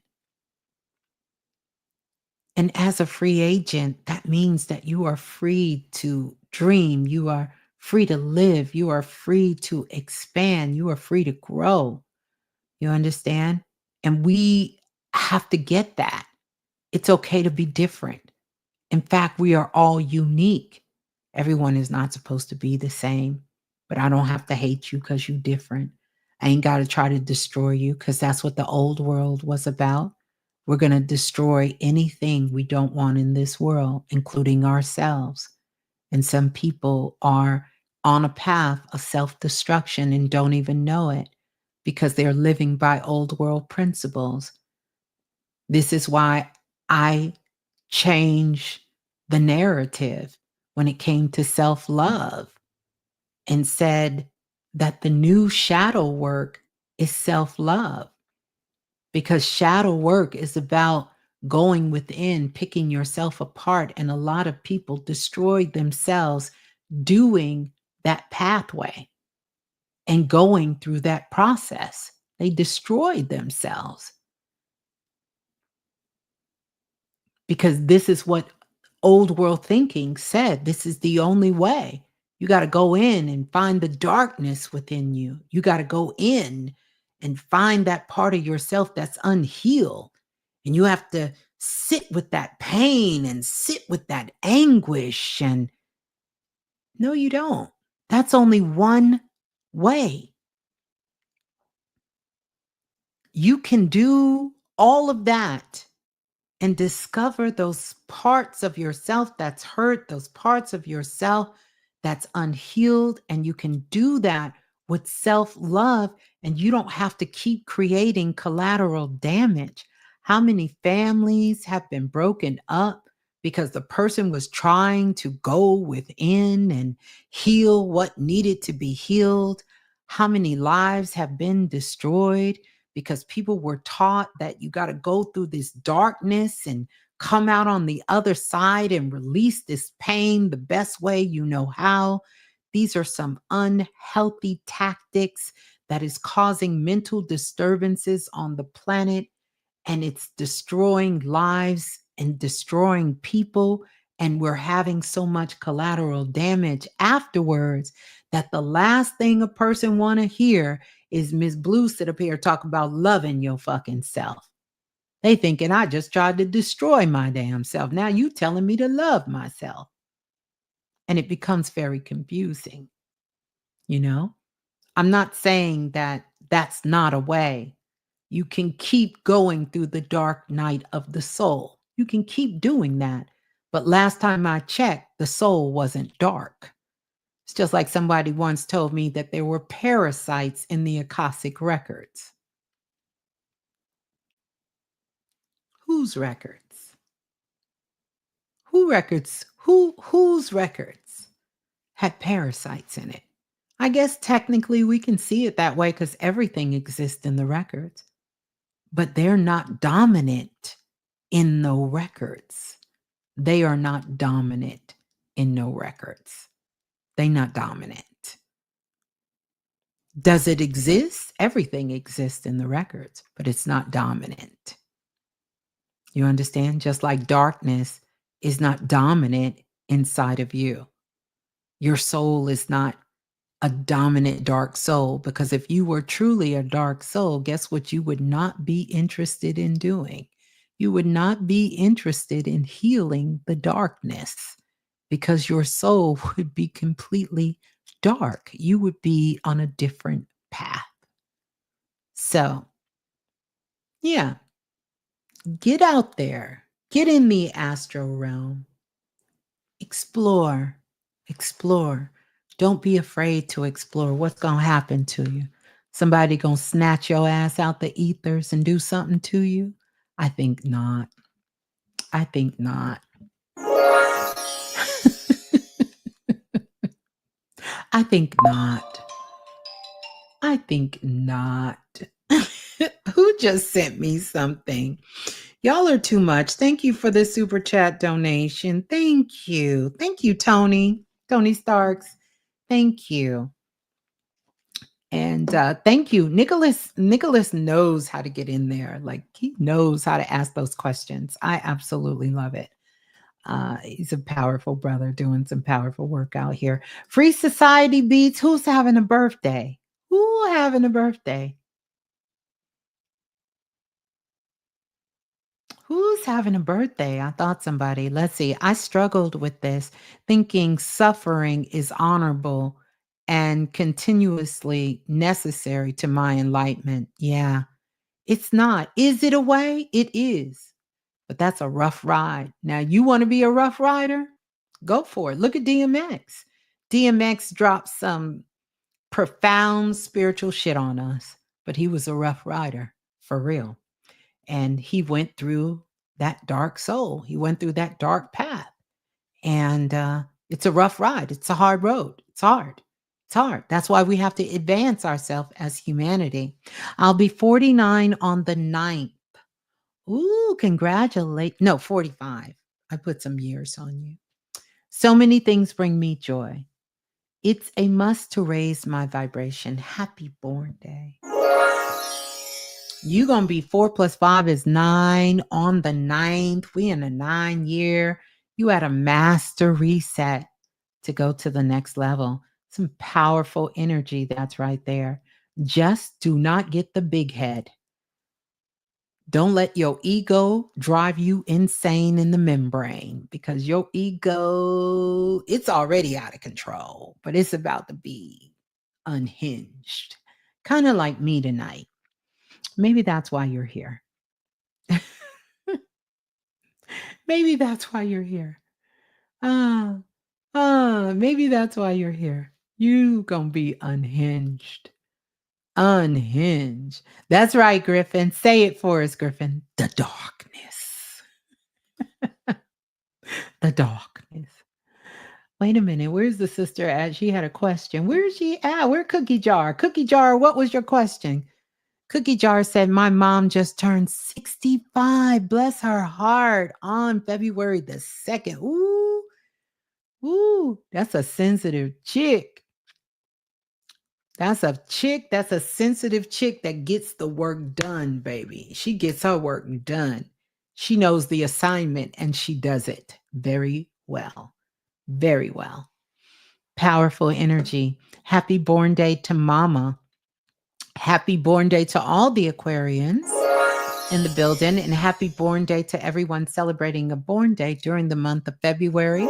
That is the Aquarians and the Pisces in the building, because we will be entering Pisces season. mid-month here. So yeah. Okay. Had a dream about a rainbow cobra 2 days ago. Do some research and definitely do some research on the rainbow cobra. Uh it's not the wait, wait, wait. The rainbow serpent. Hold on a second. Hold on. Let me see something. Hold on. Hold on. Hold on.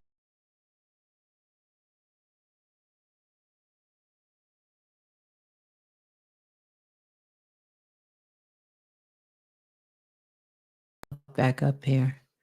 I thought I did something. Let me see if I can do it. Let me see if I can do it. Let me see if I can do it. You won't do it? Let me see something. Hold on, hold on, hold on. Maybe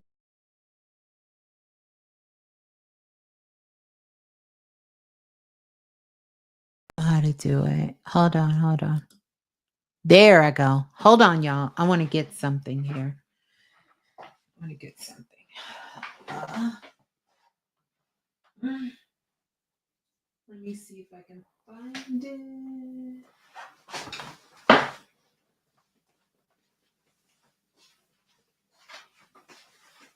Let me see. Okay. Just seen it.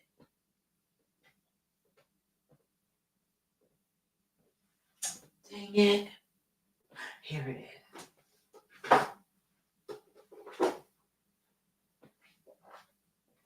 No, this isn't it.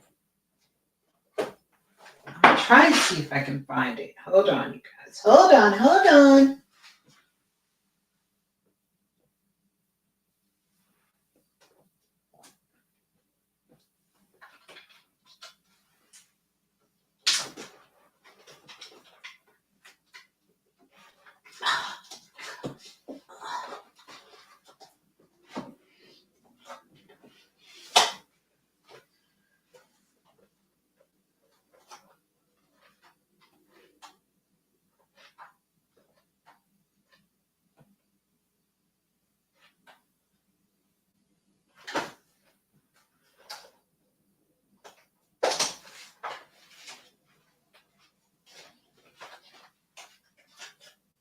I don't like. Okay.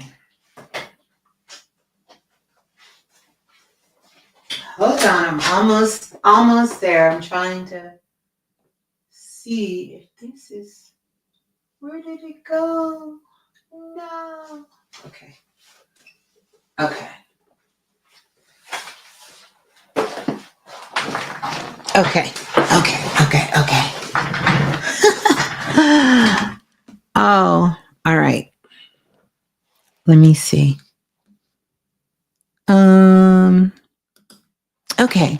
I want to show you guys something. We're gonna get out of here, but since we're doing all this talk about astral traveling, this is actually a good book right here that has some good information in there. Again, you know what I tell you guys, and this is the book. It's called Astral Projection, an Out of Body Experience by Denning, Denning, and Phillips. You should be able to still find it. Let me see when this book was printed. I've had this thing for a while. Hold on a second. I'm gonna try to get some context with you. I think this book was written in the early 80s, around that time. But well, this book came out in 1992. This is can y'all see that? So y'all can see the name. This is really, really good. It talks about not only what I like about this book, and I like the one by the brother Albert, who I interviewed many years ago. But this book in particular, what this one, if I can remember, you see I have notes here. of some things of just doing it. But it gives a lot of, it has a lot of graphics in it. That's really, really good. That book came to you in 2007. Just felt that seeing the cover. Yes. Uh, and I've had this one in for a while too. But it talks about you and astral projection, and I've given it out on the shows before. But it talks about the star self. It goes into the star points of the star cells, about greeting your lower self, the difference between seeing and knowing. It goes into a lot of different fundamentals when it comes to astral projection and really how that is. Now, I just kind of wanted to pull that out for anybody who's interested. Today is my birthday. Happy birthday. I've been listening for a while. I'm in a 9-year cycle as well. Okay, beautiful, beautiful. This is what where's Free Society at? This is a good book to read. This kind of popped in my head when you were talking about the serpent.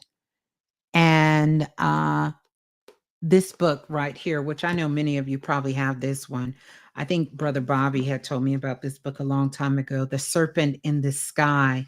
It's the high wisdom of ancient Egypt. And it's by John Anthony West, which he put out a lot of good work. But reading this, because whenever that serpent shows up, and of course we're in a, oops, did I hit this? Of course we're in a snake year. So since we're in a snake year, it's good to really take a look at some of these things that when they start to come up from us, to see what it's unlocking within us. Yeah, yeah. So this came up for you, and probably just because of what you had mentioned. But this is it, if y'all can see it. Let me see if my camera can do us justice here. But this is what this looks like. And this is good. And you guys seen the other one, of course. This book, Astral Projection. This one is good. Yeah. Once I get my library together, I'll do a tour and let y'all see. I got books from here all the way around, and I got more to things to put up. But wait a minute, I owe a sister a reading here. She want me to pull a card for her. I forgot about you earlier. Yes, I'm going to pull a card for you. I'll pull several cards for you. How about that? How about that? And yeah. Yeah, so grab that. I think you really would enjoy going through it. It's more of a reference book. It's not a sit down and read, but it's got some great gems in there. Really great gems in there. Mm-hmm. Cookie Jar said, that's all I've been painting is Black Egypt love, one of my past lives. Yes, everybody on the planet and everybody who has been on the planet has had a past life in ancient Egypt. Every single person here. Isn't that beautiful to know? This is why no matter where you go in the world, and we have some beautiful spots on the planet here, and some great ancient civilizations. This is why everyone is so connected to Egypt, because we've all had a past life there. All of us have had a past life in Egypt. In the book of Kemet, I did a show and we went through the book of Kemet, and we read poetry that brothers were reading and things they were saying to sisters back in the day. And this brother was talking about how he was walking and the sister was in front of him and he was admiring her curves and her shape. I said, the brother's always been on some stuff, but it was nice to hear their poetry and how they express their love for one another's and their care for one another. And all of that. And you think about, this was hundreds of thousands of years ago. They was doing poetry and expressing their love for their families and their community, and everyone. This is what I got for you. Look at that. This is throat chakra, which is one of the more powerful energy centers on the physical body. And so, Spirit is saying it's time for you to use your throat chakra more. Books and spiritual tea and me is for you to open up and use your throat chakra more, because look, soul vibes. This is kind of speaking to something you have in the midst that you're working on. I feel like you're working on putting some things together, making something happen. We're going to go with this energy, and look what else came up, the feminine energy. So, this is about women getting together, doing something together. It says tap into your inner goddess, and you see the sisters there. So, this is speaking to all the things that you want to manifest that you have not started moving on. And so, let this be an indication of Spirit telling you it's time to get moving. Open up your throat chakra, take action, speak those things as if they were, and definitely begin to stand on your truth, speak in your truth, and, take action on those things in your life and share it with the world. And soulful vibes, this right here really kind of speaks to your relationship, and then some of the things that are going on, both in the work you want to do in the world, as well as a relationship in your life there. It's giving it's giving this might be a new relationship for you. So, if you are in a current relationship, but I'm picking that you're not in an intimate relationship, I could be wrong right now, but if you're not in an intimate relationship, then this could be the possibility of that intimate relationship coming on board, with something that you meet through doing some of the things that you love. If you're in a uh, committed or relationship at this time, then it's going to go to the next level. But I'm not picking up there is a current relationship. You can let me know if that's something you feel comfortable with. And yeah, and then lastly, this is what I got. You're the cosmic being. And this is where you're being called. You're the cosmic being. And this is about know thyself. She said, not in one. Yeah, well, one may be coming. One may be coming, and I feel like it's going to be through work, through something you're doing. You work very well with women and groups of women. I can even see that name, Books, Spiritual Tea, and Me.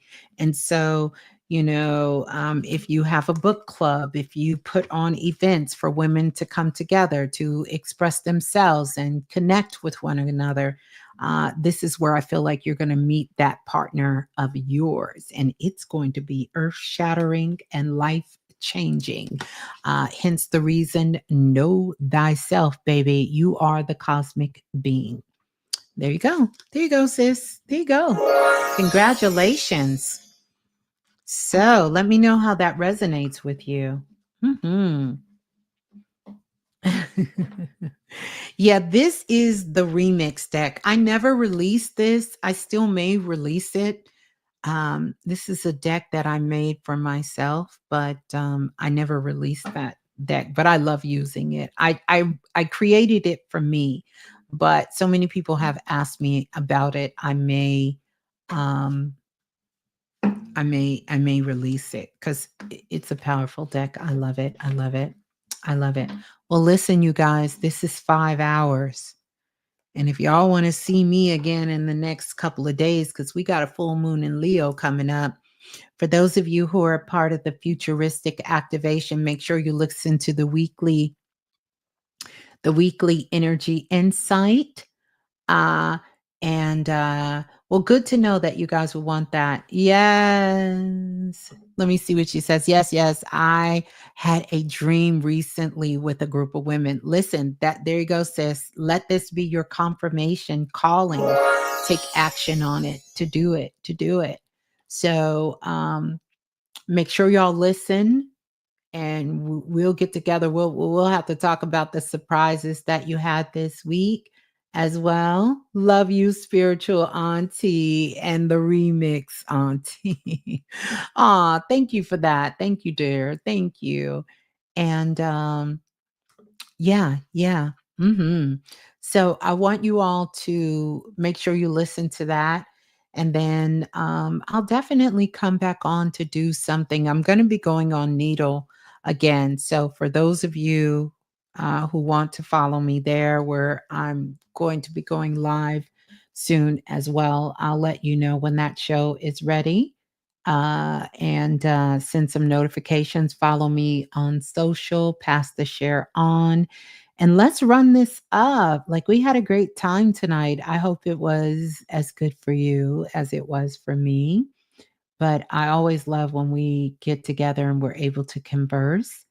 And no, I'm not on Needle right now. This is before the Leo new moon. hmm You said, I appreciate you. Brother Panic brought me here tonight. Well, beautiful, beautiful. I'm so glad. But I love you all. If I did a reading for you or you received something from this message, let's see if we can get the numbers up. I really want to spread the message out into the world in a big way and get it out there for those that are looking for looking for what did I just do? I went to click on a sister and she disappeared. Where she went? Where did she go? No. There she go. Big cat energy. There it is. And but leave a message, leave a comment because I love that. We can continue the conversation in the comment section. And also pass it on to your loved ones, pass it on to your friends, pass it on to someone that uh, that you think could need or not really need, but could use to be around good, like-minded people. Yes, I'm working on it, Tony. I'm working on it. Thank you, Asia. Asia said, thank you, Miss Blue. And the Blue Room, very fun, very healing. Always when we all get together, it really is in so many different powerful ways. You sent the link to your Gemini brother. I absolutely love that. Cookie jar. I love that. I love that. We're going to talk about that cookie jar. We're going to talk about that one day. Happy born day again to everybody. So let's get out of here. I'll see you all in the astro realm. Maybe I'll teach some classes in the astro realm too, as well. Matter of fact, I will. I'll teach a couple of classes in the astral realm. I'm not teaching a class tonight though, so hey. But explore those timelines in the astral realm. Explore those timelines and see what you all can find out. And thank you all for tuning in and for us having a good time. I love you all. Have a good one. Blessings. Download, download, download. Peace and love. Ciao.